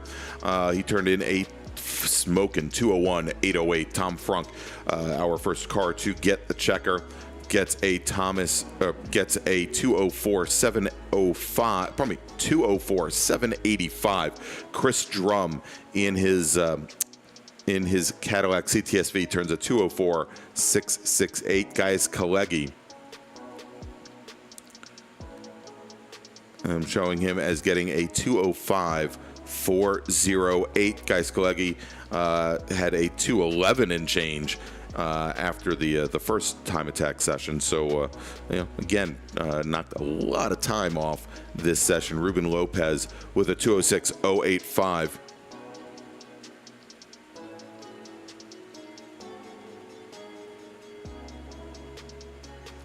Let's see here. The 99 car of Ruben Lopez. He turned a 206 and change last time by. This time a 206.085. So almost a full, just about a tenth of a second faster this session. All right, so we're going to take another quick little break. We're going to be sending our intermediate drivers out here in just a moment for their second time attack session of the afternoon. And we'll be back with you in just a few moments here from VIRginia International Raceway and the March into Spring time trials presented by the North Carolina Region of the SCCA. We'll be right back.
stops just like that.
Just like that.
All right, and we're back here in the North Tower doing a little bit of math and stuff like that, all the things that I'm not good at. And we've got our intermediate group on track right now. We do have one addition to this group, and it's actually Rob Wilmoth, who was doing a little bit of work on his car as the advanced group was out on track, so they've sent them out with the intermediates in that Audi A4 of his fast time from his first time attack session in Max 3, a 207.840. So we'll be looking at that.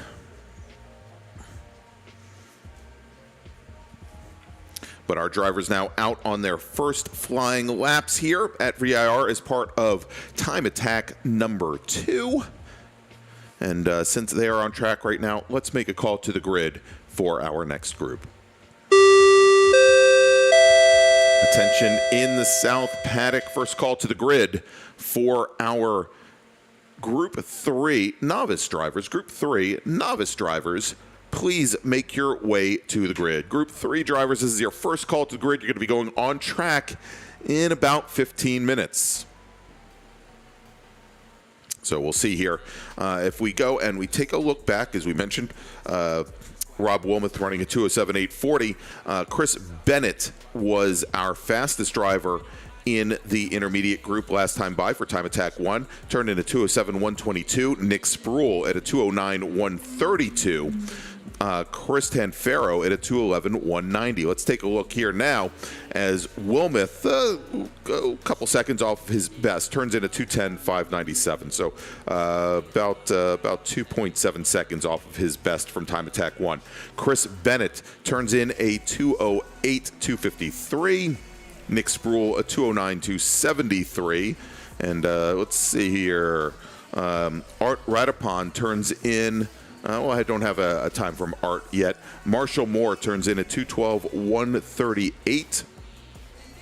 And that is, let's see, did we just say a 2:12:138? Well, wow. Because Marshall, the best he did in time attack one was a 2:13:739. So in just one lap, knocks, 1.6 seconds off of his times.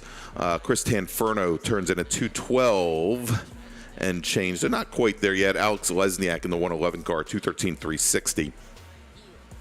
Lesniak turned in a 2:12:9 to round out the first time attack session. So, we'll take a look here. It's going to take a little bit of time. Again, it's seeing that it's still only 40 degrees outside, although a beautiful day here at VIRginia International Raceway. Not a cloud in the sky, and as opposed to yesterday, very little breeze.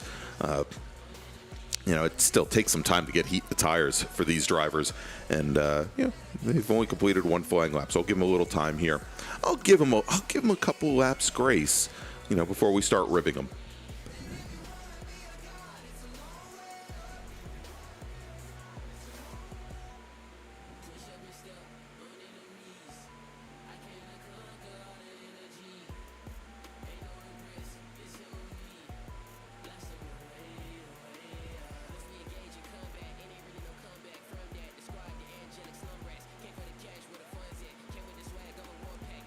All right, coming down the front straight now out of Hog Pen, the number 73 of Chris Bennett. He turns in a 2:06:620. That is 5/10, a full half second better than his previous best lap time. He turned in a 2:07:122 during the first time attack session, this time at 2:06:620. Remember, for each of our different classes, and Chris is running his Corvette in Tuner 2.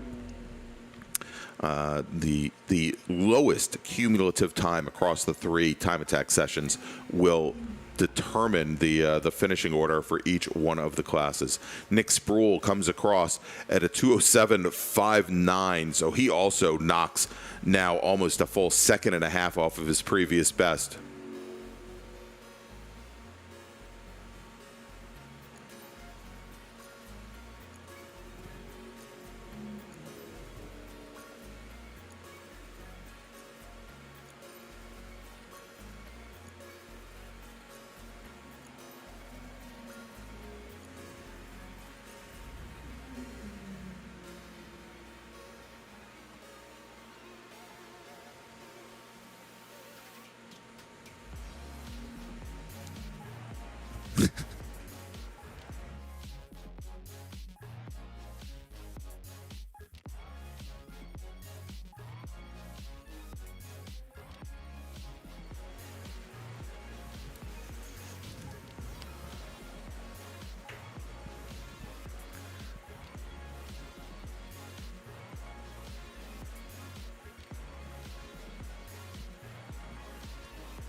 All right, as we wait for our drivers to make their way out of Hog Pen and onto the front straight, we'll see where we stand. Marshall Moore, the number 95 machine, last time by turned in a 2:21:055, so not quite his fastest time.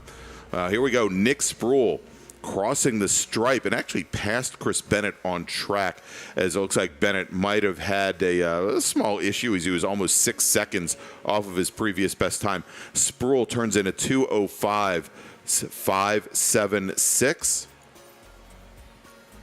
And Chris Bennett, as we said, he turned in a 2:12 and change. Chris Tanferno ran a 2:09:779 that last time by. Now, Rob Wilmoth, it looks like he is having some problems with that Audi. He came down the front straight here, certainly off the gas. He was offline all the way driver's left this last time by, turned in a 2:17:600. Remember, he did miss the advanced session. He was doing some work on the car, and so maybe not quite enough work yet, that they're still trying to get things up. Let's take a look at Antonio Abram, who's been driving a Spec Miata for Panic Motorsports. He turns in a 2:18:054. And that is not quite up to the speed from the first session. He ran a 2:18:044. So 1/100th of a second off of his best time from Time Attack 1. And again, that is in a Tuner 5 Mazda Miata, actually spec Miata spec. He was racing that car this weekend here in the South Atlantic Road Racing Championship races for Panic Motorsports. All right, let's make another call to the grid for our next group. Attention in the South Paddock. Second call to the grid for our novice group. That's group number 3. Group 3 drivers, please make your way to the grid. We're going to be putting you on track here in less than 10 minutes. Group 3 drivers, please make your way to the grid.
All right, let's check back in and see where we stand. Nick Sproul, he continues to get faster. The number 187 car of Sproul now with, let's take a look here. He has managed to turn in a 2:05.576 in his Unlimited 1 Dodge Viper GTS. So he has really picked up some time from the beginning of the day, both in practice and also in the Time Attack 1. Chris Bennett with a 2:06.620 as his fast time. Chris Tanferno with a 2:09.490. Tanferno almost 2 full seconds faster than he ran during the Time Attack 1 session. And Tanferno in a Tuner 2 Chevy Camaro SS.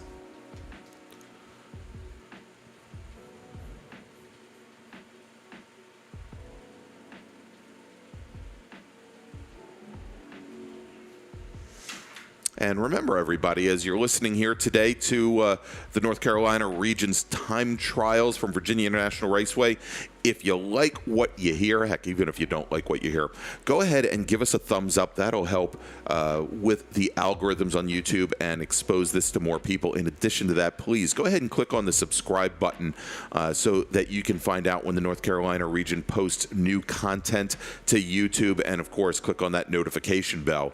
And that way you can find out immediately when it happens. So again, we want to thank you all for listening today to, if you were here earlier today, for the South Atlantic Road Racing Challenge races that we had, but also thankfully have you here for the time trials as well. Make sure to tell your friends, make sure you tell your family about all the action. All right, let's take a look here. Brian Wells, driver of the Tuner 5 Mazda Miata, crosses the stripe. He turns in a 229.344.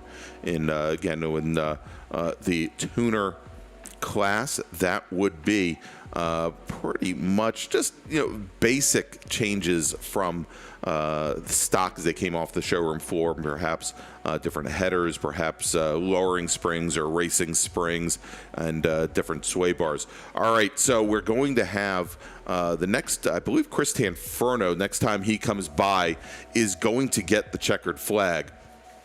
So why don't we go make a final call to the grid for our novice drivers. Attention in the South Paddock, attention in the South Paddock, novice drivers, that's Group 3. Please, if you haven't done so already, make your way to the grid. We're going to be sending you out for your second time attack session of the afternoon. Again, Group 3 drivers. Checker's going to be shown in just a moment for the group on track. So we want to have you ready to go for your second time attack session. Please make your way to the grid. All right, so let's take a look here once again. We've talked about Nick Sproul, and Sproul had brought his car into the pits a couple laps ago, did 2 flying laps, and done. Same with Chris Bennett. We've got Tanferno on track.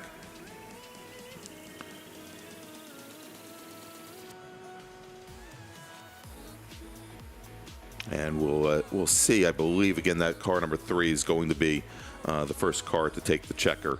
Rob Wilmoth, we talked about earlier in his Audi, turns a fast time of 2:10.59, not quite up to his previous best. And looks like he might have had some issues with that car once again, brought the car into the pits early. Alex Lesniak in the 111 machine. That is a Sport 3 car, turned in at 2:11.796. And about 1.2 seconds faster than his previous best.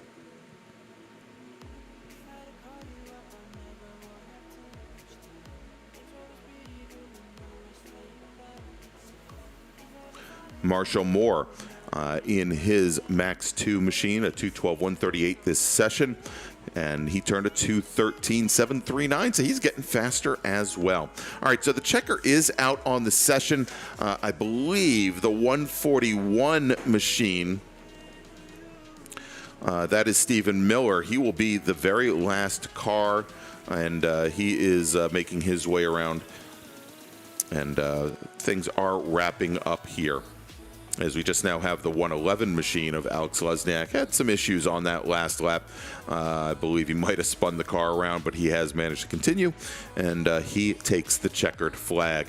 All right, so we're going to take another quick break. Again, if you are in group number 3, our novice drivers, please make your way to the grid.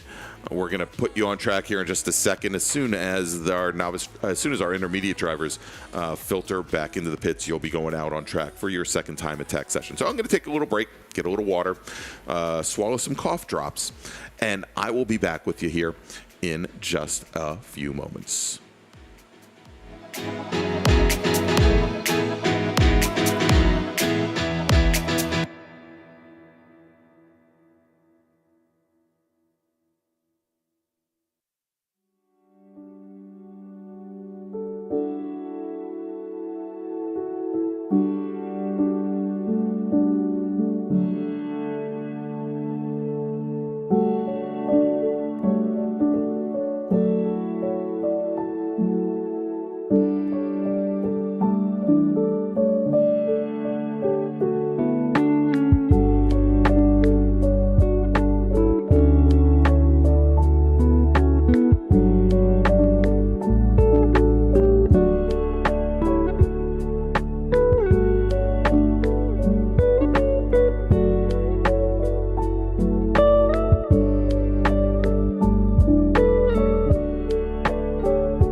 we've got our first drivers out from our novice group have taken the green flag, and they are making their way around on their very first flying laps of their second time attack session. So we'll get into the times they set during their first time attack, but first let's make a call to the grid for our next group.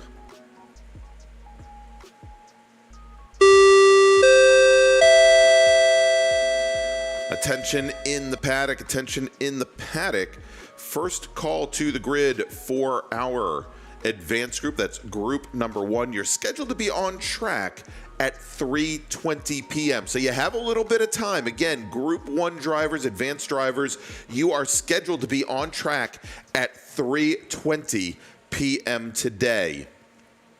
So you got a little bit of time to get things ready, but be aware. I'm going to start calling and harassing you here in just a few moments.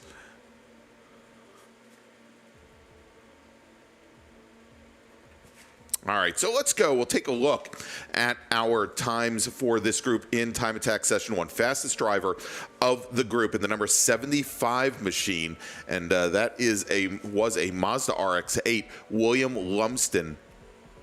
And William, again, in that Mazda RX-8 was, let's see what class he has his car in, Sport 5. He turned a 224.362.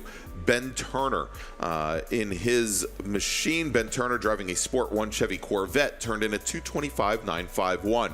Scott Birchfield in his Sport 6 machine. He ran a 212. Pardon me, let's try that again. Scott Birchfield, who ran a 227.806 in a 2012 Mazda Miata. Now, Will Birchfield in Sport 3 was at a 232.560, and I think Will is driving a Chevy Corvette. Deval Baharia in the number 8 machine. Dahal, let's take a look at what he ran. In his Sport 4 Porsche Cayman, ran a 229.684. Frank Volrath driving the number 67 machine. That's a Tuner 5 Mazda Miata. Frank ran a 229.797. Christine Pittman in her Audi TT ran a 230.092. Mark Cabrera driving the number 7 car. That's a Max 1 Chevy Corvette Z06. Cabrera ran a 230.316. Let's take a look and see what we have that has come in to start this session off. Ben Turner in that number 42 car turns in a 221. Yes, a 221.799. So 221.8, and that is more than 2.5 seconds faster than his best time from the previous session. William Lunston in that Mazda RX-8, the number 75 machine, turns in a 224.751. Not quite to where he was one session ago. Barbara Fittinger in the number 172 machine. She turns in a 234.535 during last session. She's at a 238 and change right now. So still waiting to see if she can pick up and make some time. Jacob New turned in the last session a 235.772. Today this session at 232.609. So lots of time picked up by Jacob New. We talked about Scott Birchfield in his Sport 6 Miata. He turned in a 227.806 last time attack session. Right now he's at a 230 and change. Actually, he just turned in a 228.134. So it's still not quite back to his levels from the last session. Let's take a look a little further down. Matt Dole in the number 5 machine had turned in, well, we've got his out lap so far to 240. Don't have any flying laps set for him. Let's take a look at Carlton Gage in the number 62 machine. Carlton, in his first time attack session, ran a 242.844, and he's already bested that at a 242.167. Carlton driving a Tuner 5 Honda Prelude.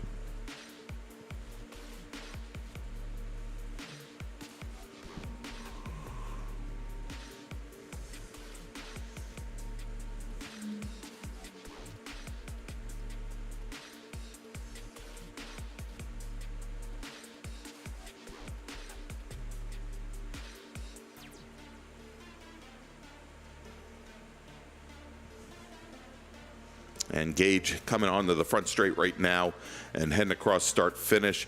And he does lower his lap time once again, gets down to a 2:40.843.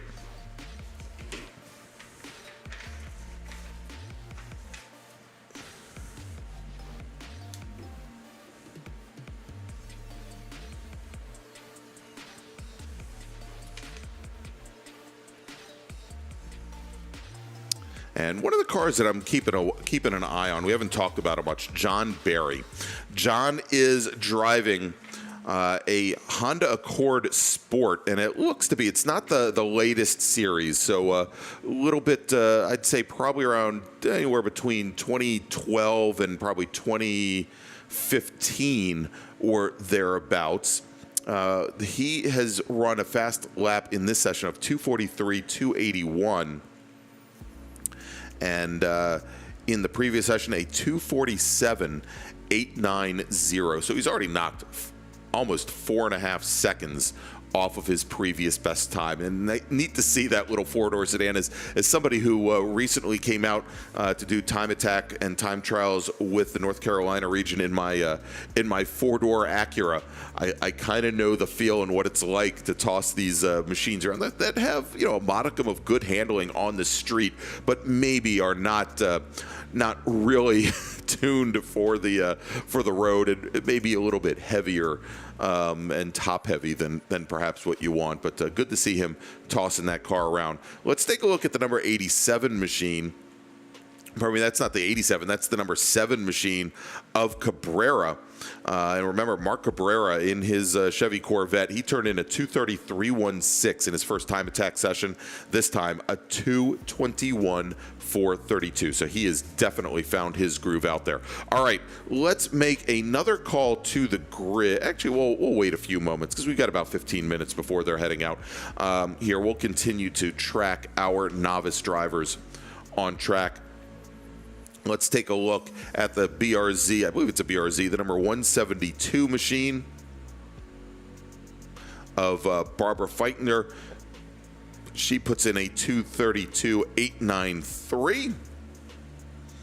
And that is about a second and a half faster than she ran in her first time attack session.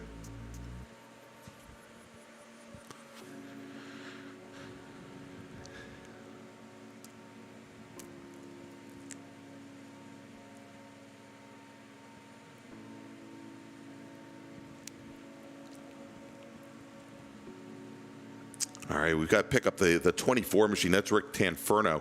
And Tanferno now runs a 2:42.489 in his Chevy Corvette. And that is 5 seconds faster than his previous best. So great to see. And, when you talk about the drivers in this group, one of the things you want to see is constant improvement, constant advancement over the course of the event. And it's good to see drivers knocking off all this extra time after they've had two laps in, or probably two sessions in, and be able to go and knock 5 seconds off on a clip. I mean, obviously, the more track experience they get, the advancement doesn't come as quickly any longer. That curve kind of flattens out. But it's so neat to see here as these drivers really, not driving over their heads, driving safely, learning the line, and learning how knowing the line around these tracks will bring you speed. All right, so let's take a look at the 61 of Scott Birchfield in that green Mazda MX-5. He now turns in a 2:26.489. And let's see, that is 1.2 seconds faster than his previous time attack session. All right, so let's go. And now we'll make a call to the grid for our next group. Attention in the South Paddock, attention in the South Paddock. Second call to the grid for our advanced group. That's group number 1. You are scheduled to be going on track for your final time attack session of the day at 3:20 p.m. So that is just about 15 minutes from now. Again, group 1, our advanced group, you are scheduled to go on track in 15 minutes. Please start making your way up to the grid.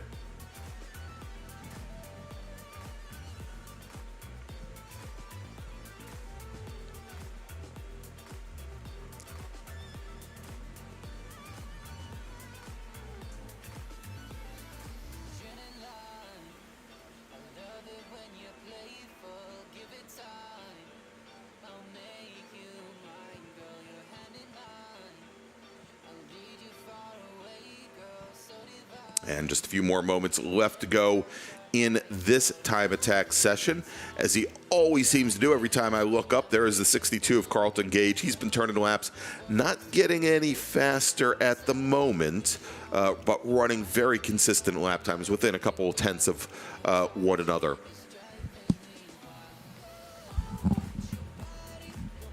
As we're starting to have more of our drivers bring their cars into the pits. Let's take a look at the number 13 machine, and that's Javon Wheeler. I don't think we've talked about Javon yet. He's driving a Sport 2 Mustang, and let's see, he turned in a 257-151 his very first time out, and look at this for advancement. Okay, his fastest time in his first time attack session, a 257.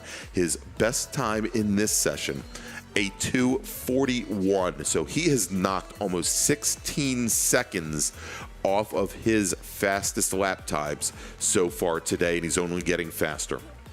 Great to see that from Javon. Again, a very nice Ford Mustang that he is driving.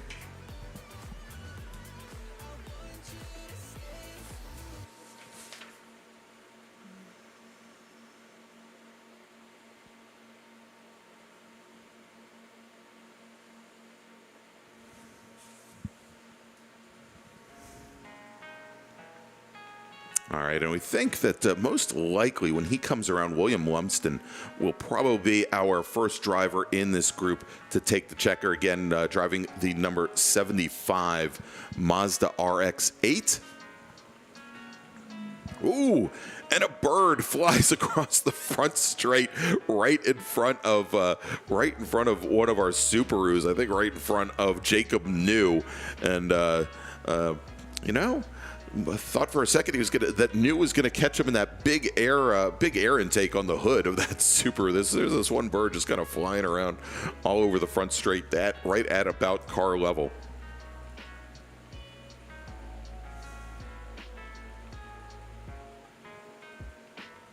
And here comes the 42 machine. That was Ben Turner. Let's see, does Ben improve upon his time? No, he does not. About 10 seconds off that last time by, so maybe cooling down the tires. Right now, fastest driver in the group has been Mark Cabrera. Turned in that smoke in 2:21-4:32. You know, and again, when we remember that he turned in a 2:30.3 after his first time attack session, like I said, absolutely smoking.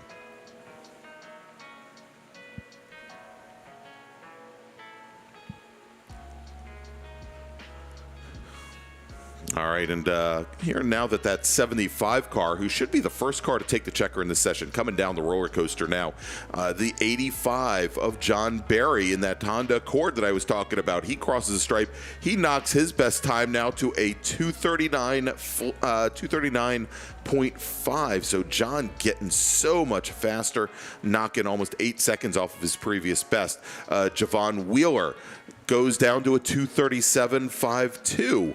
So Javon Wheeler has knocked off 20 seconds in the span of just one time attack session. That is so great to see. All right, and so the checkered flag is out. We'll continue to track cars as they're rolling around, and we will have our advanced group going out for their third and final time attack session in just about 10 minutes.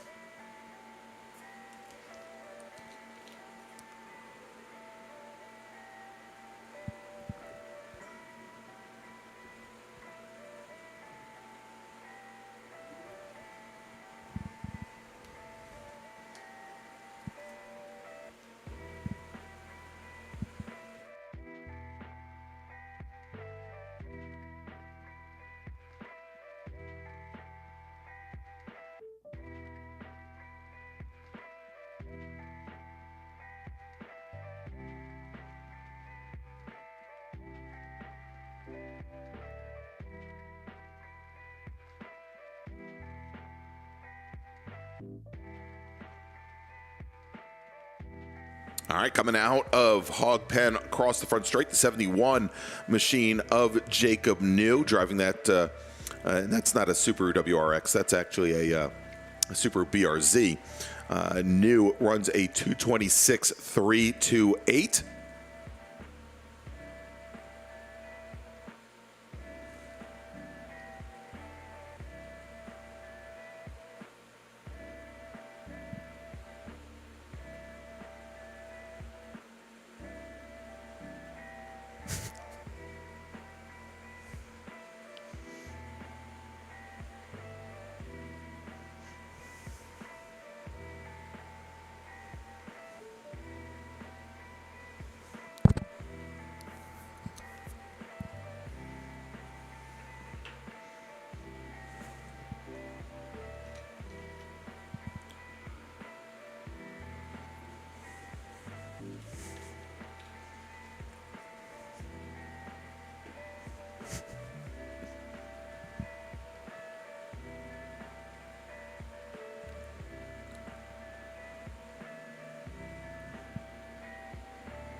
All right, and there you go. That should round things out for this group. Let's make a quick rundown here. Again, Mark Cabrera in his Max 1 machine, a 221.4. Ben Turner in his Sport 1 entry, a 221.799. So I'll call it a 221.8. William Lunston in Sport 5, a 223.58. Christine Pittman, 225.62 in Max 3.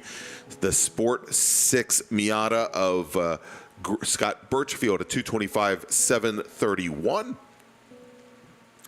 Deval Baharia with a 226.321 in his Sport 4 machine. Jacob New in his Subaru, the Tuner 3 Subaru, a 226.32. Frank Vollrath at a 230 flat in his Tuner 5 Mazda. Barbara Feitner in the 231 285. Javon Wheeler, 237.525. John Barry at a 239.5, Matt Dole at a 240.34. And actually, let's talk about Carlton Gage with a 240.843 and Nick Tanferno a 242.489. All right, let's make a final call to the grid for our next group. Attention in the South Paddock, group number 1. You are going to be going on track in about 5 minutes for your final time attack session of the afternoon. Group number 1, our advanced group, please make your way over to the grid.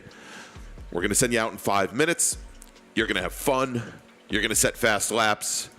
And you're going to make everybody happy. All right, group 1 to the grid, please. We'll see you on track here in just a few moments. And with that, let me take another quick break. I'll be back with you here in just a few moments for the March in the Spring time trials presented by the North Carolina region of the SCCA. Thank you so much for being with us. Again, if you're at the track, you can hear all the announcements on 89.9 on your FM dial. Might be a little better than the PA system up in the South Paddock. And of course, remember, as we have just one more time attack session to go, tell your friends, tell your family. You can find that they can listen to the event on YouTube. All they have to do is search for NCR-SCCA, and they'll be brought right to the event. All they got to do, and all we ask them to do, hit that thumbs up button. Helps out with the algorithm. And then if they haven't done so already, hit the subscribe button and then the notification bell so that they can find out about all the events that the North Carolina region of the SCCA puts on. All right, so we'll be back in just a few moments with our final time attack sessions of the afternoon.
The name is Doctor Diz. Respect. The two-time, back-to-back. You step into my arena, this is the reality check.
Back-to-back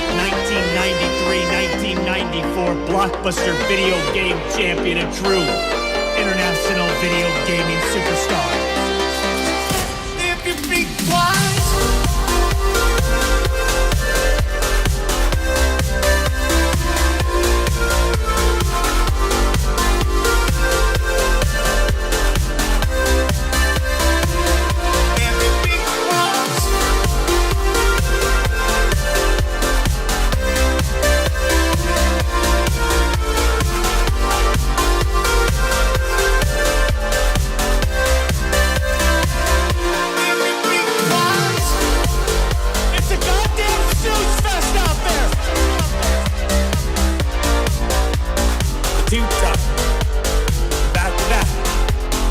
step into my arena, this is the reality check.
All right, everybody, just to give a quick heads up, we had a little bit of cleanup to do on track here on the coming out of Hog Pen on the front straight.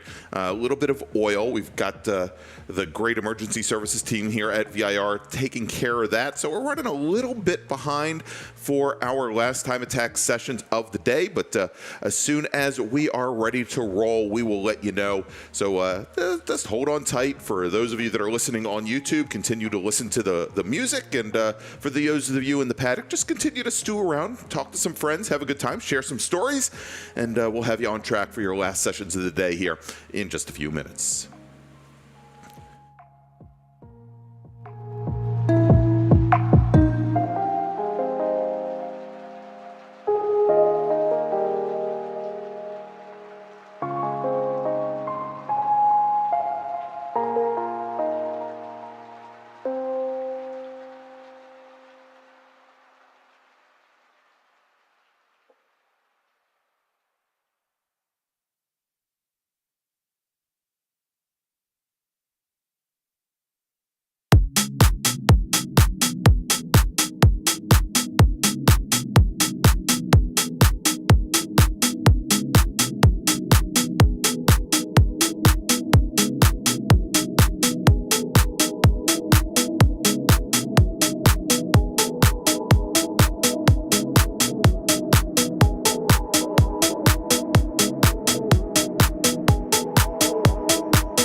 And we've just gotten word that the cleanup is now done.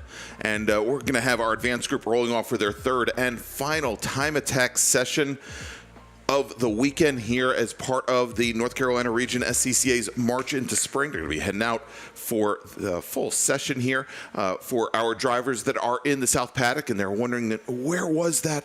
You know, what do I have to worry about? We did have some oil dry and had some cleanup over by turn 17. That's the final turn on the course, otherwise known as Hog Pen. Our first group, they'll certainly see a debris flag out on track to start this session, but I suspect for our intermediate and for our novice groups, by the time they take to the track, they probably won't have to worry about that any longer, as that oil dry will probably be ground into the pavement pretty darn well.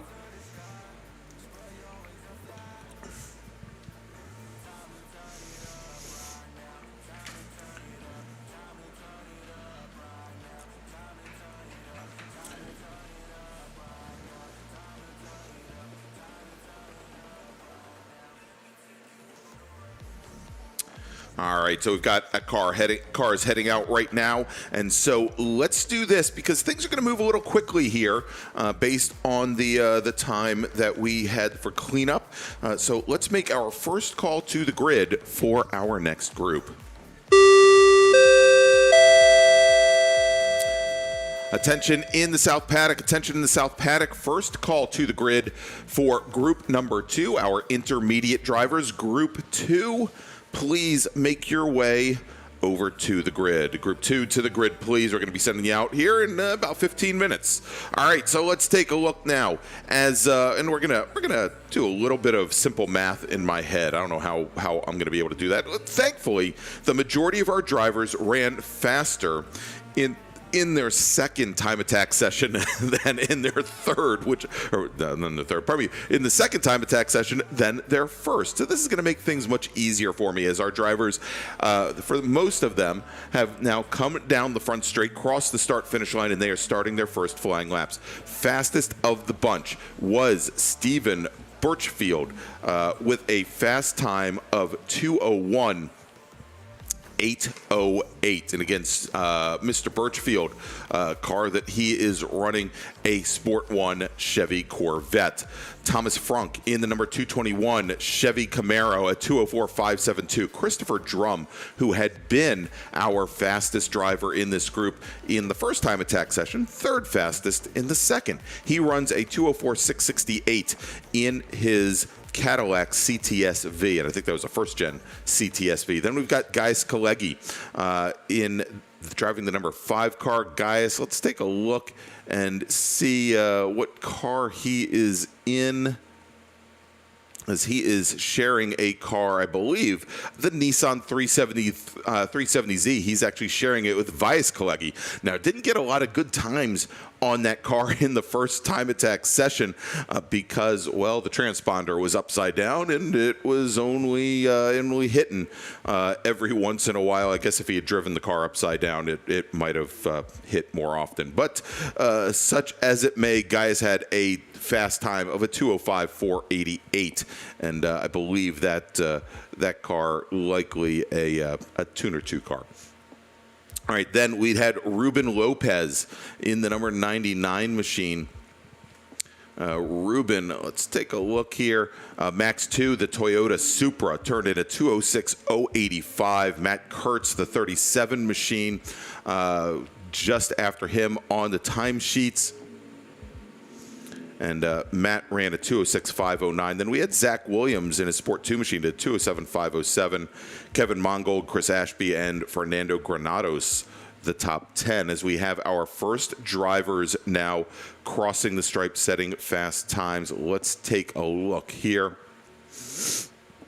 And with these outlaps, quite a bit off the times from the time attack 2. And again, a lot of that is because of the oil dry that's been put down at the very last corner down at Hogpen. And so drivers not only not getting a good run through Hogpen, but that is also because it affects their exit speed, also affects their terminal velocity coming down the front straight, going down into turn 1. So we may see this session being a little bit slower than our other sessions. Fastest driver at the moment, and again after one flying lap, Fernando Granados, in the Sport 2 Toyota Supra, turned in a 2:09.636, and I'll tell you, it's only about 6/10 off of Fernando's times from the last time attack session. But remember, Fernando was the 10th fastest driver in that session, so most of our drivers quite a bit off their best times of the day so far. But remember, we are awarding first, second, and third place in these different classes based on the combined times, the lowest combined times across all 3 time attack sessions.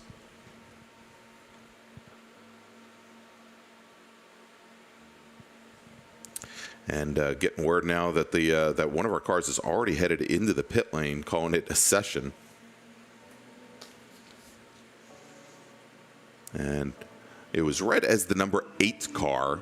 I don't have a number 8 car. We do have an 89 car, but we'll find out who that may have been. Of course, we've got Christopher Drum in the 83 car as well. Okay, and now drivers starting to pick up the pace just a little bit as they know exactly what those grip levels are like down at Hogpen, as Christopher Drum turns in a 2:05.282, and that is it's about 9/10 off of his best time from the second time attack session, but it is getting there.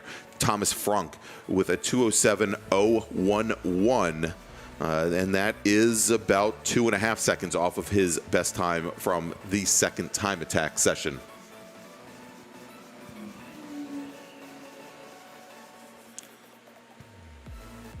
Fernando Granados didn't get any faster that last time by. Actually, was down in the 2:13, so almost 4 seconds off of his previous best time so far this session. Zach Williams in the number 1 machine. And let's see, Zach is driving a Sport 2 Chevy Camaro, turns a 209.674. And that is about 2 minutes off.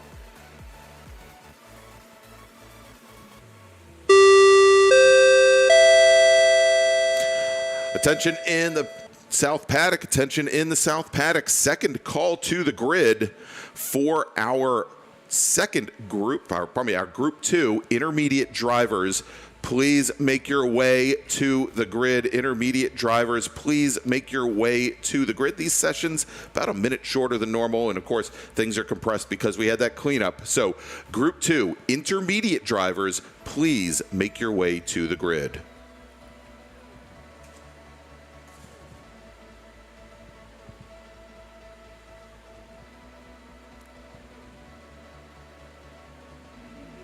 All right, here comes the 221 machine of Frunk, and what does he do? He turns in a 206.605, still 2 seconds off of his best time from the last session. Birchfield, waiting to see, and I don't have a time, I don't think, for Birchfield.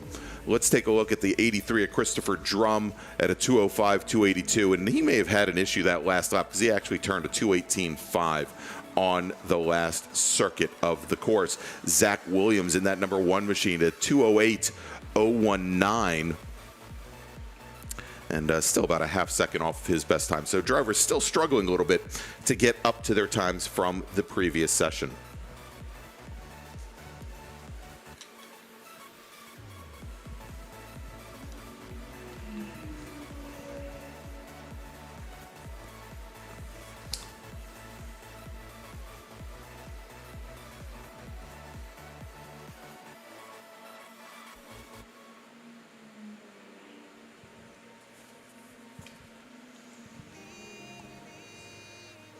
Let's take a look at Choi Che in the number 23.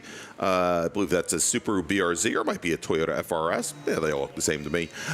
Choi Che turns in a 212.627. That's the number 23 machine. Let's check and see what his previous best time was. Well, you know what? You know what? I think he was in the previous group. Choi Che in his first time attack ran a 212 and change today, and actually let's be more specific, ran a 212.276. Now he runs a 212.627. So close. And let's see, because I think he ran with the intermediates the last time by, ran a 212.914. So if anything, Choi Che, Mr. Consistency in that machine.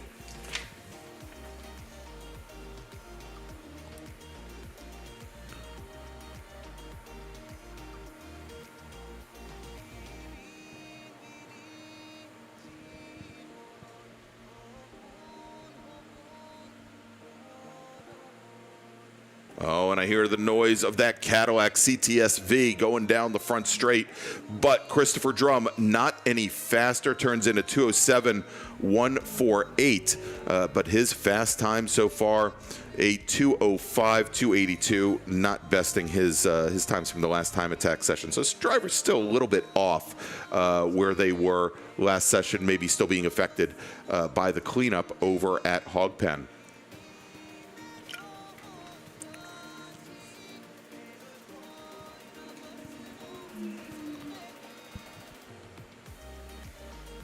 All right, and we're starting to see a lot of drivers from this session head into the pits, perhaps calling it a day. Let's go make another call to the grid for our next group. Attention in the South Paddock. Third call to the grid for our intermediate group. Intermediate group drivers, please make your way to the grid. We're going to be sending out here momentarily, I don't want to tell you 2 minutes, 3 minutes, 4 minutes, but it's not all that long, probably fewer minutes than I have fingers on my hand is when you'll be going out on track. So you want to be ready to set a fast lap in this very last session. Intermediate group drivers, please make your way to the grid. All right, going to the top of the leaderboard in this session, Gaius Kalegi, and we know he's driving that Nissan 370Z. He turns in a 205.048. 205.048. That is quite a bit faster than he had driven previously. Again, nowhere near what the Time Attack 2 session was for this group. But more importantly, at least for Gaius, he knocked 4/10 off of his previous fast time. He turned in Time Attack 2 at 205.408. Now he turns in at 205.048.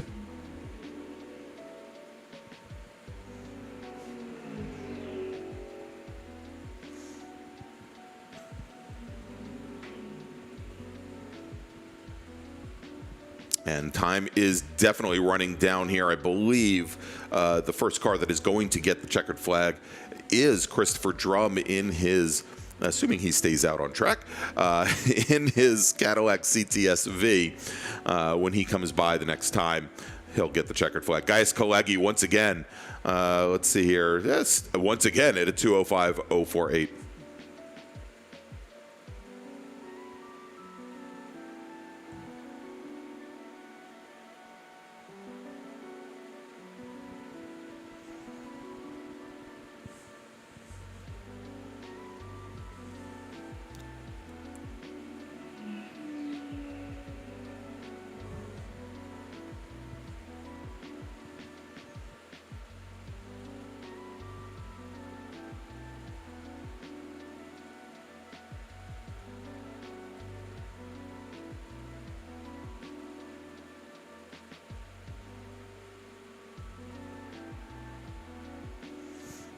All right, another car heading into the pits. Sounds like the 7-0 of Arula Agamuthu driving the Max 3 machine. He turns in a fast time this session of a 2:21.254, and just not able to get down to the speeds from the last session. All right, so getting word now is we've had a couple of the drivers on track head back into the pits to call it a day. Zach Williams in the number 1 machine will likely be our first driver to take the checkered flag. He's coming down the roller coaster now.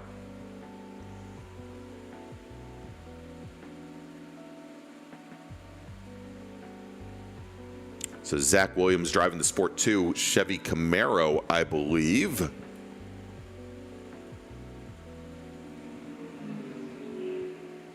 Will be your first car to take the checkered flag. Indeed, he is.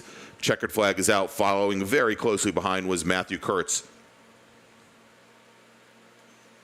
So Zach Williams in that Sport 2 machine doesn't get any faster this last time by. Turns in a 208.192, but his fast lap, a 208.019. And it looks like a lot of the cars coming across the stripe now, not setting fast laps at the very end of this session. And as the temperatures have risen up even more, I mean, it is positively a scorcher out there by turn 6, as the temperatures are now 46 degrees for our drivers. And you just imagine that the tires are really heating up on them. But that will end it on now. Look at this, crossing the stripe, and once again setting a personal best today. Gaius Kalegi in the Nissan 370Z turns in a 203.389. That's a Tuner 2 machine. And again, Kalegi's previous best was a 205.408. So he knocked a lot of time off, got into the 203s. And I'll tell you, for our advanced group, that would be good for second fastest of all of our advanced cars today. So good to see that from Gaius Kalegi on his very last lap. All right, so let's make a final call to the grid for our intermediate group. You know, I hate those tones as much as you guys do, but intermediate drivers, we're going to put you on track here in just a second, so please make your way to the grid if you plan on going out for your final time attack session of the day and of the weekend. Time attack drivers, please head on up to the grid as we've got our last advanced drivers crossing the start-finish line now. That means it's probably about a minute and a half, 2 minutes max before we send you out on the track for your session. Intermediate drivers to the grid, please. And with that, I'm going to take another quick break. And we will have our next group on track here in just a moment. Our intermediate group, just 2 more time attack sessions remaining. Our Group 2 and Group 3, they'll be heading out. And then winners will be named. So we'll be back in just a little bit. Thank you so much for listening to the North Carolina Region SCCA's March in the Spring time trials from beautiful VIRginia International Raceway in Danville, Virginia.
And our intermediate group is now out on track for their final time attack session of the afternoon. And as they do, let's go and make a first call to the grid for our last group of the day. Attention in the south paddock, attention in the south paddock. First call to the grid for our novice group. That's group number 3. Please make your way to the grid. Novice group drivers, group 3 drivers. Please start making your way to the grid. Going to send you on track in just about 15 minutes. Novice group drivers, please make your way to the grid.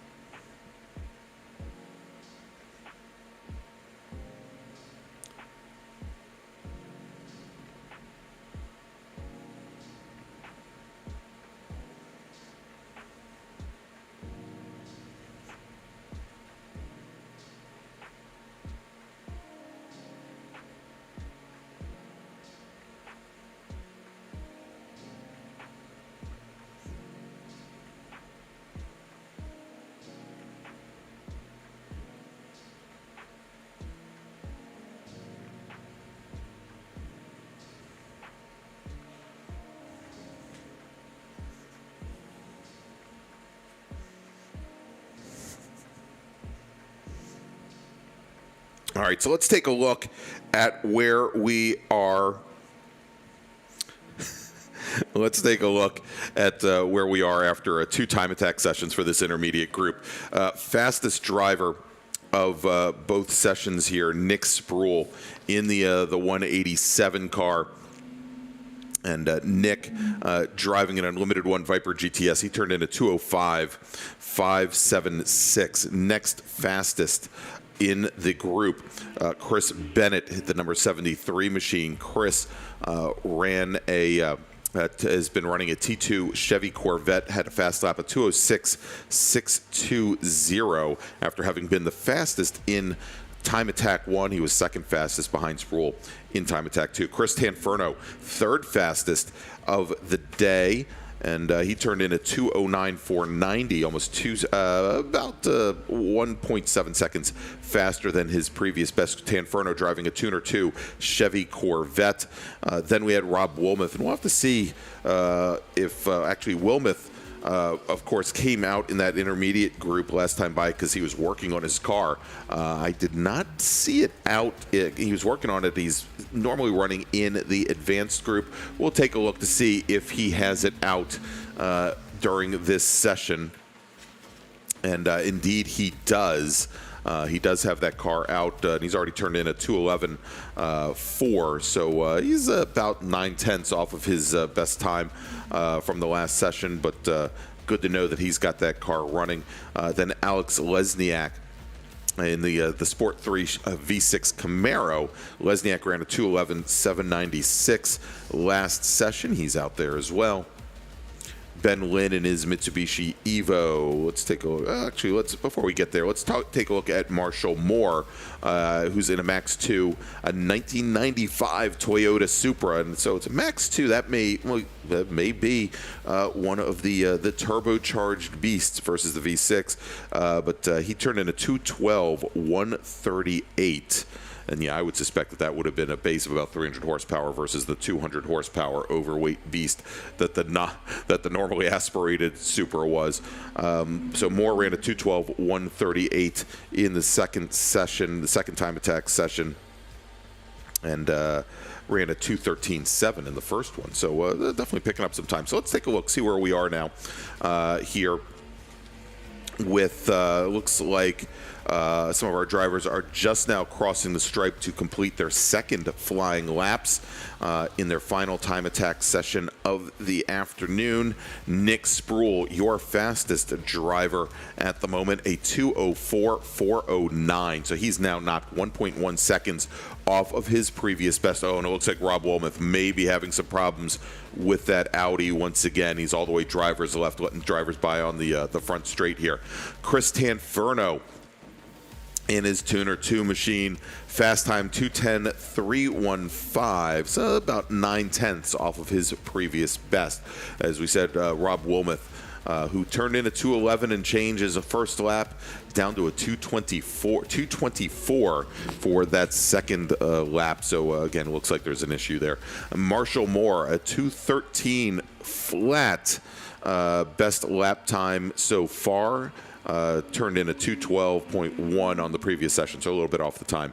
Let's take a look at Alex Lesniak, who was sitting on a 2:11.79 after time attack 2.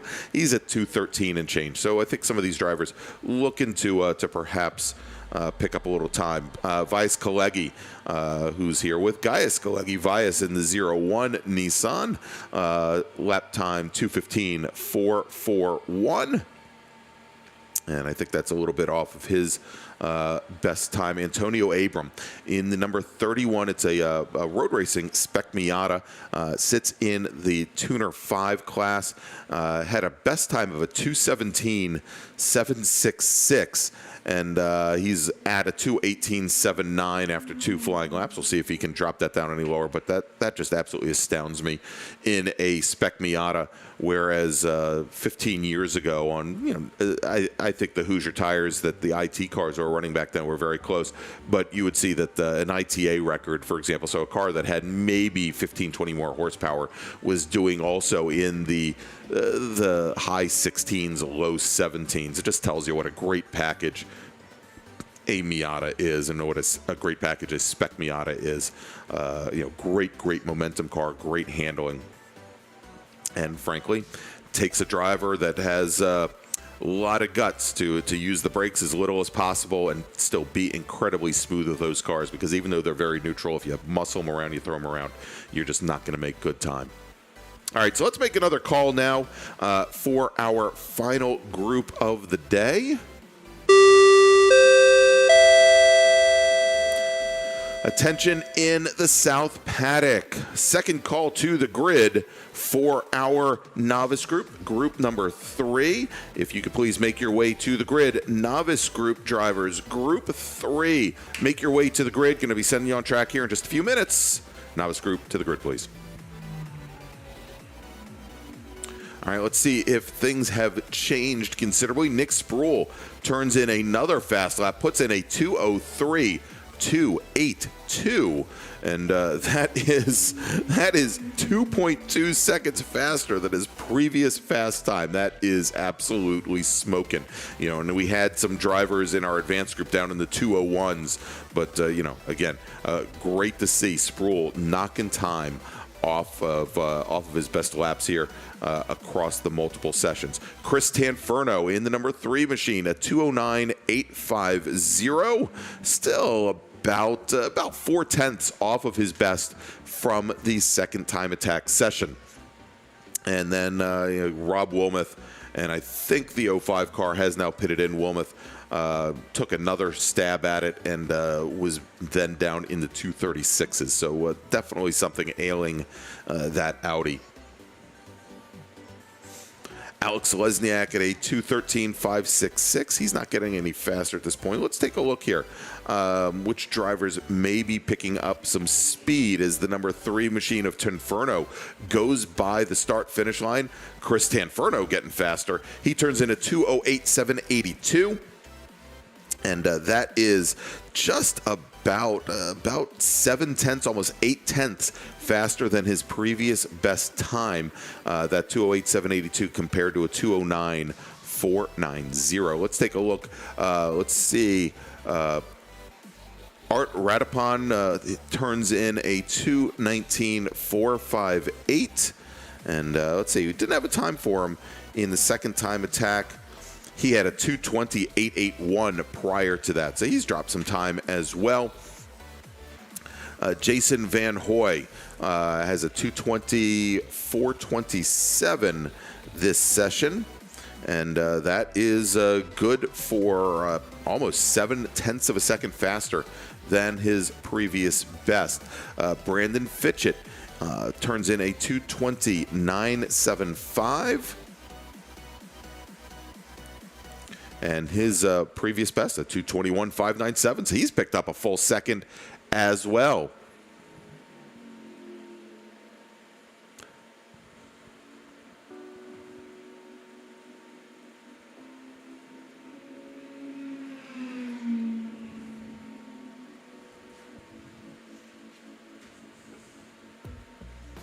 Now let's take a look at the number 4 machine. That's Brandon Fitchett. Brandon Fitchett does not get any faster. Fitchett driving that BMW 2 Series.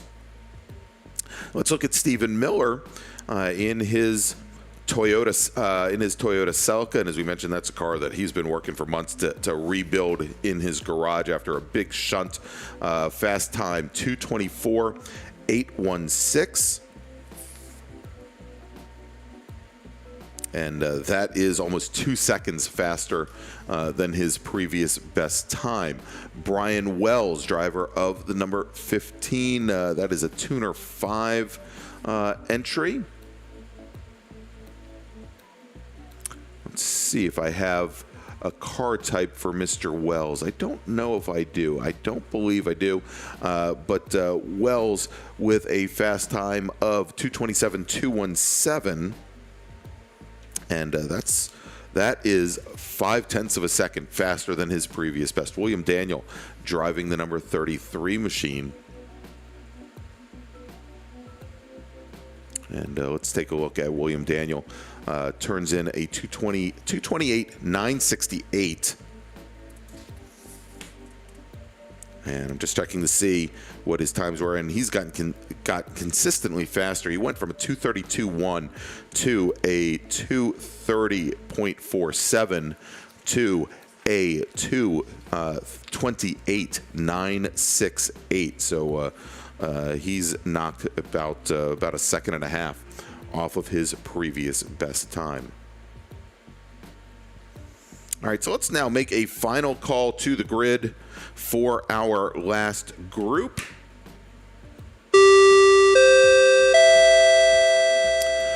Attention in the South Paddock. Attention in the South Paddock. Final call to the grid for group number 3, our novice group. We're going to be putting you on track here in probably under 5 minutes. So please make your way to the grid. Novice group, group number 3. Please make your way to the grid for your third and final time attack of the day.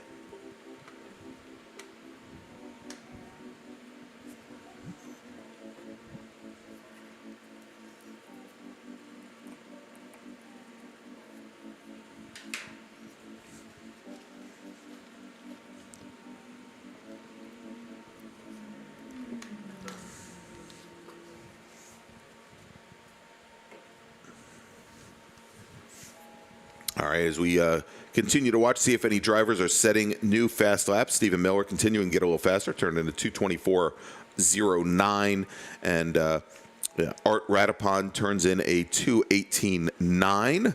So those drivers getting faster on their 5th flying laps.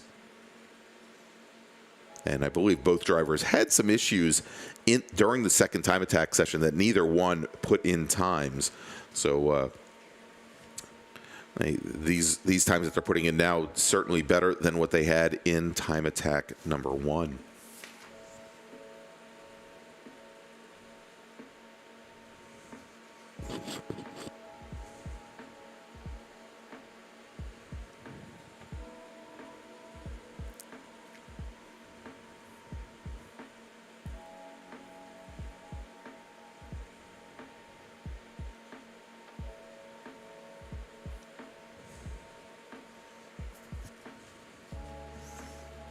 All right, and the next car down the front straight going to be getting the checkered flag. I see it in the air. It is waving, and it's going to be Antonio Abram in that Spec Miata driving in Tuner 5. He takes the checker with a time there a little bit off of about 0.6 off of his previous best time. Turns in a 2:19.022. All right, the 25 machine coming across. That's Terrence Singh in the Volkswagen Golf, the Golf Wagon. We haven't talked about Terrence much today. The 25, let's see how he does in that Golf Wagon, a Sport 4 machine. He had a fast time in this session of 2:21.04, and that is 0.6 faster. 0.6 faster than his time from time attack 2. Let's see here. So 2:21.04, and in time attack 2 he ran. No, I take it back. He ran a 2:20.2. in time attack 2, so a little bit off of his best times there. About a couple tenths off.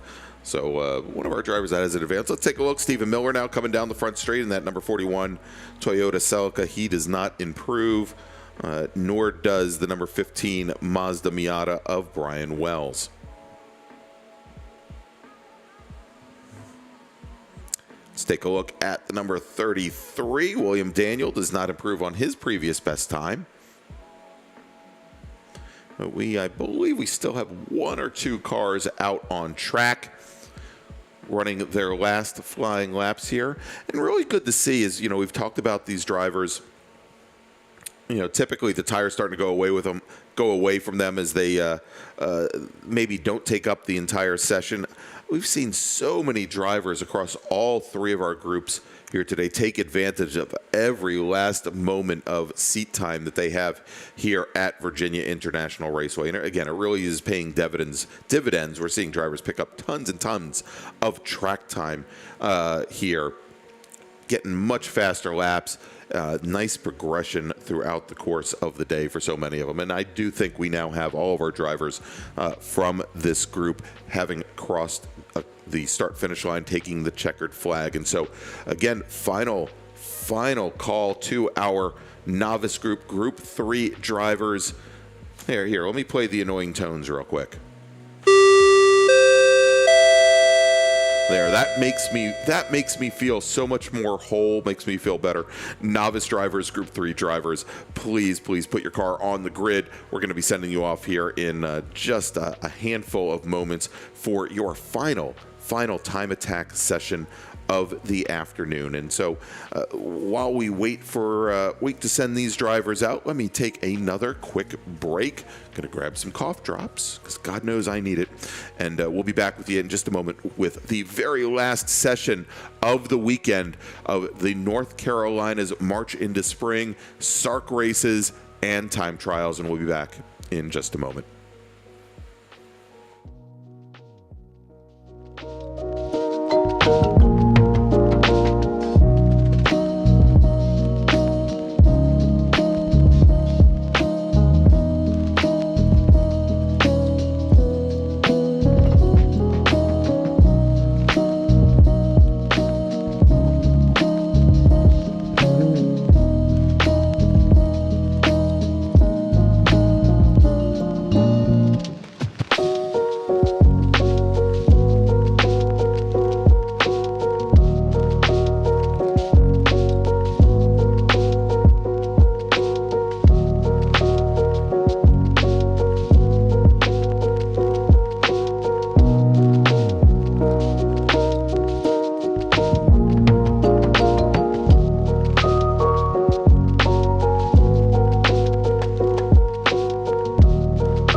And just like that, our last group of the day is on track, our novice group.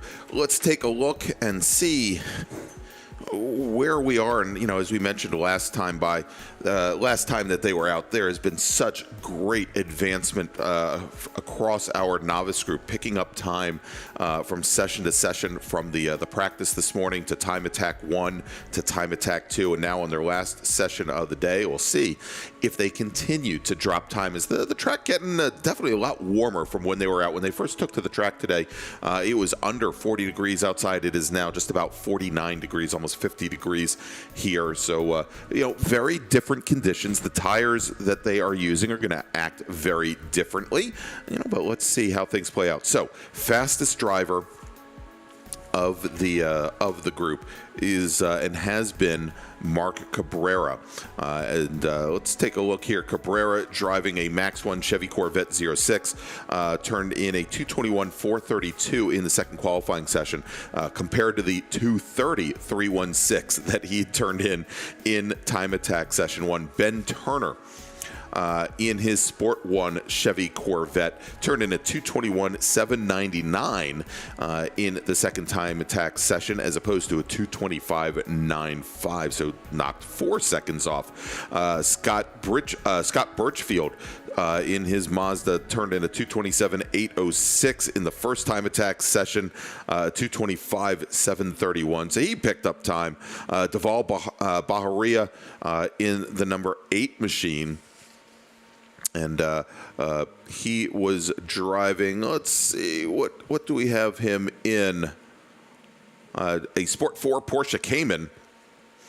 In the second time attack session, turned a 2:26.3. The first time attack session, a 2:29.684. So again, it's making 3 full seconds there. Absolutely amazing. Christine Pittman, a 2:25.624 in her second session. And she is driving that bright pink, how could I forget, the Max 3 Audi TT RS. And she turned in a 2:30 flat the very first time, so she knocked 4.5 seconds off her times. Jacob New in the number 71 machine. And Jacob and I don't know if we're going to see Jacob back out now that I think about it. Jacob was the car that retired. That I believe that's the car that retired. That had been putting down a little bit of oil after the last session. So we'll see if that car makes it back out, but I greatly doubt it will. And he turned in a 2:26.328 before everything went wrong. All right, next, Frank Volrath. And Frank was in the Tuner 5 Mazda Miata, turned in a 2:30.058 during the second session,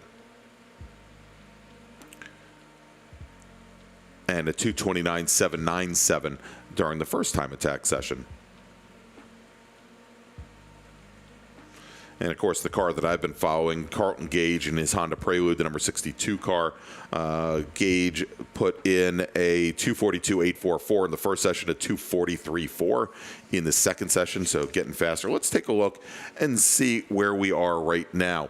And here we go with 2 flying laps in the books. Mark Cabrera, who we said has been picking up time all day long, has put in a 2:17.460, almost 4 seconds faster than his last time attack session, which in turn was almost 9 seconds faster than the session before. William Lunston in the number 75 machine, and again, I believe that is a Mazda RX-8.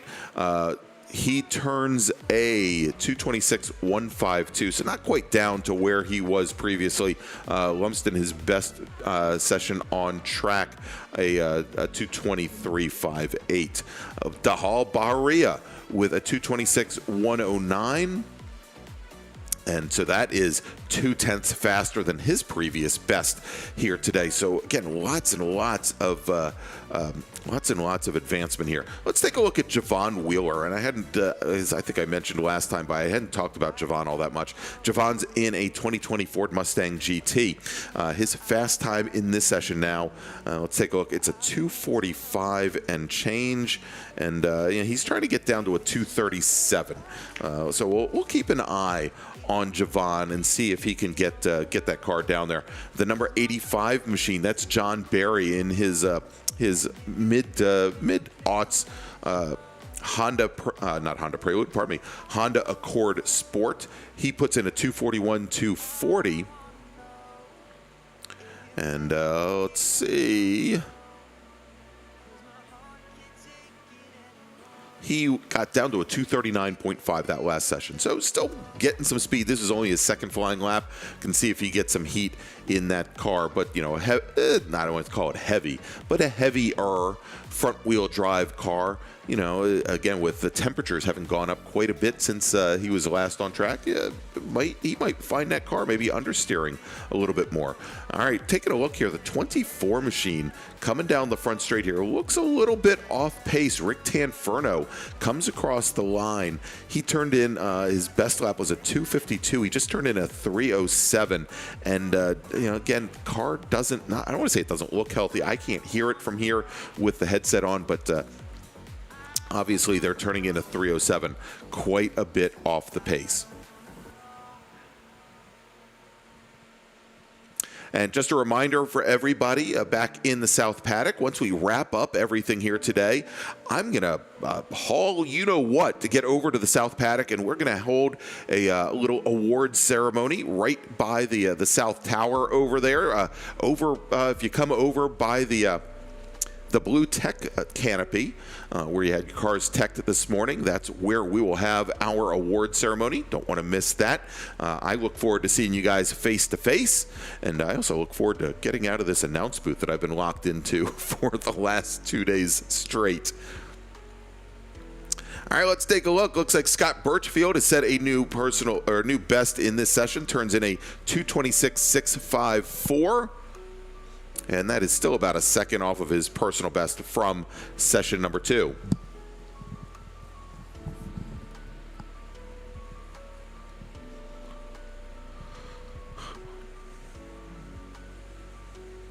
All right, let's take a look at Christine Pittman, who has now put in 3 flying laps at a 2:26, 2:36. And so a little bit off the times as well there, about 0.6 off of her previous best time in that Audi TT-RS.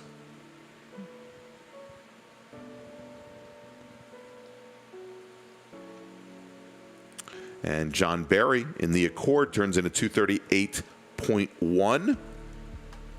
And that means, wow, Barry in the Accord, he's now knocked 1.4 seconds off of his previous best time in that Honda Accord. So I guess it wasn't a question of him overheating the tires and getting more push. He just needed to get more heat in the tires, and a great run there as he's getting lots more time out of that Accord than I would have thought. Corvette of Mark Cabrera passing the start-finish line, not getting any faster. He has a fast time now of a 2:17.460, and as I mentioned, that is almost 4 seconds faster than his previous best. He just crossed the stripe at a 2:21.8, which is only about 0.3 faster than he ran last session, but again, knocked a full 4 seconds off of his times once again.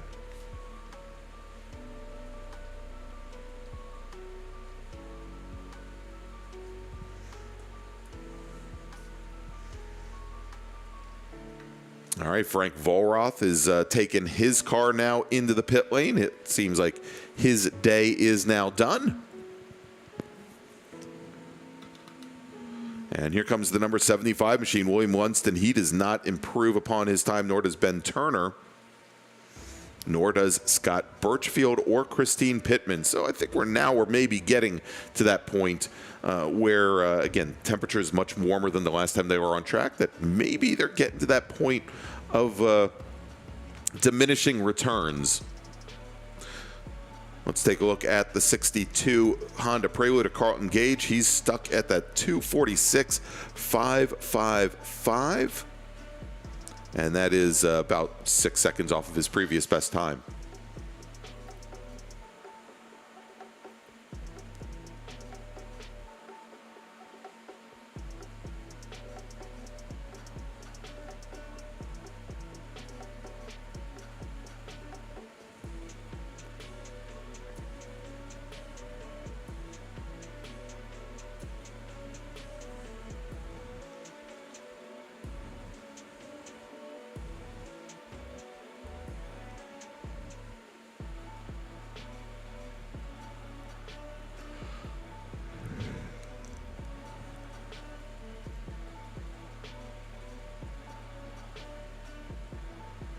And John Barry in his Honda Accord crosses the stripe a little bit off of his previous best time. Turns in a 2:38.695. Again, he's working a 2:38.099.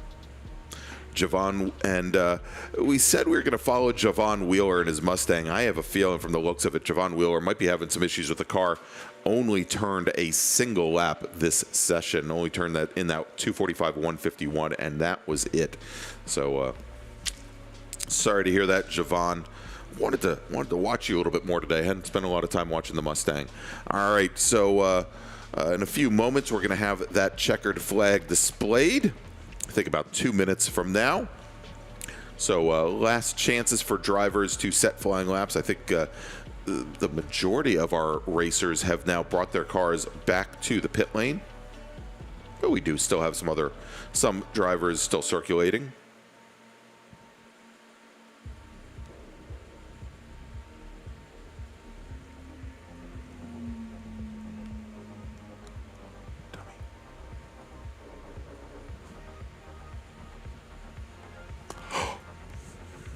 All right, here, let's going to make a quick announcement here in just a moment for everybody, something that we had not talked about. That if you haven't brought them back already, when we have our award ceremony, we are going to be collecting the transponders and the little pockets for those transponders from everybody. So please remember to bring them back over towards that tech tent so that we can collect them from you. Again, all of our drivers, please bring those transponders back. We don't want to have to go chasing you down, and that way more drivers can take part in these wonderful time trials programs. So again, please remember to bring your transponders and their packets back, or pockets back to us over by the tech tent. And again, if you don't get it immediately, we'll certainly collect it from you during the award ceremony.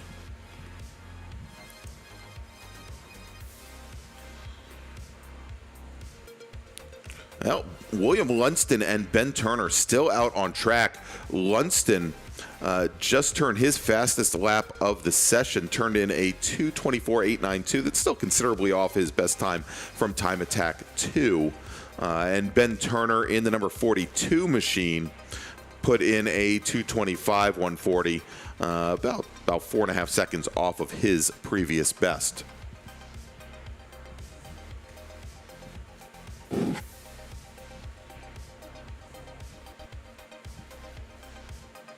All right, and it looks like the first driver to hit the checkered flag. Well, don't hit the checkered flag. Don't hit the starter stand. It's going to be the number 67 machine, the red Mazda Miata of Frank Vollrath. He comes across the stripe, does not improve upon his best time. He turns in a 2:31.24. Again, fastest time of the session, a 2:30.769. And now also coming down the front straight is the number 75 machine of Lumsden. Let's see, he does improve upon his best time of the session, turns in a 2:24.300. Again, not quite to the levels that he had in Time Attack number 2, but he's getting there. Ben Turner sets his best time of the session in the number 42 machine at 2:24.576. Christine Pittman, she waited until the very last lap to do so in her Audi. Turns in a 2:24.772. Deval Baharia turns in a 224.867. And Scott Birchfield at a 226.548. And I believe that may be all the cars that are still on track. I believe they've all taken the checkered flag, but I'm going to sit here and I'm going to, I guess they call it vamping a little bit, stall for time, see if we have another car come across. And indeed, yes, we do. And it is the 62 Honda Prelude coming across of Carlton Gage. He does not improve. He turns in a 246.736 that time, but only about 2/10, actually a little bit less than 2/10 off of his best time in the session. So a good job there for Carlton, getting very consistent after having dropped a lot of time at the beginning of this session. Great to see it. Great to see the advancement in all of our novice drivers. One more coming across. It's Honda time here at VIR as John Barry in his Honda Accord sets his fastest time of the session. He puts in a 2:35.435, and so look at that. He knocked a whole 5 seconds, probably a whole 4 seconds off of his previous best time. So great to see that from John Barry. All right, so I think now I feel rather safe in saying all of our drivers have crossed the start-finish line. All of our drivers, they've taken the checkered flag, and we are going to start wrapping things up here from the announce booth from the North Tower, where again I've been since 8:15 yesterday morning. No time to breathe, no time to rest, no time to eat, no time for anything here, and I'm sure everybody's breaking out those tiny little violins for me. I know Heather Clark is. Anyway, we are now ready to head back over to the South Paddock, and we are going to have our award ceremony. And again, please, if you have not brought your transponder back over to the tech tent, I ask that you please do. And we'll be collecting them from you over there. Bring those things on back. And again, if you don't get them off the car immediately, please bring them over during the award ceremony, and I'll see you guys over there in just a little while. So for everybody here in the North Carolina region of the SCCA, all the volunteers that make these events possible, I want to thank you. Again, my name is Greg Ginsberg, and for those of you listening at home, thank you for joining us on YouTube. And of course, thanks to all the wonderful participants who joined us here this weekend for not only our time attack sessions, time trial sessions that we have just concluded, but for the 2 day and a half of SARRC races here as well. It's been a wonderful time, and I enjoy and love my time with the North Carolina region of the SCCA and the great folks at VIRginia International Raceway. So I'll meet you over in the South Paddock in just a little bit, and it will be prize giving time for our time trials drivers. So everybody, thank you so much, and we'll see you soon.